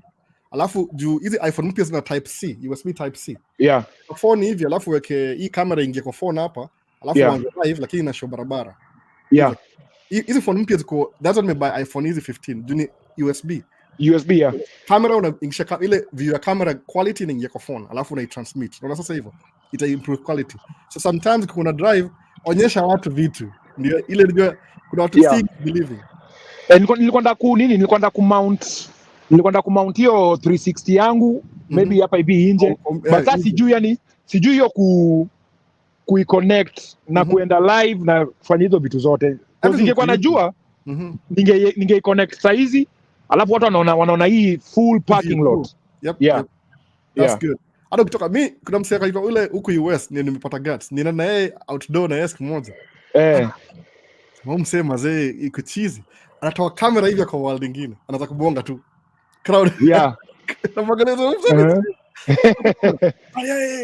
Anawasha hivyo. But over time megunduani, the more you do it, the easier it becomes. The easier it becomes. Ni tu zone yako zone. Nimeenda bike show moja, hata naambia wasave bus ja post in bike show. Rock music wangoso yake. Black pekee. Na camera kila mtu anataka kunavigate karibu na mimi. Ananiangalia tu mimi naangalia bike na mimi najua kila kitu about bike. But sija post hiyo video. Mujiuza saa zingine sija post hiyo video bado. Ina take time pia kuedit. Manze saa zingine pia kuedit mzee. Mimi niko na ma videos zenye yani sija edit tu yani. Sina hiyo time unless nipate tu ile time tu. Enough time then I do them one live. Patia wase sababu kuna watu akiona it ata believe. Akiona. Because I like filmmaking. Knowledge fulani hivi most of my books. Experience kidogo. Afu unapatia wase as long as you're giving people value for free, it comes back to you. Juu before nikwambia kitu lazima niijue. So when I want to know it, nakwambia pia mimi nimelearn. So you're learning at the same time. Unaona sasa? Ndio mekana wasema kwa Dubai, nataka kuongea na wewe the next 1 month. Uambie wase.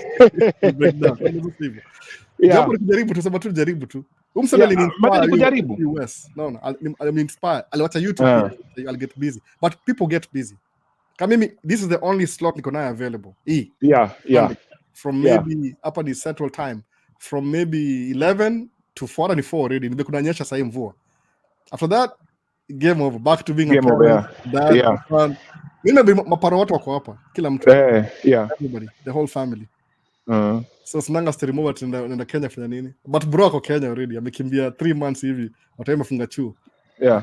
Maze mimi baadaye mimi niko huku tu kufanya kazi. Mimi kama hapa na chapa wera 3-4 months naenda mtani na ka 1-2 months narudi.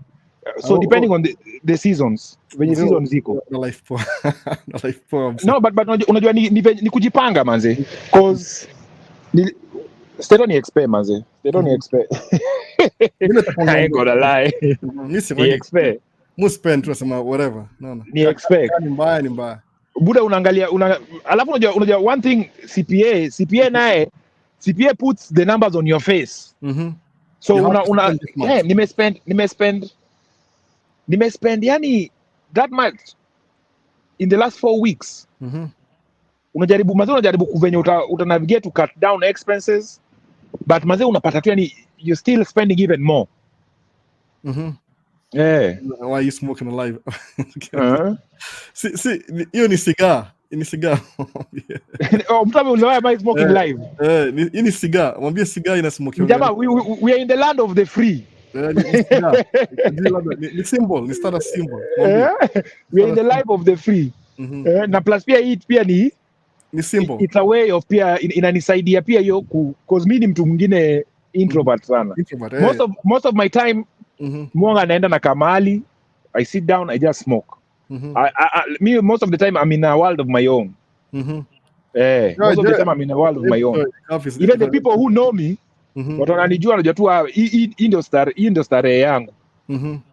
Hata watu wenye watakuja kwa social media handles zangu, you'll see that for the last now over 15 years. So wataka TikTok yako handle ya TikTok ni gani handle?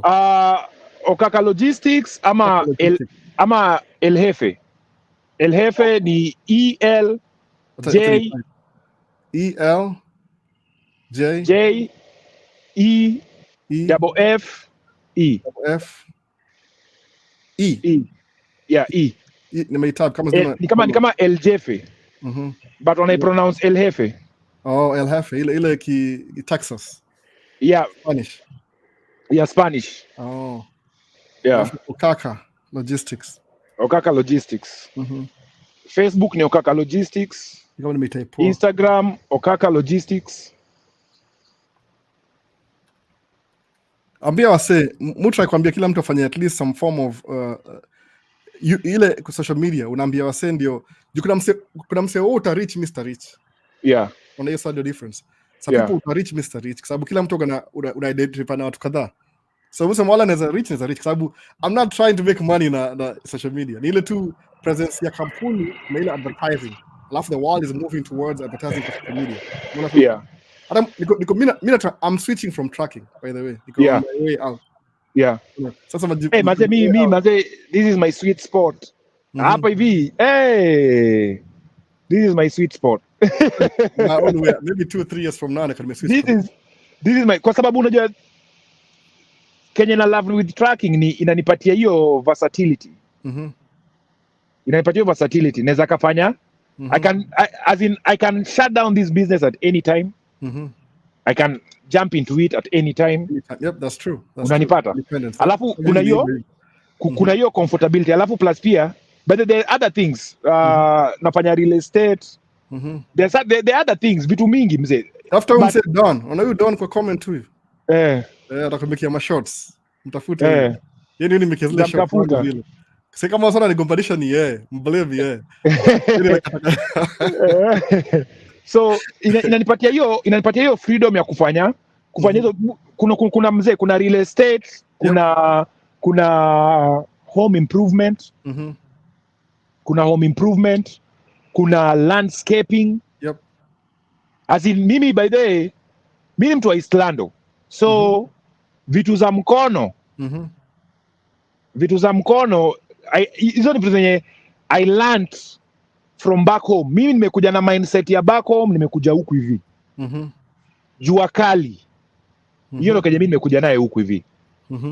Na imepay because nimefika, like I said, process yangu ili take longer. So by the time nilikuwa nafika hapa hivi, nilikuwa naona manzejo, I was true to myself. Sasa nikajipeleka chuo.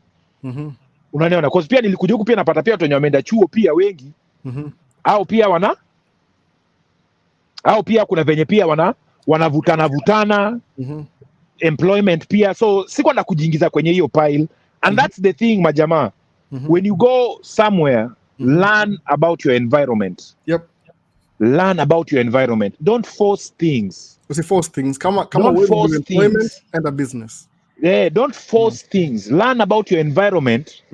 Sino tumetoka mtaa, tuko very sharp. One thing ukishafika huku hivi, you'll realize how sharp you are and how educated you are. I don't think it's a high five. Forget about the marketing. Mkenya tu standard. Mkenya kwa streets. Mkenya tu standard kwa street. Hata standard. Mkenya mwenye ko below average. Hapa hivi uko above average. Uko above average. Hata kama ulipata sijui ni EKCSC. Uko above average.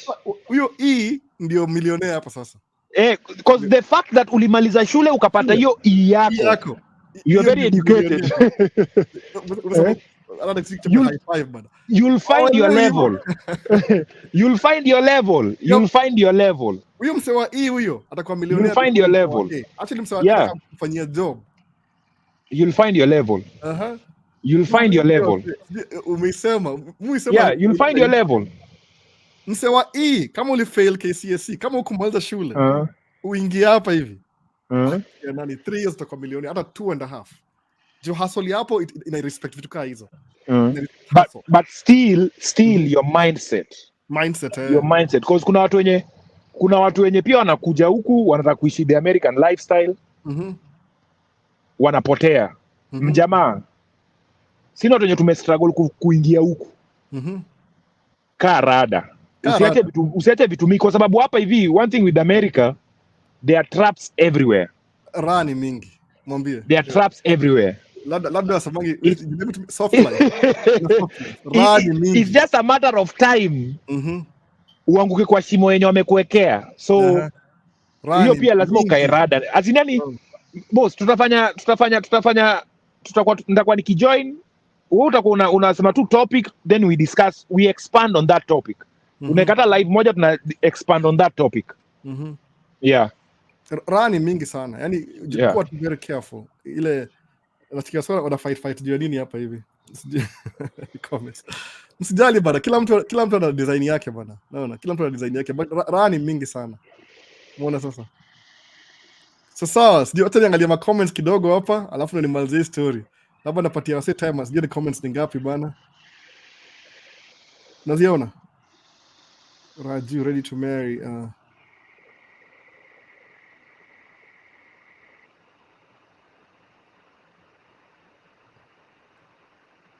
Kuna comment gani? Kuna conversation inaendelea hapa hivi. Ndio naona. Kwa nini ani block? Sasa siwezi block mtu bana. Nani asema ni block mtu? Ni open forum by the way. Unajua mimi si choose ni kama ini broadcasting. Umeona? Mary ana feel maybe ako nini? Mary hata unaweza ingia live by the way. Oh, hata link. Mary your boy, kama unaweza ingia live, ingia link, nilisahau kwa link. Kama unataka kuingia ndio link. Tumeongea hapa sana. Link ndio hapa kwa unataka kuingia. Nimpatie link. Msana roho bado ingie. Sio gope. Leo ilikuwa call in show. Unaona?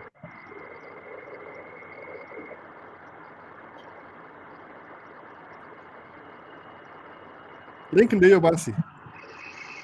Kama una roho ingia bana. Usiogope bana. Ingia link ndio hiyo hapa hivi. Nimesahau tumeongea sana hapa hivi. Oh yeah. Naona hapa hivi nilikuwa naangalia ma comments hapa ni nini na cause fracas. Ni open forum. Leo imekuwa tu ile call in show. Okay. Naona hapa hivi nani Joy Wambui ndo amesema hapa hivi kwa sababu nilikuwa na smoke. Ndio kasema block hiyo, hata sijina try kufollow hiyo conversation. So yani, anyway, hapa hivi ni man cave. Uki understand what goes on in a man cave. Man cave. It's just yes, we are men. It's just we are just men, but then us as men tuko na ma preferences zetu. Kuna watu wenye wanapenda kinywaji, whether it's whiskey ama ni bourbon. Kuna watu wenye wanapenda soda ama ni fresh fruit juice. Unanipata? Kuna watu wenye kama mimi, I smoke cigars. That's what I do.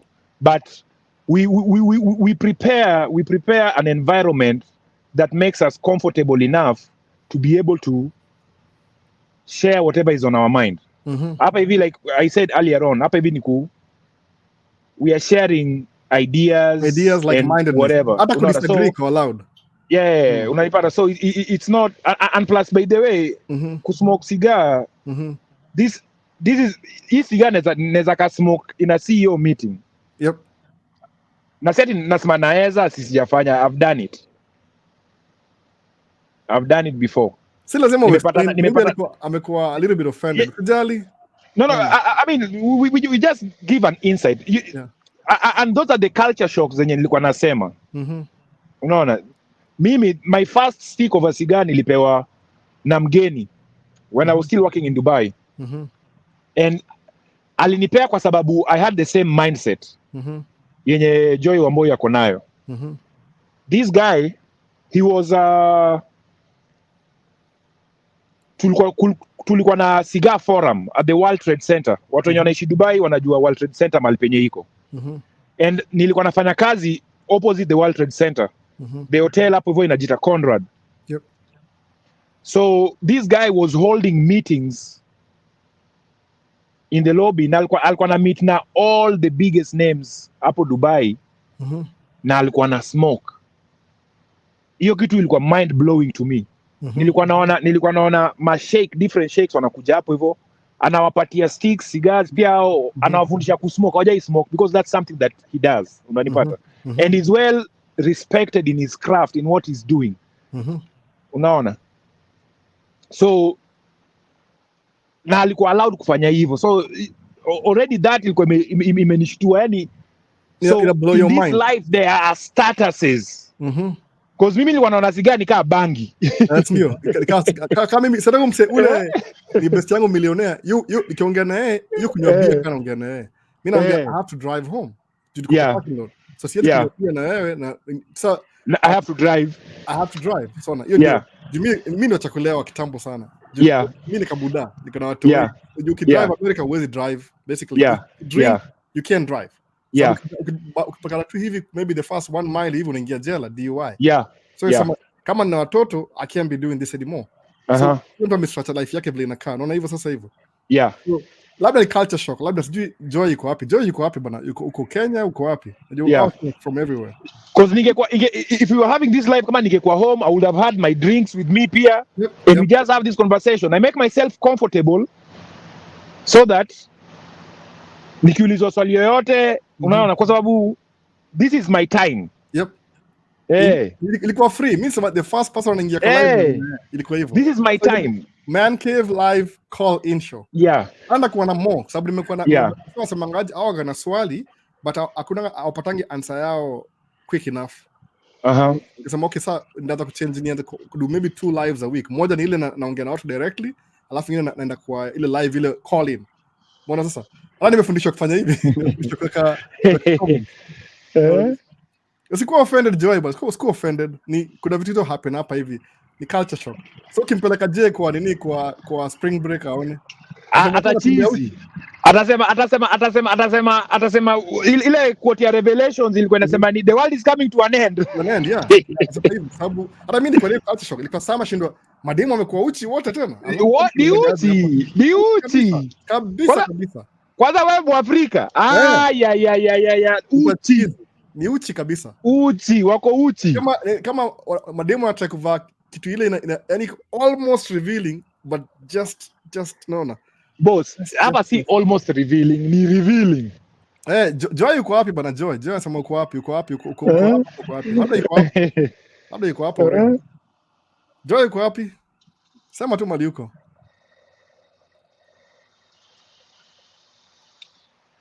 Ama ingia tu live. No offense, mimi sinanga vita na mtu. Ingia tu. Aingie live. Ongea tu. Ni conversation, ni empty. Ni ile tumesema angalia ile value. Mu overlook hizo vitu past hizo ni sababu ule msa amenifundisha game ya kukuwa na credit. He was drinking while you're talking. Ni best yangu tumejuana 15 years sasa hivi. I mean akiliona hivi nasimama kwanza. Hata kuenda. Sema mimi. Ndio sasa. And plus wapi bana Joy iko wapi? Sema tu mali yuko kwa location. Sema kwa Nairobi. Sawa.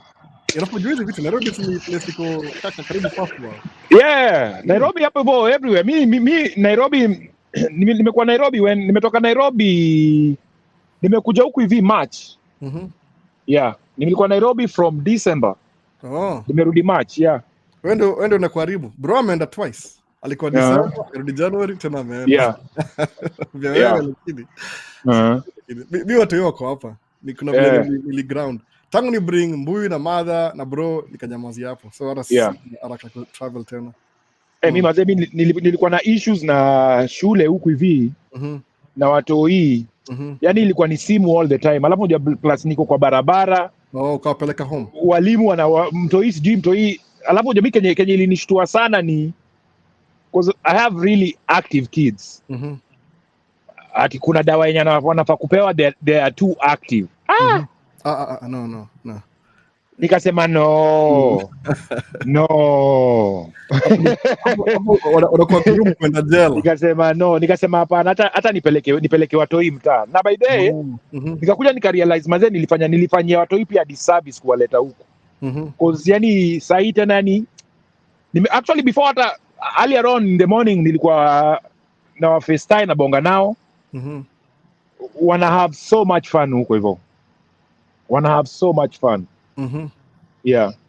So hivyo ndo venye nime set up nachapa wera narudi mtaani nakaa mtaani narudi. Nimeelewa sasa kuna familia. Mimi niko na familia. Sasa niko na mother hapa na Mbuyu. Bro ameenda mtaani pia. Ameenda bro pia ameenda. Lakini wanaishi couple of blocks kutoka hapa. So mimi sio hata nisije kwenda mtaani. Nikienda kama utakuwa utamisio the family element pia. Kwa sababu ile 2-3 days ujambua daddy I need peanut butter and na unavuta umeamka. Are you awake? What? Ndio kwa bed. Kweli mtu ndio kwa bed. Niko home leo. Umsema jumua mka asubuhi kana nimeenda asubuhi. Nimepiga mahagi zao hata kama wako half asleep. So nimezoea hivyo. So siwezi kubali nao. The youngest yuko kama 8 months. Azaliwa August. Mbona sasa? Nilirestart. Kasi. Wow. Mimi nilifunga chapter manze. Nick, I thought nimefunga. Mama bado. Nakuelewa. Mimi pia ilifika hivyo ikabidi nitoe ngori manze. Hapana. Because now it was nilikuwa naona itakuwa ni shida. Itakuwa ni shida because hiyo time yani alafu moja pia uko kwa barabara so mama ako solo. Yep. Alafu moja sasa tulifanya mistake mama alikuwa anakaa Kenya. Akakuwa pia homesick tena akakuja huko akuja na watoi. So unapata ile help ile ya house help nini. Akawacha huko. Sasa kukuja hapa first of all utapata wapi house help? Hawezi pata. Unanipata. Alafu mimi naishi in the country. Mimi kuishi tao ilishanitosha. Naishi in the country. Yani kutoka home, kutoka kwa hao mpaka niseme kama kwenda tao ni like 1 hour 40 minutes. 1 hour 30 minutes. Nimeka radio hapa, radio. Vipi boss? Nagoje. Unasikia? Fresh. Radio ya bana. Naongelea hapa live. Leo tunaongea tu radio bana. Ongea tu. Ndio naona. Bana vipi lakini? Unajua kuna juzi nilikuwa nakwambia Shell University. Ile Bowling State. Bowling Green State. Bowling Green University. Iko wapi hiyo Bowling Green? Kuna town mobs naitwa hivyo. Iko Ohio Bowling Green State University. BGSU. So nili apply. Nilishow interest ya scholarship so wamenitumia barua leo asubuhi. There is more details they needed so nime provide. The problem ni kuwa after degree hujamisha maliza degree ya kwanza. They don't provide scholarship for masters. They want me to repeat the degree. So they told me if I'm okay with that, they can give me until $80,000 scholarship. Kuja bana, kuja. Scholarship isha kupitisha ile pale malizo kwa pale. Ito ngaje gigiri ama ni wapi? Kuja bana. So there is those details ndio nasanya. Alafu I'll share with them then I'll update you tuone. Kuja sasa ujoy. Ukaza unaona one step in. Akienda Ohio, angalia mseme anakaa. Angalia mseme. Najua. One step in. Check mseme. One step in. Yes. Check mseme. One step in. Ohio. One step in. So I'm trying. Nataka to submit hizo details and then we'll see. Kuja tu anything na ukipewa scholarship hata kama ukirepeat blah blah blah blah. Kuja tu. Hii ni blah blah blah blah whatever. So utapata paperwork pia kufanya kazi. Na kazi exactly. Ndio sasa. And then pia unafanya vitu zako hapo hivyo ku make sure una solidify status yako. Mbona sasa nikuulize tuseme kama unafanya kazi kwa kampuni fulani wako na branch US then wakutume but yani salary kidogo iko chini unaweza hepa hiyo kampuni ama what is the procedure kama ile kile itakuingisha hapa ndani ni hiyo kampuni sasa kwa ile visa specific ya hiyo kampuni so unaweza kuja nayo kwanza uanze kazi uko hapa hata simalizi hiyo sentence unajua tu nimwachie hapo jua kuna shimo mbele wait lakini inawezekana nikimbie nitoroke hiyo kampuni si immediately ile hiyo ndio ni kama hiyo ndio sponsor wako so do your time but unacheza hizo game nyingine polepole yani vile nimesema ile unaangalia ile end goal ni gani Sasa Yeah. wanajua but ile una stick na ile whatever brought you here first. Yeah. Kampuni how long utapewa 4 years? Kama okay, ukienda nje ile kampuni niko ukienda nje wanapewa let's say 4 years outside the country, but maybe 2 Hiyo ni in time. US, maybe 2 in Germany. Hata ukipewa That's time. 6 months imetosha. 6 months That's time. Sure. That's a lot of time. Hata Unajua mimi nilikuwa Ton Boy pia. Nilikuwa Ton Boy kampuni Overball pale Mombasa. Oh. Gani kabisa? Overball. Jamaa alikuwa na nini na Mash, walikuwa na Mash. Nakumbuka Mash. So nilikuwa Ton Boy yuko for like 2 years. Ndio nikapata scholarship ya campus, nikaingia nikamaliza. So tukaanza kazi. So sasa hiyo kampuni ndio wako na branches US. Sasa nilikuwa naona kama nitapata transfer US ama hii BGSU. Nikigive I can kuja bana. Ukifika hapa tutaongea kwa simu hiyo nyingine. Yeah.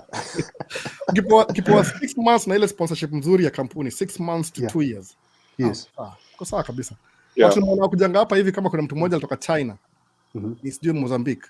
Kwa sawa Yes. sasa amekuja hapa 9 months kwa sawa. 9 months.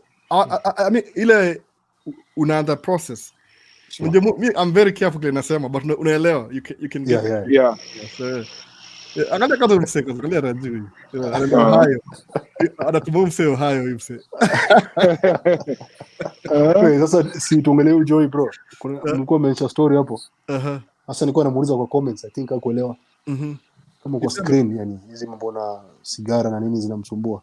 Unajua hapa aim yetu I think ni kuja US ku make it in life kidogo. Sasa kama kwa screen inamsumbua, je, sasa akija huko US I heard jamaa na smoke even openly as long as what to smoke? They have some license or I don't know they have what. Yeah. Wameweka kategoria medicinal. So kuna stage zenye imepasiwa and kuna certain amount yenye unaweza kuwa nayo. Ukipitisha hiyo amount then it's illegal. So technically federal level ni illegal but wajai achilia. Yeah. Kama kwetu tunanunua siku hizi kuna maduka. Yeah, mama nini ziko mingi, ma dispensaries ziko mingi. Sana. Yeah. Kwa biashara mzuri sasa kuingia kwa sababu inauza sana. Yeah. But see the same na kenye watu wanavuta huko mtaani. Hii mazee hii ya huku hivi. Ai. Hii ya huku mazee hii ya huku. By the way, vitu zingine ndio maana kwa nasema yani vitu zingine lazima you have to experience vitu zingine in life mazee. Because kuna vitu zinatupanishana. By the way, vitu zinatupanisha watu hapa mbaya sana. Because unajua saa venye wali make legal saa yani kuna venye yani wanaongeza vitu zingine zenye zinafanya watu wanachizi. Zinafanya watu wanachizi. Capitalist ni biashara. Mazee ni biashara.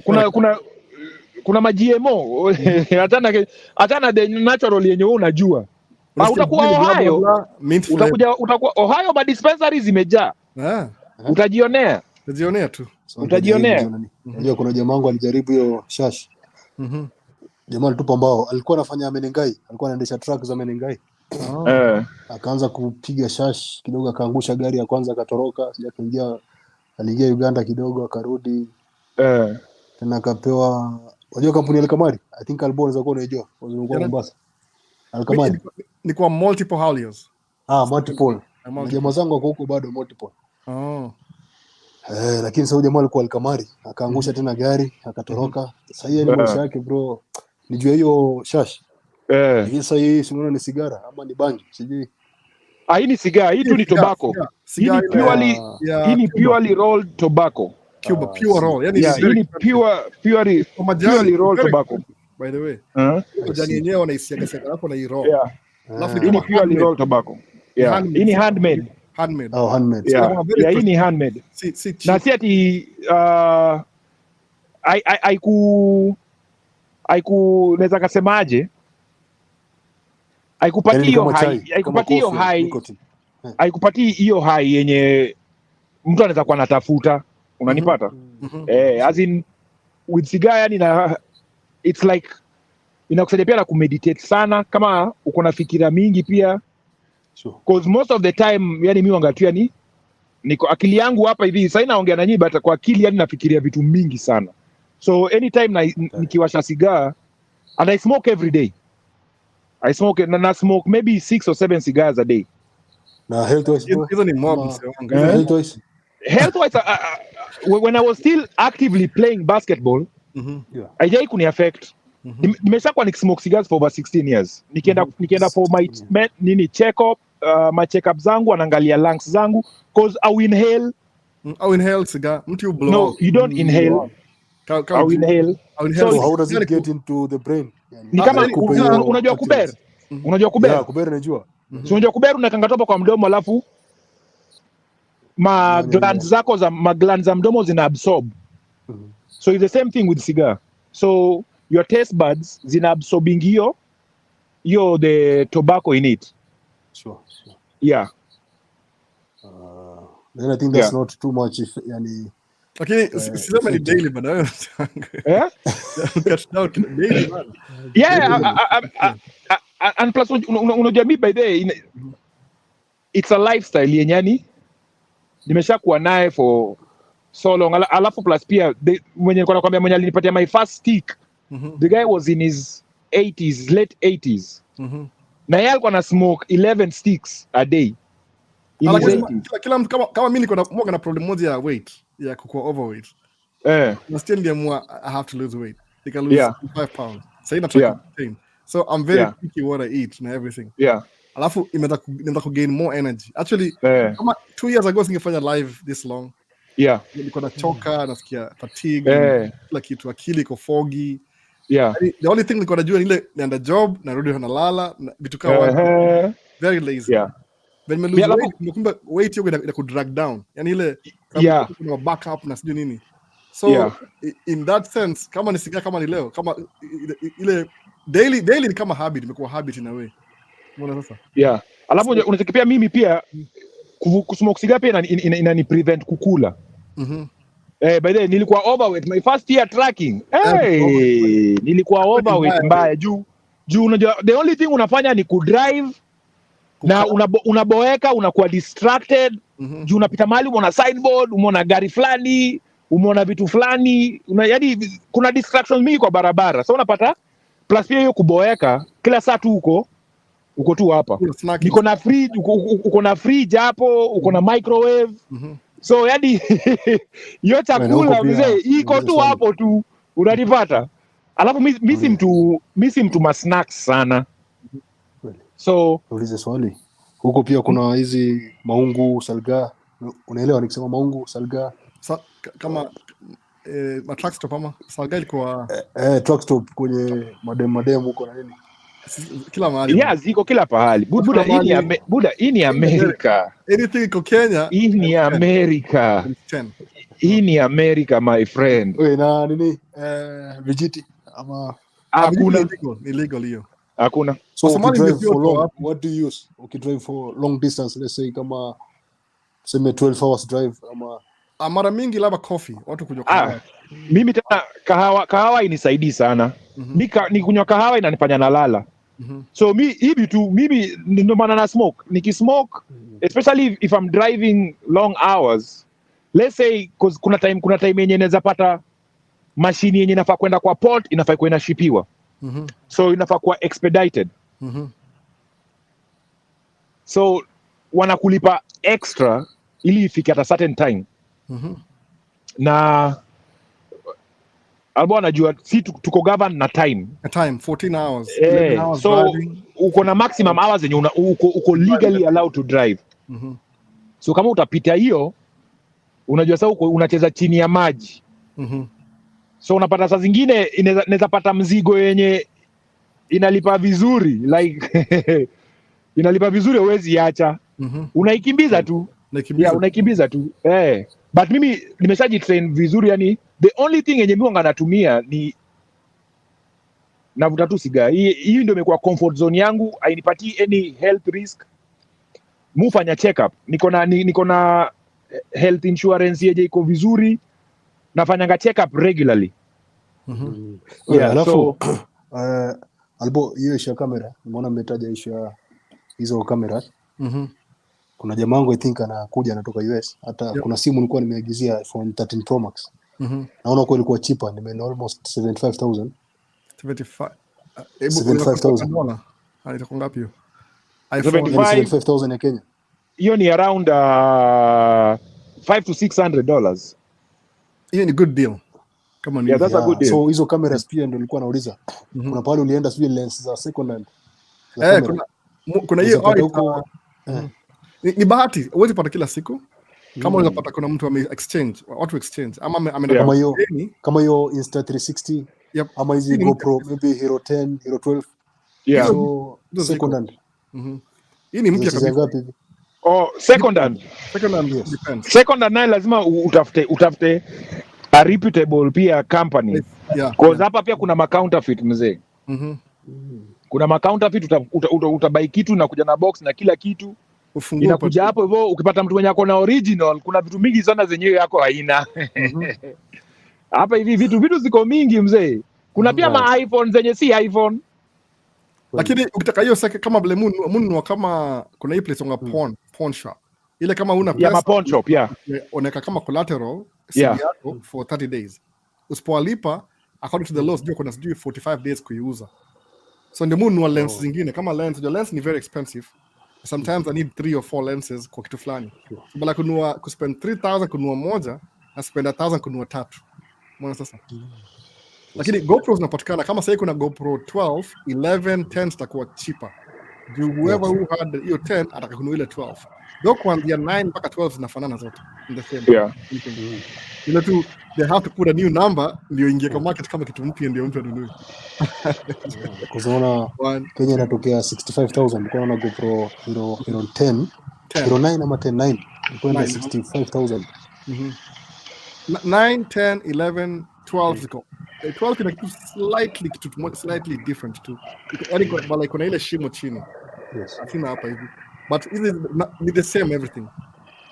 Because for me, you know, I do biking. Mimi ni mtu sana wa motorbike. That's a really good. I commute to work every day. Nice. Pata moja kwanza. Nataka nifunge hapo kwa helmet.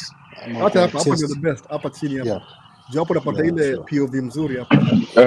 Kwa chini hapa movement. Sure. Because pia nafanya long distance kama juzi nimeenda Uganda.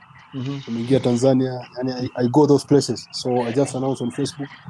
People there, and they wish to see the live coverage of the journey, but sasa sija hata piece na piece. I'm thinking.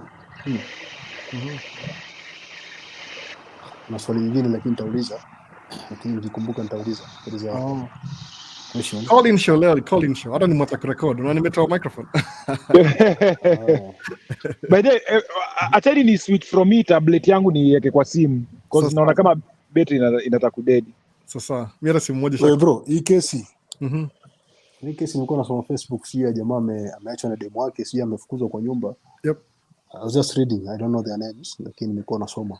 Sasa US tuseme mfano ameachana na demo. You are the one to leave the house. And you are the one paying the rent. State. Which state you live in? State. Ameishi state gani? Kuna states zina favor. Nimeona hiyo kitu Facebook. Asema analala kwa gari. Ni huyo kwa gari. Huyo jamaa asema analala kwa gari jamaa. Umeona? Hata mimi one thing ni hivi, I think ni ile your marriage ni risk. See marriage ni risk. Alafu ndio kwanza ni different kama hapa kwa US. Women have come na make the same amount of money. Hakuna mtu atakojua mwingine. So kama wife ana make mimi na make maybe slightly more than yeye. But if she wants to leave anaweza toka tu kesho aende. Sawa. For the sake of sheria inasema hivi, mama mtoto ndiye alizaa. Mtoto alitoka kwa mama ndani ya mama. So mama always gets 70% custody. Sasa. Alafu pia in a way wanaume hatuna status. They know if they kick you out utakuwa sawa. Mwanamke atakuwa protected na state sababu they want somebody to raise the kids because they are future taxpayers. So kids ndio number 1, mama number 2, pets number 3, nyumba number 4. Huko bottom of the list ndio wanaume, sijui kwa chini ya carpet. So marriage ndio worse. Kama mnapigana na yeye vita hivi, to be on the safe side, jitoe mapema. Sababu akiita polisi wa show up, you're getting arrested. Naelewa. So wait, even if you leave, you'll continue to pay the rent of the house? Yeah. Mpaka muende kotini, family court. Si criminal, ni family court. Ala family court, most of the time inatetea nini? Mwanamke. lakini unasema What if you refuse? What if you refuse to pay rent and you left the house? Hiyo mnaenda kusettle story kwa nini kwa marriage court, sababu jitoe ndio usikue na ile, kwa sababu mwanamke akiona maybe mmeargue alafu hajashinda, atangoja kuja kwa nyumba muargue alafu akupige ngumi. Retaliate watamsikiza. It's easier to listen, sababu women ndio the weaker kwa mwanaume na mwanamke. The one who can beat up somebody ni mwanaume of course. Labda yeye amesema I don't want more problems, amejitoa. Alafu talipa rent bado tu. Kama mimi mwoga, I've accepted. Nikifukuzwa mimi namwachia kila kitu na ndaenda tu. Hata msema I'll be so happy because I'm going to be free again. Ukiniweka free uko hivyo sahi na sina shughuli mingi, I'll make twice the money. Hiyo jua hivyo sema aende awe mtu mwingine alafu no rudi hapa ni risk na take, but ili to be on the safe side, kwa sababu kupigana kama assault hapa America, never fight anybody, walk away, sababu physical hiyo ni assault depends kama ni state ama ni federal, sababu ni kama iko na intent, anything iko na intent ni criminal. Unaweza ingia jela juu ya vita moja ya 5 minutes.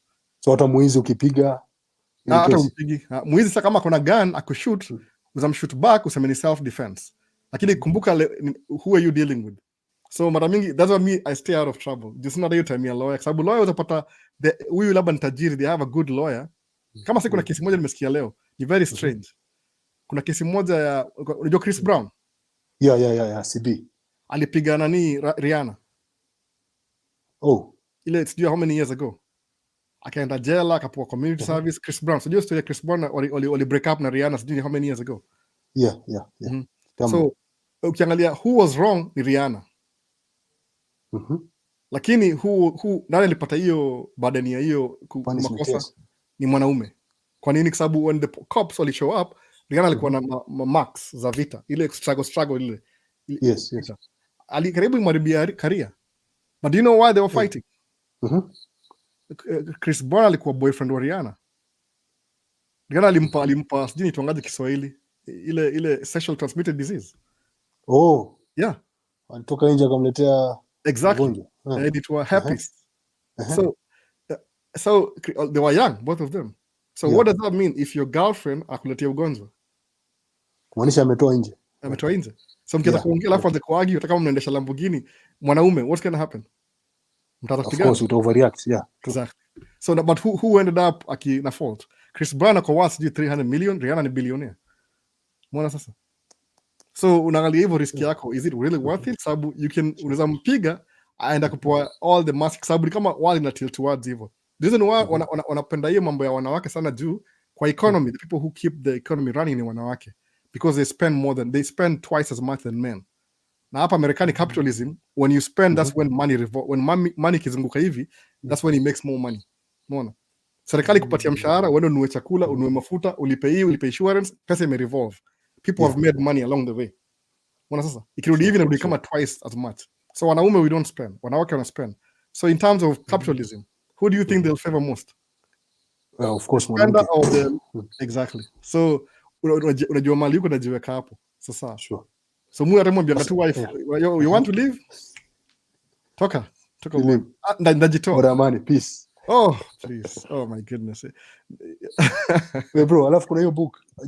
Kama saizi nilikuwa nasoma hii kitabu hapa ya George S. Clason, Babylon. Hiyo nafaka kusoma, sijasoma hiyo. Yes, kuna hiyo kitabu umemention hapo. Okay, I'm also a reader. I have some like 6 books hapa. I usually just go through them pole nikijaribu ku self develop myself. Yep. So kuna hiyo book umetaja hapo inaitwa From Trashman to Cashman, I think. So was any some insights of, because the title look yongea kama niko nimecover siku moja kwa kama niko nayo mahali yongea tu juu ya ile economics, where you fall in ile kama level ya kuna watu wako where if you're ordinary or employed, where you fall under. Okay, stika nizipata moja ni kama nizapata slide hapa, anapiga tu review ya ni kama mtu anaweza kaa kitu hapa. Unaona hii hivi anaongea juu hii kitu, siko unaona. If I zoom it. Screen. Yes, I think I can see it. Ndio hii sasa anaongea hivi kama financial house, ile income, expense, anaongea juu ile the way you're supposed to be investing your money. Ameitubia kama diagram hivi. Umeona sasa? So when you have So a ni job, kama summary, yeah. summary, uko na income inaingia kwa income window, alafu hii ni ile IPA, ni ile kama ile investment window. Chini ni kama ile waste, W ni waste, I ni investment, alafu outgoing. So kwa watu the poor, angalia financial house the poor, uko na job most of the time you just paying bills. Hauna investment, hauna hata pesa ya raha. Hakuna raha, hakuna investment, ni in out. True. Sasa so as ukikuwa hivyo unakuwa very uncomfortable. So don't dwell on this. So in summary book, by the way, that's one of the things anaongea juu hiyo. Sijui kama niko na next meta wapi page, hata sijui kama naweza hii.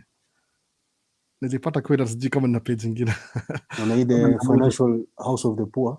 So unapata mtu ako a little bit more money na kuna kazi mzuri, atakuwa na income, atakuwa na hiyo waste, maybe anunue gari ingine extra, anunue TV kubwa, luxury, alafu na expenses.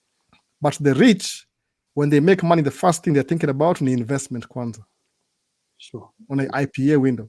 So ni kama mindset, the rich mindset unakuwa inaenda kwa investment window kwanza.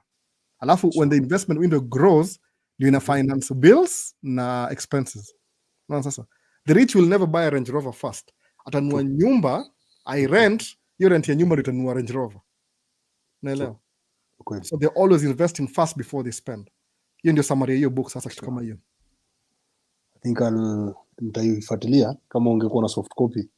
Siwezi kwa allowed, it's very hard right now. Hata anauza kwa website yake, uweze nunua kwa bookshop ama online. Maybe Amazon ile unai-download, sijui kama $9 ama ni $19. $9 kitu kama hiyo, kama uko na tablet. Anaongea tu hizo. Nimetaka kucover sometime last, sitaki kucover sana juu it's the hardest book sahi, hata uweze nunua. Hata ile use ni expensive. Kila mtu una bid. Mimi nilibid kanunua moja $40, imagine. So lakini anaongea tu juu hizi mambo investment. Ile is something we know, lakini ana break down ile vizuri. Kama hiyo Windows, you never really think about house, Windows, investment. Mbona sasa? So ni hivyo. So hii issue ya this issue ya employment. Yep. I think there is some billionaires or some those public speakers, they should say salary will never make you rich. That's true. But under which context? Maybe, for example, salary ni kama, yani maybe ina make sense hapa US. Sababu US mtu lipua, yani your neighborhood, it determines. Maybe Kenya is a little bit different, but hapa US hapa kila mtu ni kama mgeni. So suppose you make 60,000 a year. That means there's only certain houses you can buy for 60,000. Certain houses, si kila kitu. Imagine certain houses, si zote. Income ya 60,000 utaishi neighborhood. Uko na 100,000 utaishi neighborhood. 150 utaishi neighborhood. So everybody ako ile itwaje, you live in a neighborhood based on your income. Sasa. So your salary kama unalipwa 60, you'll only afford mortgage ya 60. Huwezi afford ya, sababu mortgage, nyumba ni mortgage zote. You get a loan based on the money you make. Income to debt ratio. Sasa. So if you can only afford 3,000 a month, unaangalia 3,000 itakuwa afford how they limit you to the house you can afford na hiyo job yako. So let's say the poor class, maybe yani according to the level. Yep. According to the standard, ni kama kuanzia those who earn how much. So average income, America ni 40, asema kuna tu earn 30,000 a year. Wako broke. Hiyo si pesa hiyo. 30,000 a year broke. That's more than 5 million. Kenya ni sababu cost of living is very high hapa. So for 30,000 kama unaishi hapa, you're very broke. Mbona sasa? Hapo utaka kama 60 hivi. Kama sema ulipo $35 an hour, 40 hours a week. Hapo utaishi a fairly decent neighborhood. So uzuri ya biashara ni hivi, kama ufanya biashara, I can claim that I'm a middle class, even if I'm high class. Why? Sababu I'm the one who determines how much I pay myself for my company. Alafu ni qualify kwa middle class. So most of the time, most of my money iko kwa business, si kwa personal. Mbona sasa? Who gets to control that? I do. But so wait, for example, you get 100% of of the LLA. Then you pay yourself, let's say 70% of that. 30%. Mwezi pa 30%. 30%. Yep. So they Ama tax ile- from that 30%. So 30% paying nalipa yourself. ile employee tax, ile income tax kwa employment, which is small. Yes. Alafu business naeka income expenses, alafu whatever is left over, kama sahiyo kama income ni inabaki 70, then my expenses ni 40, inabaki 30. So I only pay taxes on the 30. But these ni two different entities. Tax ya employee is separate na tax ya business separate. Sasa You're separate from the business. yeah, na kwa business pia uweza kuwa na write off. Kama ile Audi yangu, hiyo ni write off. So meaning if my expenses was 40%, nikiongeza Audi inakuwa 45. Ikiongeza truck ingine inakuwa 50. So at the end of the day inaingia kwa kampuni. Yani kwa kampuni. So sama kampuni ili make profit but ili invest na more trucks. So na end up mbaki na 10,000. Alafu sama 10,000. Man, don't even pay taxes because it seems like you didn't make a lot of profit last year. Why? Because you invest in your business. So ukiwa na business sometimes hata ulipi tax. Kwa nini? Because you keep investing back into the business. Alafu as long as business akulipa ile personal income, ile mshahara inaingia kwa personal. So it's not like you're broke. Hata business iko broke, but you're investing in the business. So you're more rich in assets. Yani assets. Na assets mara mingi, kuna assets kama uko na real estate. Iko na 400 ways ya kuevade taxes. Si kuevade ile ku write off taxes. Yeah. Sasa unakuwa na more advantages than mtu kwa job. Sababu job ni consistent. Ni 60 every month. 60 every year. So you're stuck in this neighborhood. So how are you going to be wealthy in a 60 every year? Sababu they've given you enough to come back. Naelewa. Kenya labda hizi but then kuna ile book pia ushai advertise hapa. Yani you are talking about it, not advertise, but you are talking about it. Inaitwa ni Robert Kiyosaki, Think and Poor Dad, Rich Dad, Poor Dad, I think. Yeah, that's my first book to read, by the way. It was from almost 5 years ago or 6 years ago. Yep. We're going to ongelea how business and employers get taxed. Yep. So I think you're saying that in business, you are taxed what is left. What is left? Even if you're left with 1,000 shillings, they'll tax that 1,000 shillings. They won't even tax. Once you come, I think rates do need 12,000. Okay, and below, they don't even tax you. Actually, they might even give you more money. More money to continue your business. Your business is as long as even if you're not paying business tax, but you have a business, they know even if they're not making money from you directly, they're making money from you indirectly still. No. So they want to encourage you to doing just running that business already unatumia do. Sure. So it's not like you're evading taxes. They're giving you a tax break because they know even ukifunga macho hivi you're still paying taxes. Ukinunua mafuta iko na tax. Insurance iko na tax. Tires iko na tax. So they know. Iko na tax. So they will encourage you to keep the business. Albo, sijui kama umepata uko hivyo Minnesota unawapatia fuel tax. Surcharge niko naye 2 years ago but ilitoka iliisha. How was that working? Mimi nilianza kupata hizo macheck za fuel tax. Nikashtuka, nikashindwa ni pesa gani napata? Percentage whatever you use on fuel. I had to check with my CPA. I hope itakuja kuni bite back later on after nimesha susido. Incentive.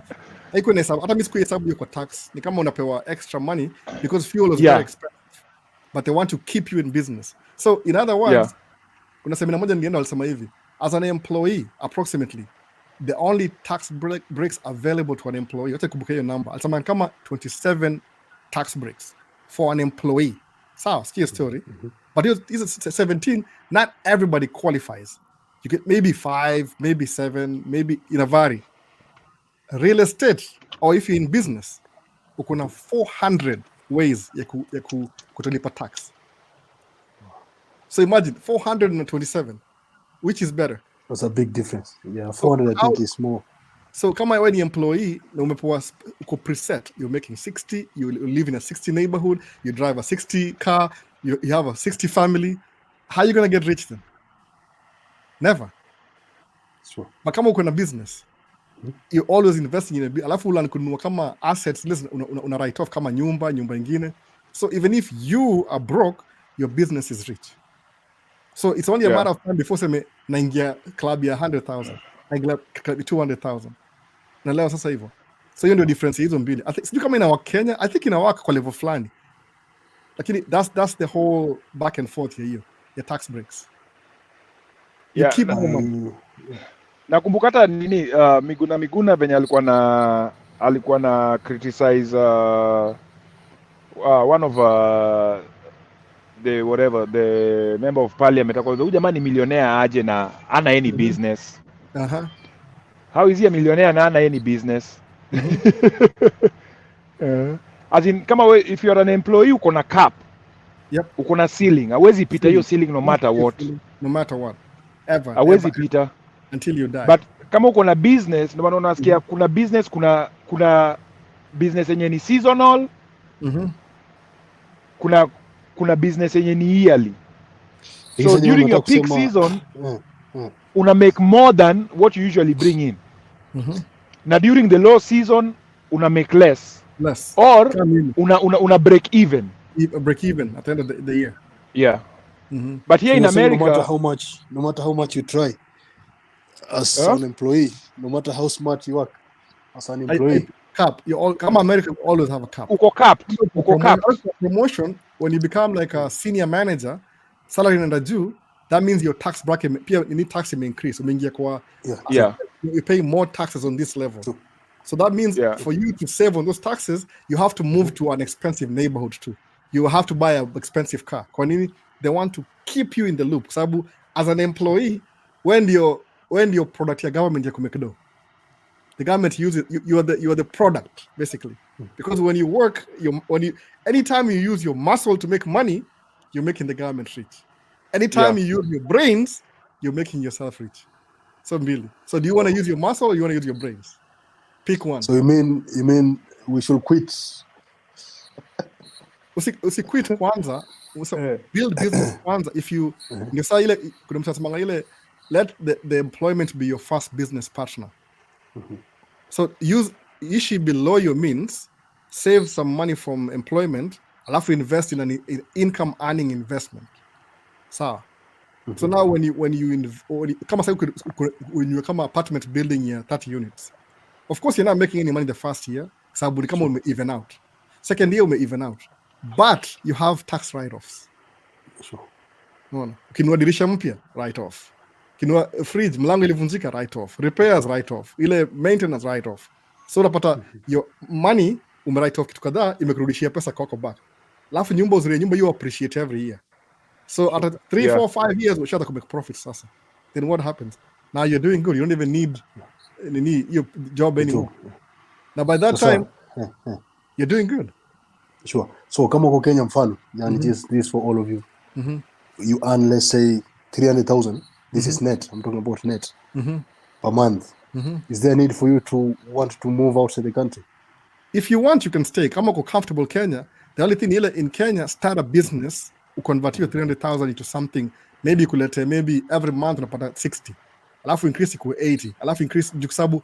If you're already making that money, you already have the business partner unakaribia ile saa you're supposed to move to the next level.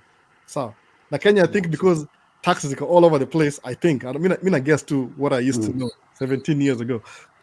A couple 17 years. So you take advantage, leverage anything you can. So 300, leave off 100, invest 200. Sabi, you invest 200 in the beginning, you're actually privileged to have the extra. Sabi, extra will put you in a place where 2 or 3 years from now, that will be making you maybe at a 500 from the 300 invested 3 years ago. Sababu that's the reason. Yeah. Kama ujui game hapa vizuri pia, utakuja hivi na 300 utachukua deep kwanza before uanze kupanda. So if you're willing kuchukua hiyo deep, alafu ndio kupanda hivi. I mean, kama wewe ni mtu biashara kwa mind, you never fail. Ni mindset. Being a millionaire is a mindset. It's a mindset, manze. It's a mindset. I mean, hiyo swali, it's all about the mindset. It's all about the mindset. Kuna watu wenye I know there's a guy alikuwa na an over 2M mtaani na amekuja huku hivi yako Washington State. 2 million so, monthly. Pia monthly. Hey. Alikuwa ananiuliza how anaweza ka invest do yenye amesha make. But pia mtaani pia ni kila mtu akona watu wanatengeneza do differently. Unanipata? Sure. People make money differently. So mimi sijui kwa nini alitoka mtaani. But yeah, amekuja huku hivi ameleta familia yake anda ku invest do and something else. Unanipata? So it's all about what are you going to, unaona ni nini inafanyika hapa juu, because everybody mwenye anatengeneza hiyo do mtaani atabaki mtaani, Yeah, but huwezi kutoka. ametengeneza hiyo do maybe amesha run the course of that lifespan of making that money. Yeah. So it's time to check out. It's just like investments. Kuna investment make, unajua when to unajua when the lifespan of that investment imeshaisha. Now it's time to sell it. Yep, sure.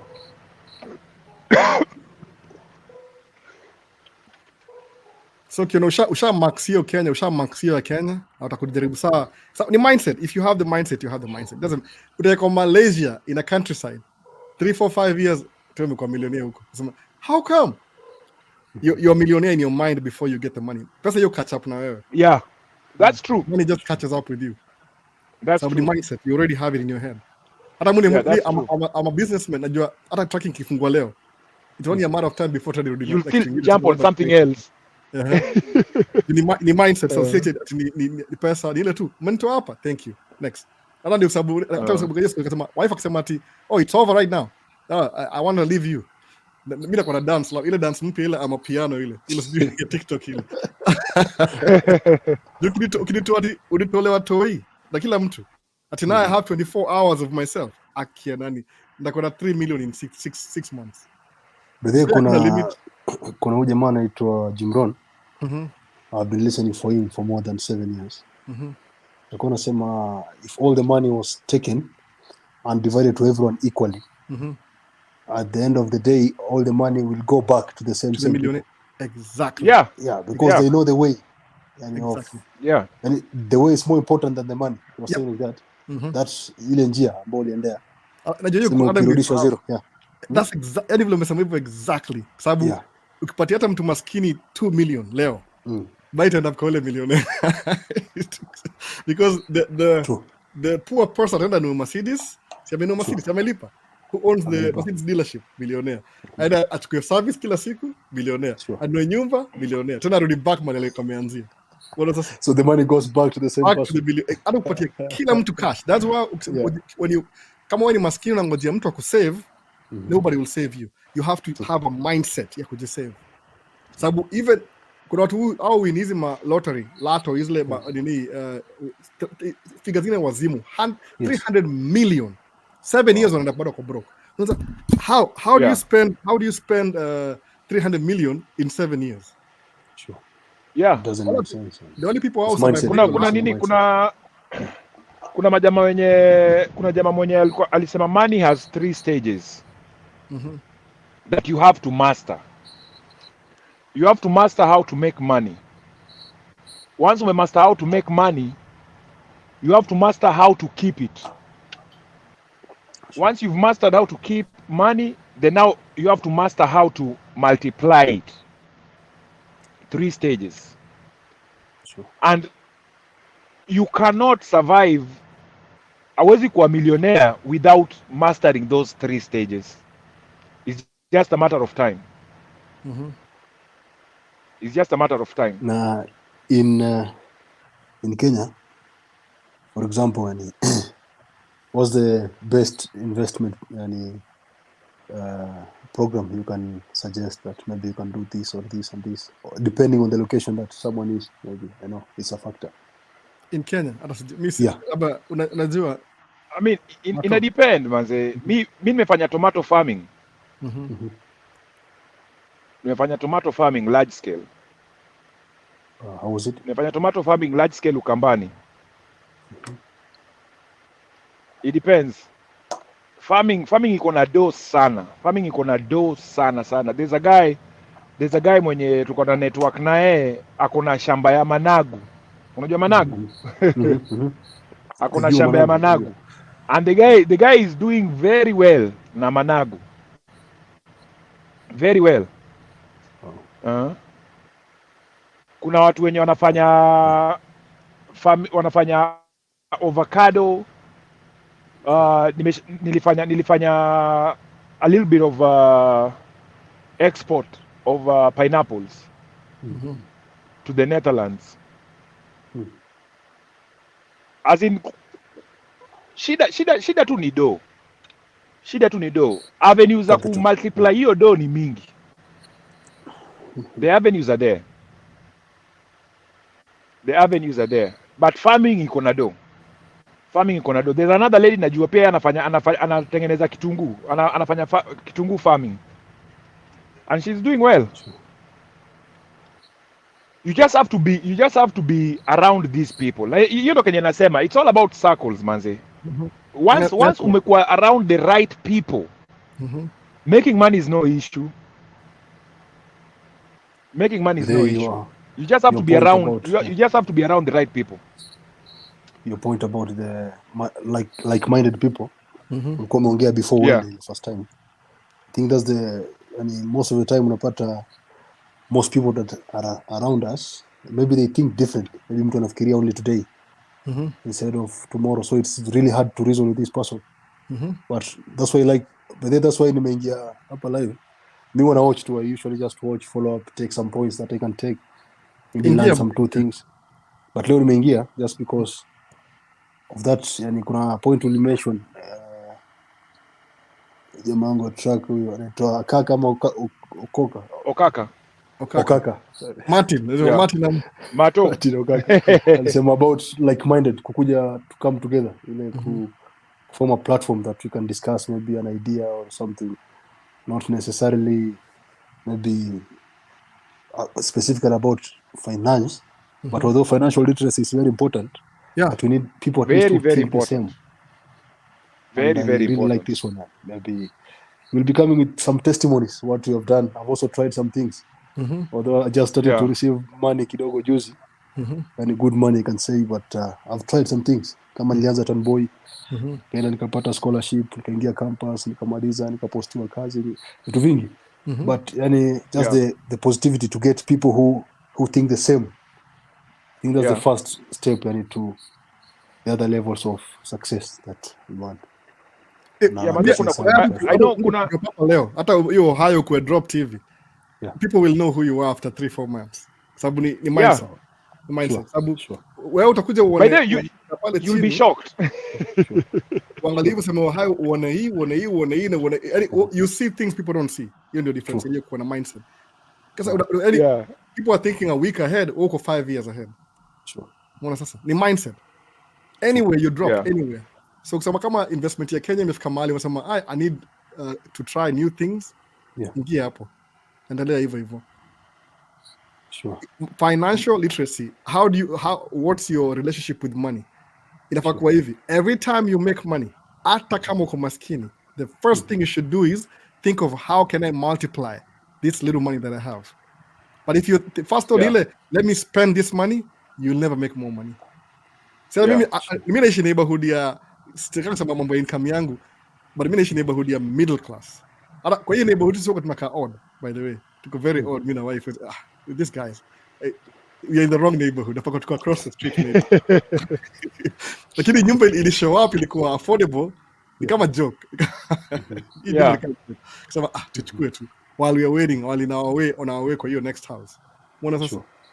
Because we are in business, tunaweza qualify kushika nyumba comfortable bila shida mingi. But at the same time, nimesettle sahi ndio invest ni grow business ifike level fulani, then I can borrow more money tena niingie business nyingine.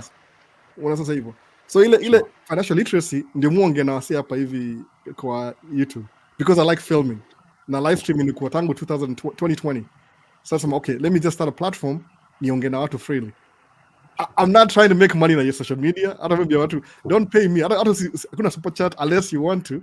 Lakini tuongee tu. Ndio sasa. To learn from each other. Kama the other reason why napenda kukuja Kenya ni manze there's yani hiyo hustler mentality. Because unajua pia one thing pia nilikuja nika realize pia saa zingine pia once umeshatengeneza do kuna kwanga na a slump yenye unaingianga. Vitu ziko sawa, vitu zina run vizuri. But sasa unajua ni each and every time unaenda mtaani mtani pia kuna hiyo networking, lakini iko sana kwa WhatsApp group. Machali wengi wako kwa WhatsApp group, hii ndio inafanyika, hii inafanyika. Yani kuna watu wenye unapatana nao, kuna watu wenye wana import ma container. Yani hiyo mtaa lazima yani tu you have to know people. Sure. Wenye unaweza ka link up nao na ama you get introduced to certain people wenye una trust mtu mwenye ana kuintroduce to that person. Unanipata? Someone who can vouch for him. Yep, they have But history. there's a lot of things zenye watu wamenichapia, yani there's a lot of things zenye mimi naona huku zenye najaribu kufigure out how I can venye naweza kajiingiza kwenye the same thing. Unanipata? Because sometimes as in kama wewe ni mtu mwenye all the time you are thinking about your next step, unakuja una find out that hauna capacity ya kujidistribute in so many organizations. Ni jutu ni wewe peke yako. Unanipata? But there's a lot of things, man. There's a lot. Niko na best yangu mwenye anaishi Dallas, Kenya yanga anafanya albo unaonanga kama hizi ma boutiques, unaonanga unaweza kuna drive down, unaona going out of business. He's a trucker by the way. Manze ako na van, anaenda hapo, anapack, anaingia kwa boutique, anaangalia vitu zenye zinauzwa, hizo manguo nini, ana bargain a certain price. Manze anachukua hizo vitu zote, anaziingiza kwa driver, anaishia, anaziweka. This guy was telling me mpaka hizo mapackaging, kuna mapackaging hata nimesahau jina hizo packaging. Anazipackage, anaziship mtaani. Anazipeleka mtaani, anaziuza huko hivyo. Niko na mjamaa mwingine pia yeye anafanya as in yeye ana deal na only the upper class. The same thing. Kwa ma pawn shop, anaenda kwa ma pawn shop, anabai hizi ma vitu chic za hao, unaona hizi ma flower vase, vitu kama ma statue, whatever zenye amepata, anazituma mtaani. Ako na shop mtaani ya hizo vitu tu. Yaani tu zile vitu tu unique ma design za hao, ma painting. Yaani mazani there's a lot. So you know, but he ana drive for a company. But yote menya kona hiyo truck ako empty. On the weekend he is hunting mzee. He is hunting. Your point from Munwa on a lens, apata lens kama any you don't know what to expect, but you can get some really good deal. Kwa pawn shop. Painting. Yule Kenya anachapia. Kuna hii issue ulikuwa unaongelea, I think ilikuwa ni jana majuzi. Okay, you have been talking about it, about credit, using of credit. Do you think that can work in Kenya? Kuchukua maybe Eco ready. Credit system eco. But got very few people. And can you suggest that we use those Eco can Kenya you recommend?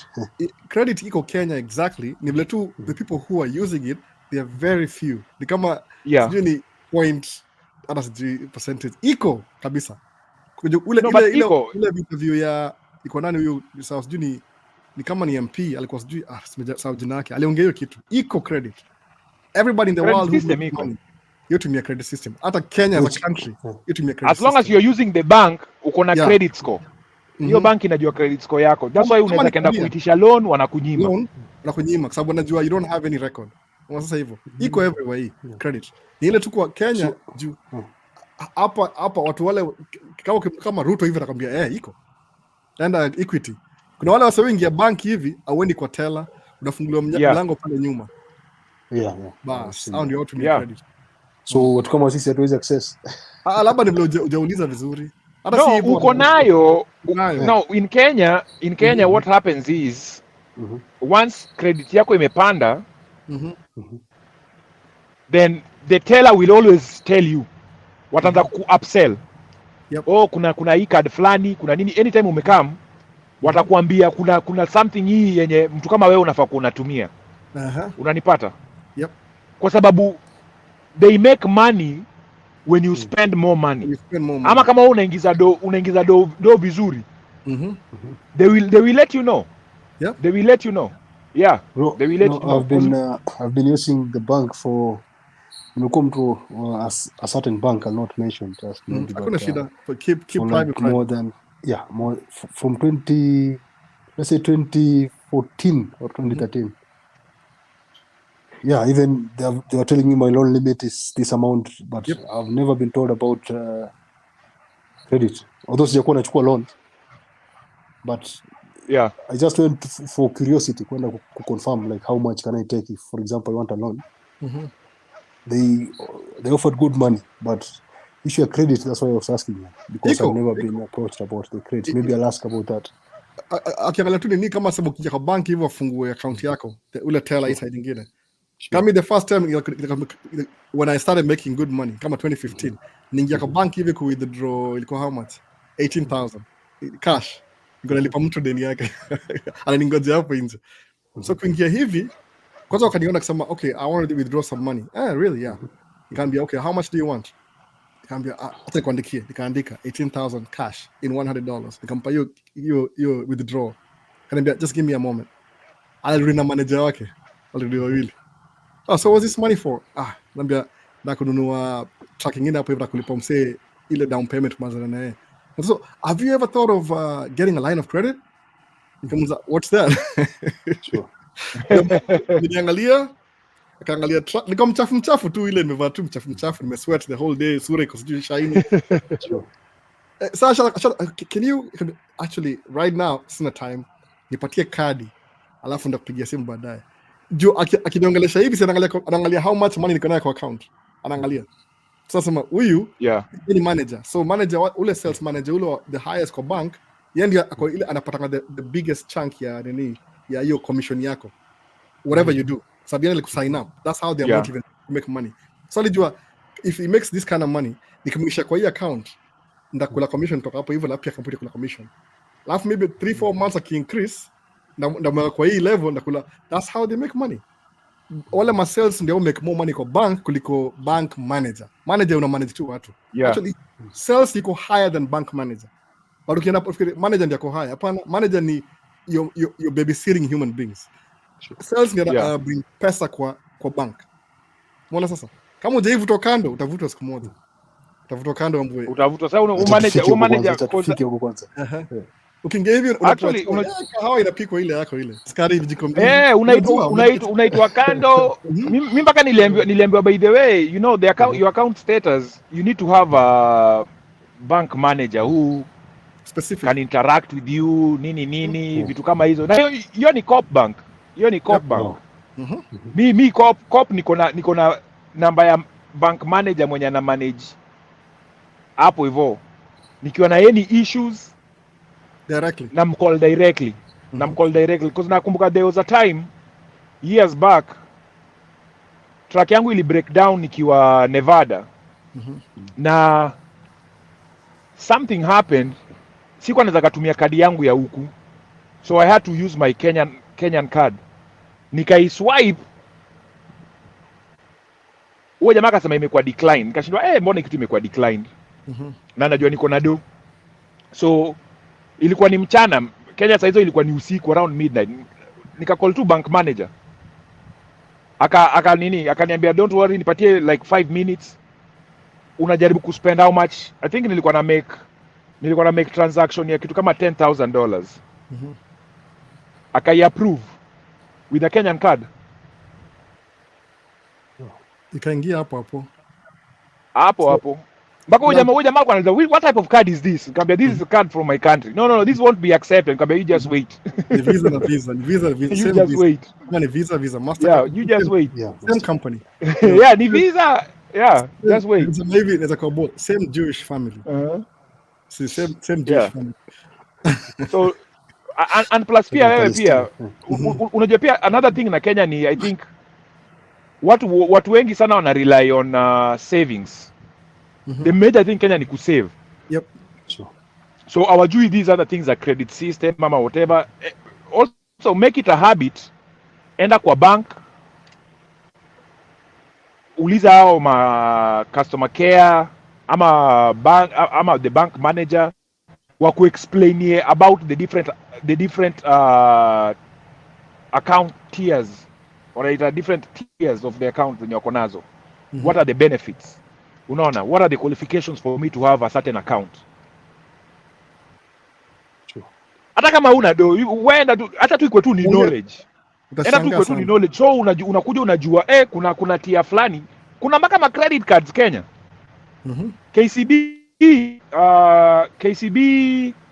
KCB wako na their platinum card, platinum visa.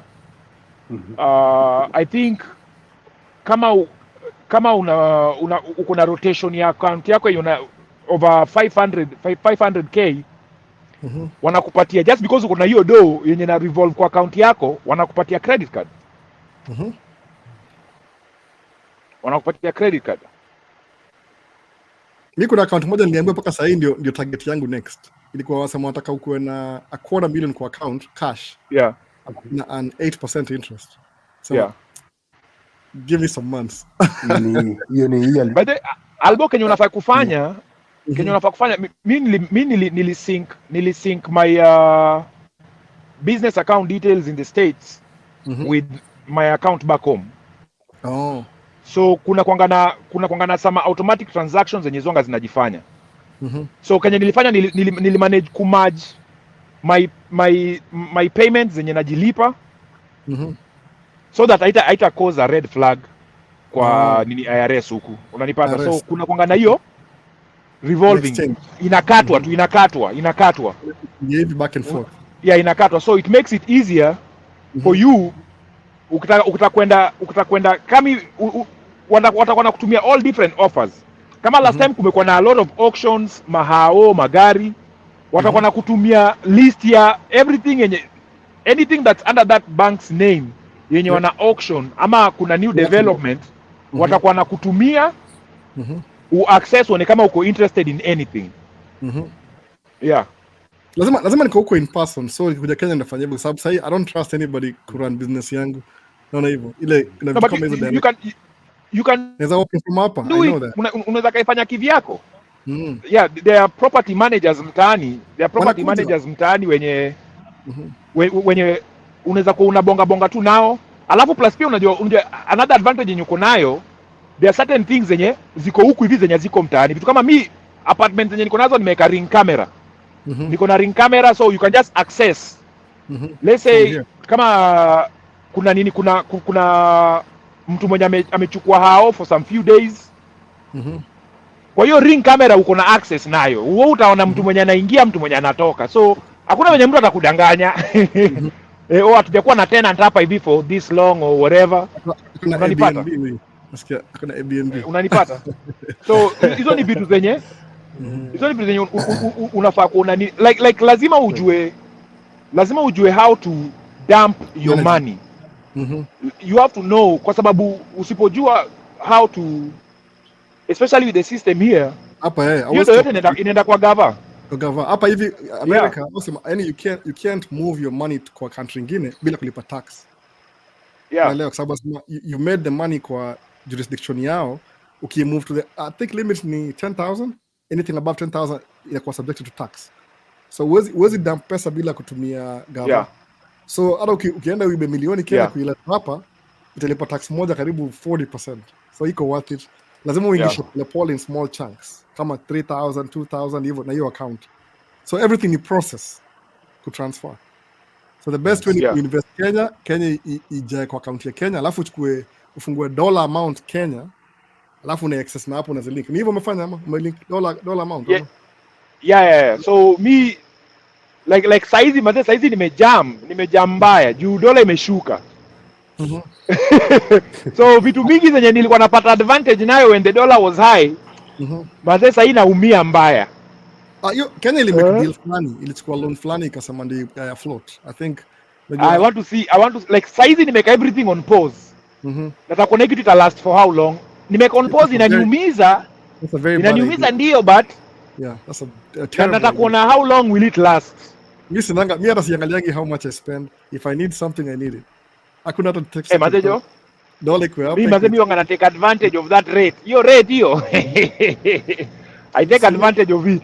Labda umsali ni influence vibaya. Huyo trashman to cashman. Alisema when you spend money that you don't make directly, you don't make with your muscle, Haunanga ile limit. Ile pesa ile na make mimi mwenyewe naichunga. Ile na kujanga kando ile madeni na nini. Hiyo ni business. I don't even think twice. Natumia the American idea. The American idea hiyo ya, because I already know for every dollar amount nafaa kulipa tax at a certain amount, unanipata? So it's business.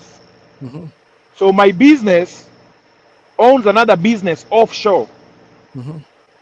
So it's still a business transaction. Yep. Unanipata? Yes, it's offshore, but it's still a business transaction. So for every dollar amount, si pia unapata some Kenyan shillings zenye zina come back. Zina come. So unajua venye una balance with the taxes. Kenyan tax, US tax. Kuna mtu kula pesa huko. Yeah, but hiyo pande nilikuwa nasema ya kumultiply. Hiyo kumultiply sasa hapo.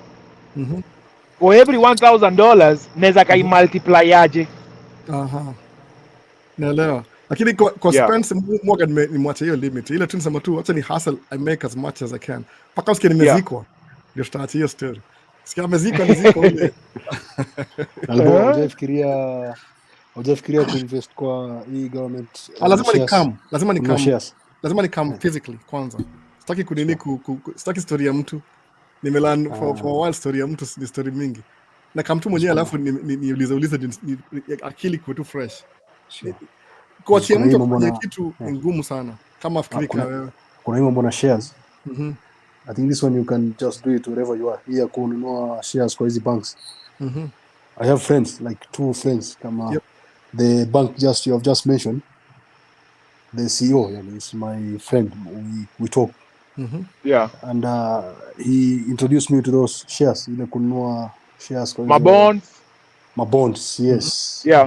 So I think the turnout inakuwa ni nzuri sometimes, but mimi nakwambia kwanza 50,000 with the rate ile rate ya dola venye ilikuwa 150.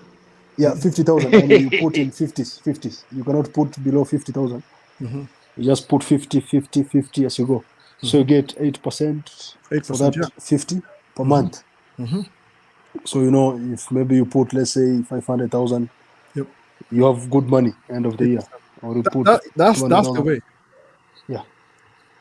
Maybe you've never thought about that. No, that's exactly what I do here too, by the way. Come on, do. That's good. That's good. We're on the same track. That's good. I don't kuna vitu siwezi ongea ile ati sure. I can just mention it mtu a pick kama na pick. Hizo mabonds ziko sawa. Hizo bonds I was jumping on them when the dollar rate ilikuwa juu. Nilikuwa na jump on it mbaya sana.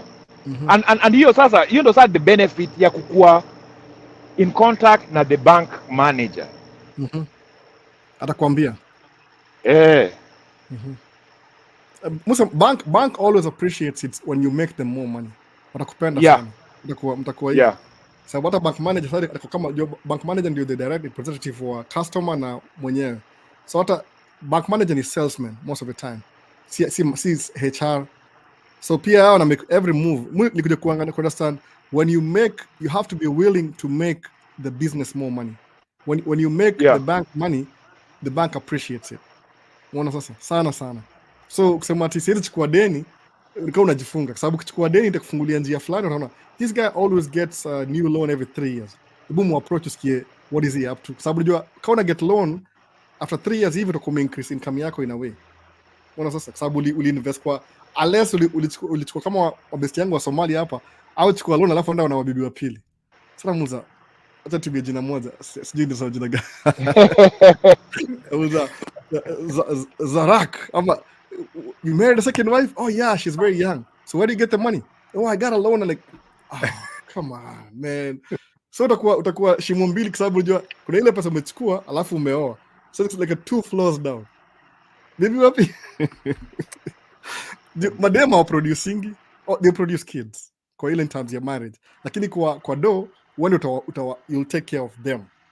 So kuna huyu inakuwa liability, sio? Inakuwa liability kwa sababu si ati kama kuna msema comment sema ati huyu anaongea mbaya. Siongea ati ile matope kama naongea tu ile time ya when you marry a second wife hata kama kuna pesa ni liability na wewe. sababu you're not creating more money, you're losing more money. Umeona sasa? At least make more money kufika level fulani, hata isikuwe liability, ikuwe kama tu, I mean most people who are rich wana mabibi wa pili sababu you can afford it. Umeona sasa? Ile nini yako iko so high, hii ni 0.5% ya expenses.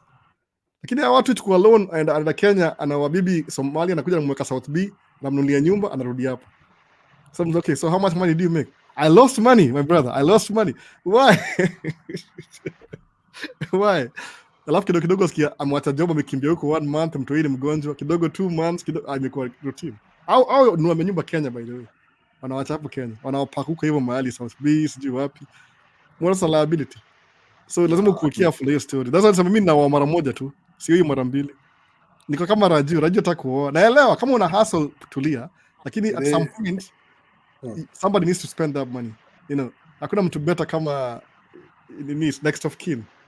No. You know, bro, my mentality is usually sorry, nimetoa earphones because I'm charging. No iPhone, kika earphone na hakuna shit kusikia bado. Yeah. My mentality is better I take my time. Yeah, take your time and provide best for, and nataka tuseme nikioa nipate mtoto. Anasema yani it's true, my father did something, yani I be a role model for my father, to my kids. But now nikioa hiyo, maybe okay, I can marry, I can raise a family financially, yani kidogo kwa sahi I can marry, I can raise a family. But I want to give them the best which I was never given before. Don't give them the best. Let them feel like they're working hard too. It's very tricky, by the way. Kama mimi, I try and RSDK na work. Mtu akubeki wangu feel kama we are very poor. So you have to give them the mindset. Kana ambia ati, oh daddy, I need $10. Nambia, go cut the grass out there. But what do I use? The lawnmower is too big. Nambia, go with scissors. But that will take a whole week. Nambia, yeah, just do that. Take your scissors, kata manyasi one by one. Mwanzishe na kutoa takataka, boss. Mwanzishe na kutoa takataka. Ni mdogo bado, ni kama. Ni mdogo. Mfupi bado. Boss, hapo sasa ni kuchoma. Hiyo ni ngumu mzee. Mimi pia baadaye nimeshakuwa na hizo struggles, but my elder bro aliniambia boss, you are fighting a losing battle. Watu wako hawatakuwa na the lifestyle yenye ulikuwa nayo. Hawatakuwa nayo. Financial literacy, hiyo ndio muhimu. Teach to them financial literacy. Yeah. All the same. You know, there is a time, I think I was reading Elon Musk page. Elon. I don't know if he said or it's just the issue of social media. Alisema something like, my kids did not ask to give birth to them. I wanted to have kids. They owe me nothing. I owe them everything. Yani, that is what he was saying. So by you deciding to bring those kids, I think you owe them everything, but they owe you nothing. So you have to prepare a way for them. Yani, like, that's what I read from Elon Musk. He was saying something like that. How many? I got 12 kids, I think. Yeah, 12 kids. 12 kids. Now, how many women? 2 or 3? 2 or 3. I really don't follow, but there were 2 before. I don't know the one he has now. The baby mamas. Baby mamas, no. Mtu kama yeye hata kudanga hata kikuwa by mistake when it's juni 100 millionaire. Yeah. That's why I think they're avoiding those marriage things, those guys. Hapana, people like him, hata labda kuna watu wa kando, it doesn't matter. Kuna level fulani you make so much money, hata it doesn't pinch you. Come on. Ati umsako, do you know Elon Musk ile pesa kona isa ama net worth, even in this lifetime, hata spend hiyo pesa amalize. Haizi kabisa. Labda itakuwa maybe 4 generations before iishe. 4 hata 7 hivi. Haizi maliza hiyo pesa. Mbona sasa? So mtu kama akioa hata kupatia mimba, najua kwa very sure wanawake wanamkimbilia. Wapata mtoto mmoja na yeye mmoja tu. Sababu utaingia kwa hiyo payroll yake payroll. Hiyo imetosha hiyo. Unaona? Hiyo hata hiyo si mtishi. That should be the mentality. You make more money that ni insignificant. Hiyo ndio hiki kitabu Trashman to Cashman utaiona hivyo. Ile your investment window, it becomes so big it swallows everything else.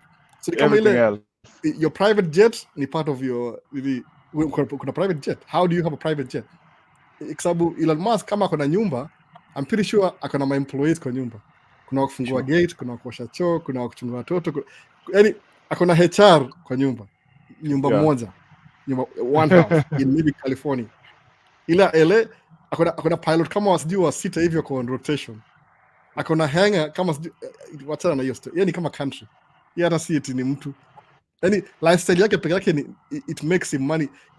Asijadesema ile ni that's what ana kwa factory ya Tesla. Sababu yeye ajui what do you mean big house, alala kwa factory, anamka asubuhi I want to be here. Akili watu kama hao waga slightly crazy, my dear, a little bit crazy. See it kawaida. You have to be a little bit crazy mzee kutengeneza do kama hiyo mzee. Una imagine what you are going through. Unafikiri utaka sen? Unafikiri utaka sen mzee? Wewe ublow up from hiyo bracket yako uanze, let's say una generate kitu kama 5M mzee. A year. Do you know let's just say a year.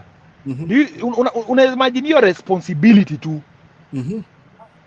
Your responsibility alone. Mimi kama hiyo tu kugenerate a meal buda, yani ilikuwa inanikimbiza teke ingine. And that's when most of the mistakes zilikuwa zina happen. You now uko na more employees, uko na more equipment. Yani everything is more money, more problems. Yani more money. Kila kitu ilikuwa yani now everything is yani uncontrollable. Una haya mtu mwenye anafaa kufanya hii kitu, pia alikuwa ameforge vitu kwa paper zake, hawezi ka handle. Yani it's very crazy. Ilikuwa very crazy mzee. So unapata una dip hapa, una dip pale, una dip hapa. Sawa, mse mmoja uko kwenye accounts, unachungulia accounts ziko vipi, unaangalia dispatch, dispatch anafanyaje. Madere nao wako constantly wanakupigia simu mzee, constantly. Truck imaribika hapa, nimewekwa out of service huku. Yani it was a lot mzee, mpaka nikasema hapa hivi, let me take a step back. Ulikuwa mgeni, let me take a step back. Alafu plus pia hiyo pia alafu plus pia hiyo pia mzee, I grew too fast. I grew too fast. Ile initial too fast. Everything itakuwa stress. Kila kidogo utakuwa ilikuwa stressful. You'll just hire one manager, umweke this is your salary, alafu your commission is based on this truck's moving, alafu step away, alafu uone, alafu next day umbiaje the same thing. This is your this and this is your salary, but your performance is based on each truck ikienda hivi na hivi, alafu walk away uone wata compete. Utakuwa na mekdo kwa melala. There is something you usually talk about. Kitu wanasema about working smart. Working hard. So I think our brother here was working hard. He was working hard. The smart part, I think he forgot the smart part. Sasa yako smart sasa, ashafika huko sasa. Mimi nakwambia sasa niko smart. Less stress mzee. Sasa sitaki story mingi mzee. Sitaki mali penye niko tu sawa. Kwa venye album nilikuwa nakuchapia during that time, I was chasing that number. I was chasing that number. Kenye ilikuwa inaniimpress. Uliburn out, nikafika hapo manze, I really burnt out. Really. Niliburn out. Alafu plus pia unajua when you are in the mud, manze, I want anything else. Unaona tu hiyo matope. Matope inakukava left, right and center. Mzee, yani I couldn't take your time. Yani venye nilitoka tu hivi. Nikasema, hapana. Mpaka hata sahi hata nikiambia wife ati nataka kuongeza sijui matrack zingine, sijui madriver, hata anaweza niwacha. Ataniambia ni stage. Kuna there's an example nasema you might be going very fast, but you are heading very fast the wrong direction, like you are making maybe a figure 8 movement or movement does not matter, the direction is what matters. So alikuwa anakimbia the wrong direction. Nilikuwa nimegeuka Usain Bolt. That way. We ni kama unajipace, kama umesema hiyo shares za Kenya hizo, nikiongea na mtu ndaingia. I don't have to nikijua nikiongea na mtu. So that's what tunaongea vitu kama isa ile nini. So ndio pia watu wana watch waone these things you can do. Mwogopa kuongea. I don't know what naweza ongea na siwezi ongea. I'm still live at e-game ya YouTube. Kila najua nimegundua TikTok watu wanga more free than YouTube. Yeah. I think so. But that one about the bank, I can connect you direct na manager Mr. Paul Russo, the owner of the CEO of KCB. Yep, I can connect you direct them on a credit manager. I know those guys. So taongea naye tell you more about those. Yeah. So hiyo sasa ndio connection. Sababu kitu kama hiyo ile unakaa chini, you invest some money alafu ina an interest. Yeah. Even the move vitu zangu sahihi. Hata sasa kuna zile nimesahau. I just every month na dampuko na sahau. Naangalia 4 years kwa nini? Kiangalia 4 years nimefika wapi yo? Tutasema okay, tuongeze nyingine. Hivyo tu. Sababu hii kujiua alafu so, but my lifestyle is the same too. Nothing changes. No, the same too. Labda ndanunua kamera sema wewe umenunua kamera huyu hii DJI. Lakini hii ni cashback. It didn't cost me anything. Ni whatever the credit card gives me for using their card. Mbona sasa? Mtu mwingine hazielewa. Yes, ungenunua naye shamba. There's nothing I can do to prevent you ganji kuja. Na iko part of my taxes. Watu shindwa niaje wasn't to be a person. Hata sina cash sahi. I live on credit mimi the whole month live on credit. Nilan kwa manager wa Amazon nilifundishia kitu. Is my friend. Ni corporate wa Amazon. Ako Seattle. Alikuwa hapa Minneapolis akahama Seattle. Aliambia use everything a credit card every 30 days ilipie. Hata usipoilipa ilipie the next month. Haiko make sense ilipie next month, yeah. Lakini yeye akona masters in business. So that's how he gets his job, by the way. He's my job. Yeah. Masters. Sasa afanyia Amazon. Na kwa shata kuingia tracking business akasema, but Albert, you know, this job, they gave me a good deal. So good. Ile ilikuwa nampatia network ili increase. Mpaka bidi auze track, I move to the next step. Kama manager wa Amazon. Yeah. Squeeze you travel, akona sijui how many regions ako in charge of worldwide. You travel every quarter. Oh. Yani ako home kama sahi January mpaka March, asha travel maybe kama 5 times. He loves that. business class to askia fit sababu watoto wake wako high school. No, wako high school. Hata mmoja kwa university, by the way. So ashamaliza. No. So ndio umetaja hiyo. Umetaja hiyo. Usichelewe sana bwana, usichelewe kwa watoto sana. Sometimes singoje sana. No, Albo, hata ongoje manze. Hata ongoje. Manze, mimi kama Kenya ndio kuambia manze, Kenya ndio kuambia ni while you're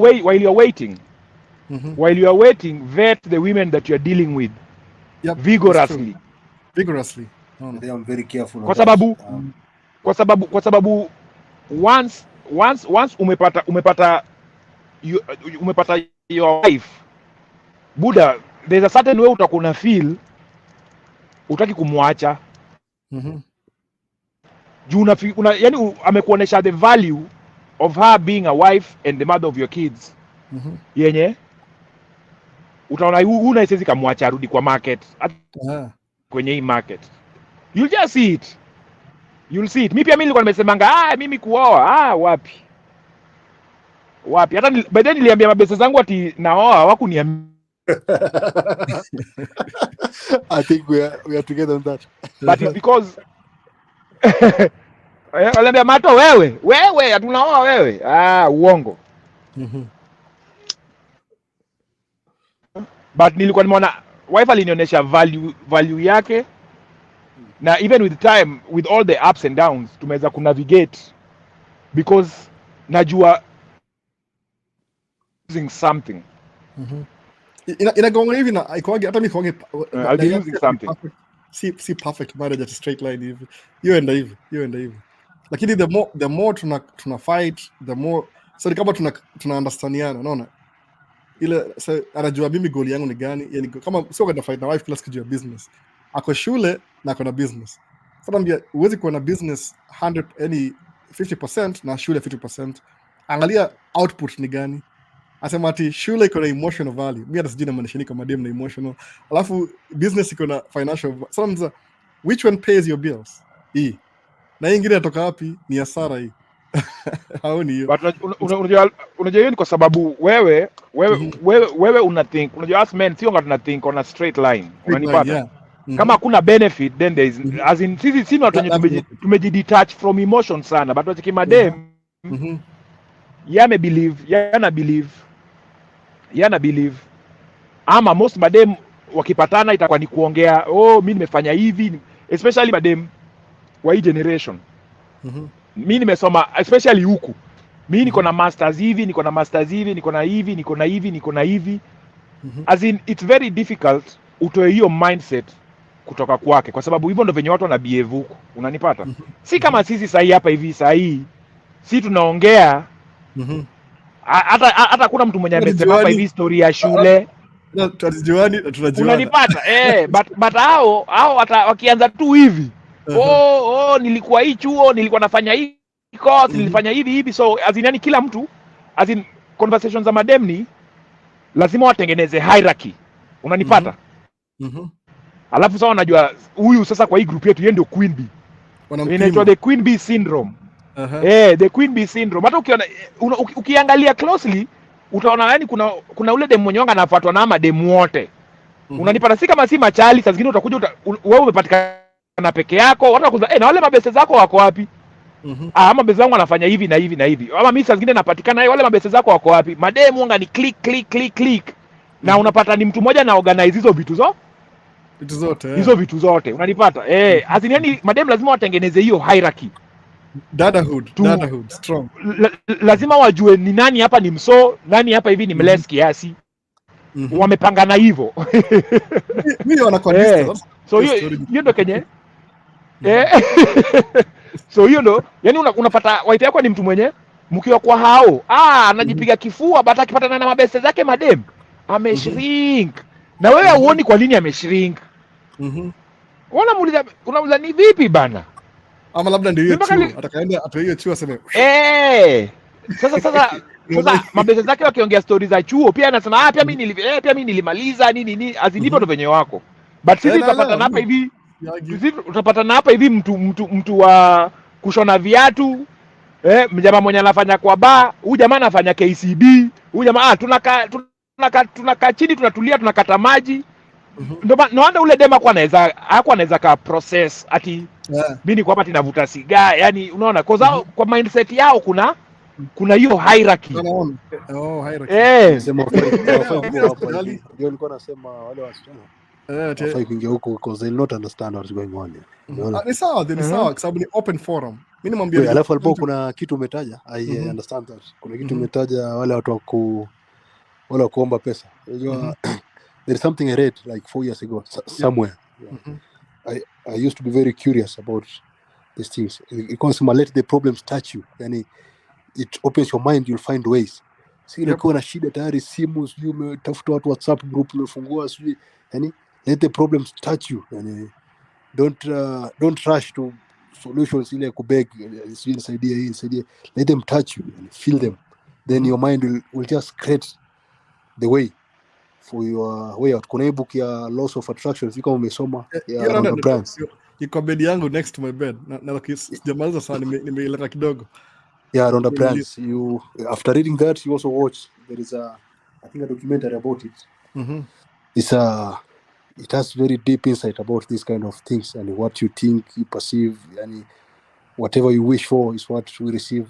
So these people could beg with the mpaka sahi WhatsApp group yangu nimeka, my WhatsApp number is private. Now if you want to add me in group you have to send me a message. Oh, that's good. Hata ningishe mtu mmoja hapa ito Adam Sound. Mkuje tumsikize pia. How are you, sir? Good, how are you?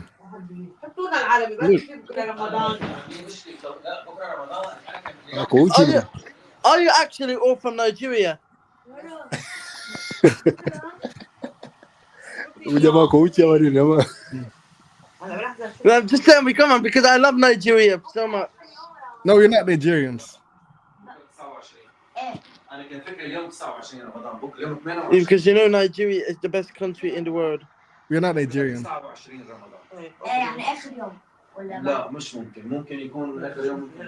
Hata ni mchuzi. I think amepotea group. All right, man. I don't know if nikata. Naona mama amepika comment hapa nimeenda overstay leo.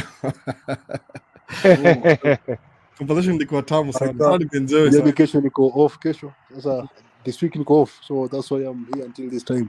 Hata mimi niko off kiasi kesho, juu kumenyesha sasa, imeharibu kazi kesho, lakini sijui niko na shughuli gani kesho. Naona kama napata time kidogo naweza rudi tena niingie ndani. Chape live, mi kesho niko. Leo nimelala mchana mzima. So I'm just awake. Hii ni poa kabisa. Lakini poa watu wanaona hivyo, wale watu wanaona nasaidia sana kwa sababu muonge, I don't know who's listening. Lakini mkiingia hivi mnasaidia watu, inakuwa sasa inakuwa real. Unaona hivyo? Yeah. Sikuwa najua how to connect people, nilifundishwa kama 2 weeks ago. Na admit I'm very new at this. Nilifundishwa na wife, aliniambia tu 1 minute. Aliniambia you do this and this, and it's right here. You move. But don't need my benefits. Benefits. Friendship with benefits. Sio hiyo. Pia anasikia pia. Unajua pia yuko ndani, najua anaangalia time. Huyu msema amekaa karibu how long sasa? 5 hours. 5 hours by the way. Imekuwa long. Leo ndio the longest. Lakini ni poa, ni mapishi kwa sababu kuna watu hawataka kusikia perspective nyingine. Ambao kiniambia bring guest over kama the last 2 months hivi. But watu our show up last minute. That's when the setup ile the other side mtu kuja kama hata live ile kuje. Niko na pia live imekuwa hata tu ni signing shetu mtu sadisha pata wawili. Unaona? Unajua mengi hapa juu kamenyamaza. But whatever hit the subscribe your button. Like subscribe manze, pia isaidie pia na algorithm. Alafu plus pia anytime ako online kujeni at least inakupatia notification. Unaona, unajua kuja na swali kama at least tuko na one day na topic fulani specific, alafu ndio tunaongea topic tunaongeza kabisa different perspective. Sababu na feel kani shaongea enough. Mimi nishaongea kama something new, ndio angalia video za kitambo. Nitaka specific ndio nipata namba ya simu watu nipigie ndio tuongee ile kitu siwezi ongea. I don't know what I'm supposed to talk on YouTube ama sijui miss jagi different, but move play it safe. Nataka keep off kwa vitu controversial. Umeona na vitu but actually Albo pia to play it safe open pia platform kwa Rumble. Najita Rumble I think. Najua Rumble. Rumble iko more open. Iko more open. Alafu plus pia kuna hizo lakini watu kama vitu no, they will download mzee. You are providing value. Hapa hivi value yenye una provide. Value yenye una provide it's more. Unanipata? So ili kukuwe na just Kiswahili. Ili tuko tu na hiyo afanyie nayo hiyo safety ya because pia atataki pia mtu akuja sema hapa kitu yenye inaweza kafanya page yako itekiwe down. Unaona? So hiyo ndio advantage ya Rumble. Rumble hawana hizo ma restrictions. Na hiyo niko huko Rumble, sijaanza kupost anything basi kwa kama YouTube ni Rumble. Kama YouTube tu, lakini ni it's a new platform. Kama YouTube. Haina restrictions kama YouTube. Ndio YouTube inaangalia pesa yake. If they're losing money or cut off. Ni business, to understand. So lazima uko na ile una keep to mimi sipedangi, sina time ya kupigana na watu mimi. So kiniambia show me your pay stub, niambia show me yours first, alafu nakushow yangu. As a feint nikimwambia kwa TikTok ndio toka hivyo watu wa TikTok. Sasa wanakuambia show me your pay stubs. Yeah, pay stubs. So mimi mmoja na pay stub kweli, mimi ninaingia kwa account directly after 90 days at most. What will I show you? Hii online pia manze kazi ni ngumu mzee. Mtu anakuambia nimeonyesha pay stub for motivation ama nini? Ile tu kama naongea ukweli ama ni uongo. Kupima tu. Kupima. So unanipima nini bwana? Yezi kuambia hata uwezi kuona kidogo lifestyle tu. Kama sasa nisamana sitaongea na jamaza tu. Labda over time akiangalia video zangu atajua tu exactly where I'm coming from. Niko na mindset fulani. Atashikanisha tu. No offense though. No offense. Maanisha hata watu kama hao ndio you think of what to teach next. They give you content. Exactly. Sababu sema what's a green card? Can you get a job with a green card? Green card ni kama tu identification card. Kumaanisha wewe you're an immigrant. That's what it is. Ni card tu. Kama identification. Yani when you pre-citizen, it's a big deal. Unasoma ngojea lottery next month ikuzie. I'm waiting. This is the 7th time. Je, ukikosa je? What do you do, man? Majamaa watu wajipe shughuli manze, waanze kutembea, waanze kukimbia around. Jipatie shughuli. Use other means. Use other means manze. Niliambia in the beginning watu kuja hapa America bila green card ni kama 90%. Ni kila mtu mwingine. Watu wa green card kama mimi bahati. I wasn't even thinking about it. Mimi niliapply nikasahau. Hata nilistua ni nini kwani. Una sasa ile focus na hiyo. Lakini hii place hata kuja hapa hivi aje uta make it. Also I think yani umeona hata huko Kenya. Yani just what you usually talk about ile mindset. Kuna a friend of mine tulikuwa sote Tanboy wakati huo. Yep.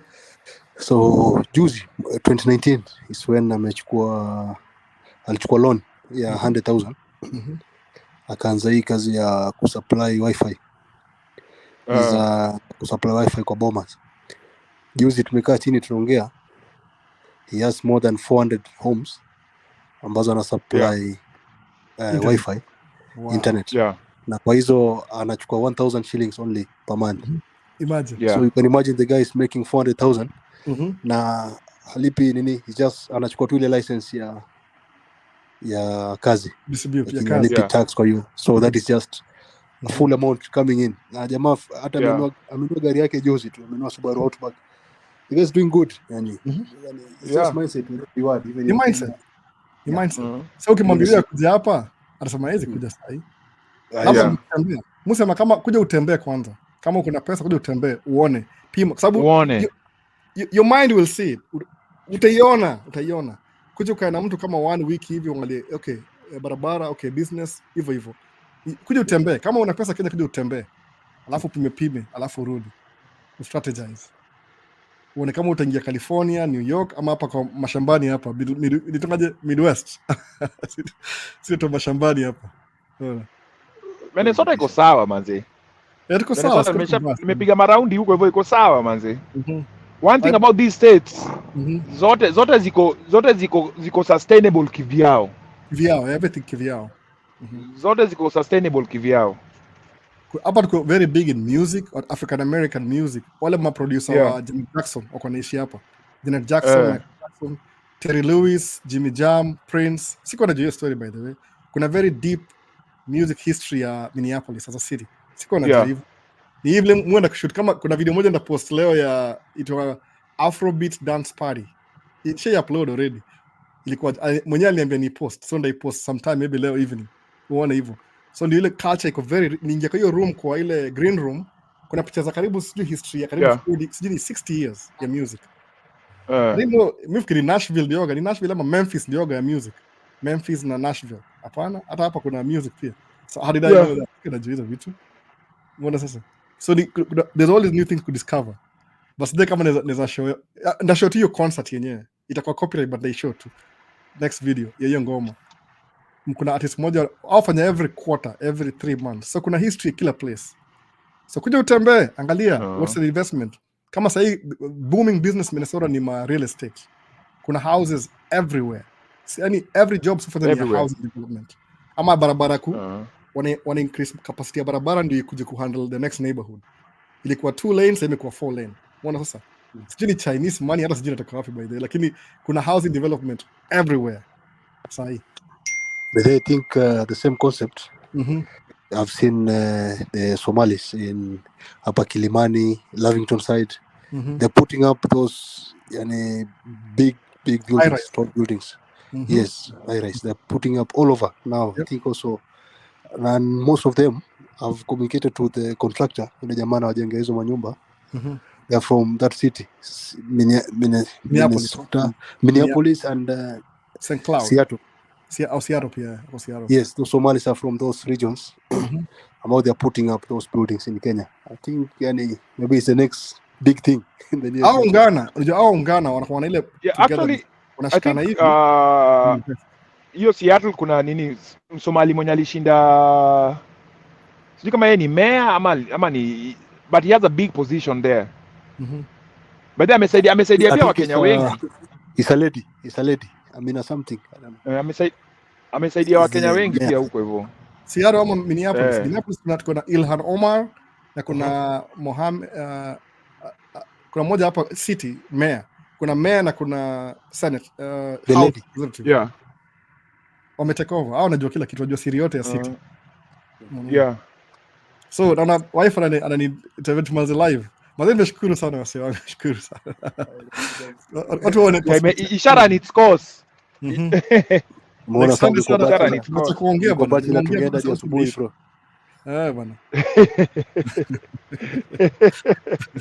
Lakini usichelewe sana. Mapema sana ndio upate young kids ukimbie nao.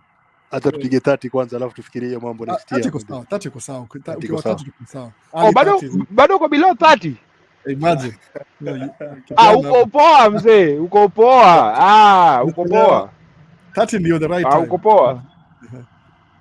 Akimbize mpaka 35 hivi. 35 hivi. Lakini angalia 35 hivi, 37. Firstborn ulikuwa how old like 18 ama 20 even unasema angalia firstborn. Hata na lastborn. Kama mimi sasa niko na 6 months old sema why? No, but unacheki mazejo, hauna watu wenye watatekea of you mazee, ukishazeeka utakuwa na watu wa kupiga nao story exactly. Unawauliza siku hizi unafanya nini? Daddy kuwa na wengi hiyo seed minimum 5 buda tengeneza for now. Saa hii mpaka 37 tengeneza do. Tengeneza make a foundation yenye haita fumble.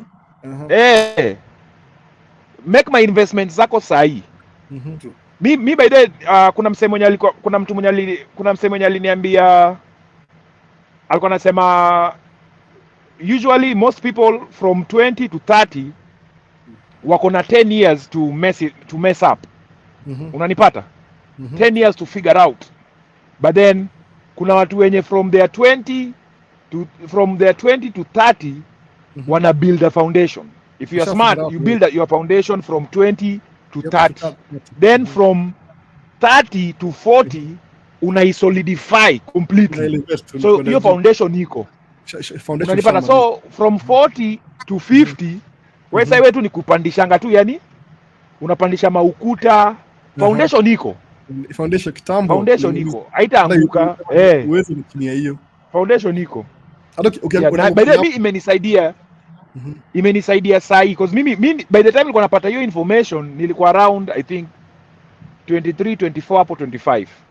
Then I started working on it. So by the time nilikuwa nafika 30 nikamari already nilikuwa niko na foundation. Mimi kivyangu niko separate na mama yenye by the time yani mnapatana, there's also another level of respect yenye anakuwa nayo, unanipata? Si ati akukuji cause mama kwangu ni wa huku. So akukuji na ile bravado ya na kusaidia. Unanipata? Wewe ni mtu mwenye already uko na keja yako, uko na magari zako, uko na investments, uko stable. Unanipata? Unapiga sherehe ni sherehe. Unanipata? So yani yeye pia anajua huyu mjamaa nafaa kudeal na yeye in a certain manner kwa sababu ni mtu mwenye pia anapenda sherehe. Anaweza nikimess up kidogo naweza kampatia reason arudi kwa nini kwa sherehe. So kuna hiyo level pia ya respect. Kila mtu ana move accordingly. But ukipatana na dem ye amesoma cause mama kwangu yeye na amesoma, amefanya ma degree, ma masters whatever. Mimi ni mtu mwenye hata sikumaliza degree. Cause do haikukua.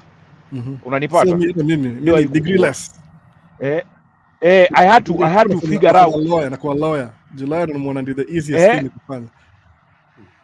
Bado mimi nilikuwa na masters on law and international law na international law, criminal justice na international relationships. Hiyo ndo kenye nilikuwa nasoma but sikumaliza.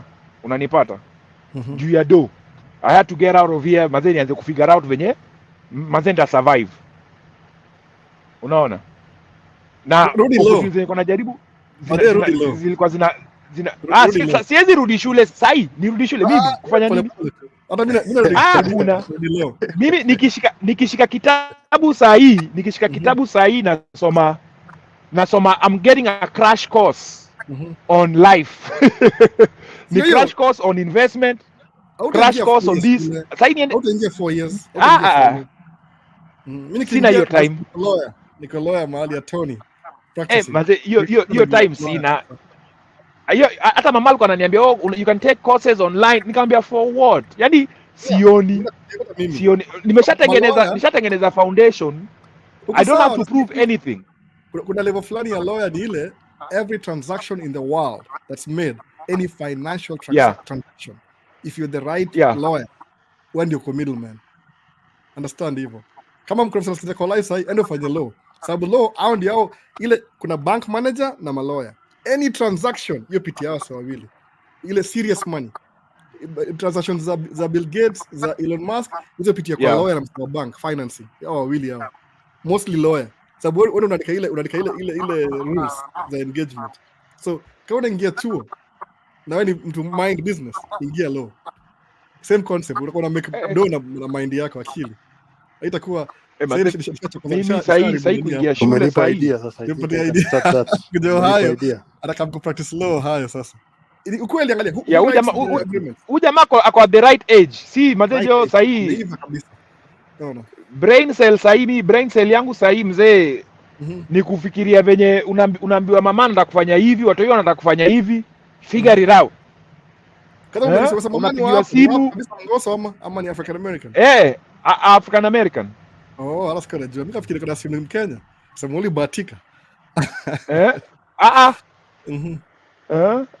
So yani ni vitu alafu pia vitu zenye pia zinanishinda sana, pia yeye pia anaweza kanisaidia nayo. Kama hizi saidia nayo, I'll pay someone for it. Unanipata I'll pay someone anisaidie nayo, but sahi maze kurudi chuo yani as in sahi time yangu ni next step. Nataka as in Monga najipatia a time period of 3 months. Nifanye investigation, ni solidify, ni come up with a plan. Now how venye ndai execute. Nikisha execute ndai bring out aje. Usijali next year ingia law mimi na yeye. Ngoja tu uone. Nakwambia tutakuwa pamoja huko, si ndio? Nakwambia advantages. Alafu unajua another problem mimi pia nikiput my mind into something, Mwanga na attack vigorously. So unajua nikijiweka hivyo itabidi ni put everything on the side, ni concentrate nayo. Unaona? Ngoja kidogo tu they break down maybe sala sana ma questions ya immigration. I think ni green card ikipita. Narudi nikwambie advantage ya Tony. Nothing stops. Okay. So unaongea law in terms of an attorney, not an advocate. As advocate, see criminal. Ile transaction. Okay. Ile kwa bank hapo mali I want to buy this company. Alafu unachukua ChatGPT. Alafu na go through. Sio wewe unaambia. Okay. Can you please read this by tomorrow morning? Okay. Did you read it? Yep. Naambia nikipata makosa hapo hivyo na kusnatch. Okay, sawa. Rudisha hivi. 120 million. But then exchange. Next we have another guy okay. Record labels. Do Rihanna na sign na nani? Okay. Naomba sign hapa. Nikianza ngoma unaiva kutengeneza hizo paperwork, hizo ma contract, ma agreements. That's what you unaiva. Okay. No way to make do. There's no way. You have to guarantee. I wish I knew that earlier. Nilikama across to by mistake chapter moja ya book nasoma. Naambia book dada. Utachange mind sahi. Utaingia. Book gani hiyo? Ni book gani hiyo bro? Acha nimalize kwanza. Niko mbali sana. Na kutumia text. Bwana sasa kutumia text baadaye. Acha nimalize kwanza. That's the best you need. Usiseme ati science kama wewe ni mtu already business minded. And ufanye law. Uko attorney wa business transaction. You're saving the company some money. Kama Michelle Obama au kama kina Michelle Obama, kina Hillary Clinton, kina akina nani wewe you're paid $1 million to speak for half an hour. Whatever you're doing right now, kama 100 million sasa hivi tumedivide among ourselves. Nakwambia kitu baadaye. Hiyo ndio my next move by the way. Malita hiyo kitabu alafu utanichapia. Nakwambia na you break down nataka ile nikielewa ku explain ndio nda explain. Sasa hii inaitwa bado. Ngetuma jina pia tupitie tukiketi hapa tu discuss pamoja. Namaliza. You know, I now have a lot of time because now the whole week Utaisoma tu yani niko sijui chapter 2. Niko mbali sana. Yeah. Ile I'm kind of like mweka kitabu next to my bed. Nikimaliza sana itoa hapo. Yeah. Ile kufunga usingizi imesha saa 10. Unawashakala. Unashakala itaanza kuangalia. Unaweza ona hii macho kweli? Alafu nasoma. Hivyo. Yeah. Advocate wewe kama unaweza pata anything about you. Ni book moja ijulikani sana but kimaliza na explain. Hii ni book nimeanza kusoma saa hizi. Nakutumia text. The Monk Who Yani, Sold. The Monk. Yuko sawa, hiyo kitabu iko sawa. The Monk Who yeah. Hiyo kitabu iko sawa kabisa. Soma hizo book as much as possible. Utapick something from the frame hivi kama foundation hivi ya kushikilia kitu fulani. Mimi kuna book mingi sana sijamaliza. Mpaka msema mbona nilingia YouTube. But usually do I see you doing some tracking videos. Why can't you have an audio program whereby you just listen to the audio? I do. Any audio initoshelesha jumuta kuandika notes. Unaandika ma notes, una highlight, alafu naangalia what does this mean kwa mind yangu, my stupid brains, how do I teach this? Alafu nikiunderstand so nikiambia mtu aseme it makes sense. Mwambia wife anaambia I don't even know what you said. Okay, move on. Mambo ile the law of the sea, the law of the land, the maritime law, hizo zote hizo pamoja combine. Siko na things exist. It's Greek, Latin. Oh my goodness, wacha tu. Nasema yani kama ningejifunza vitu 10 15 years ago angekuwa shule kitambo sana. So ingia shule ufanye at least the basics law. Law si hard by the way. You just do hata online umalize. The least path of resistance ndio the best anyway. Usi hustle sana. Mimi tracking nimehustle imeniniko sahi.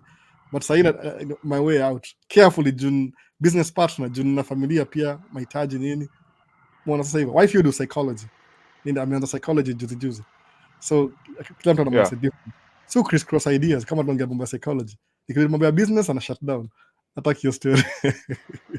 Acha nimalize hapa hivi. Leo nimechukua time yake mbaya sana. But siko job kesho. That's why nimesema acha nitake risk. Maze thanks maze.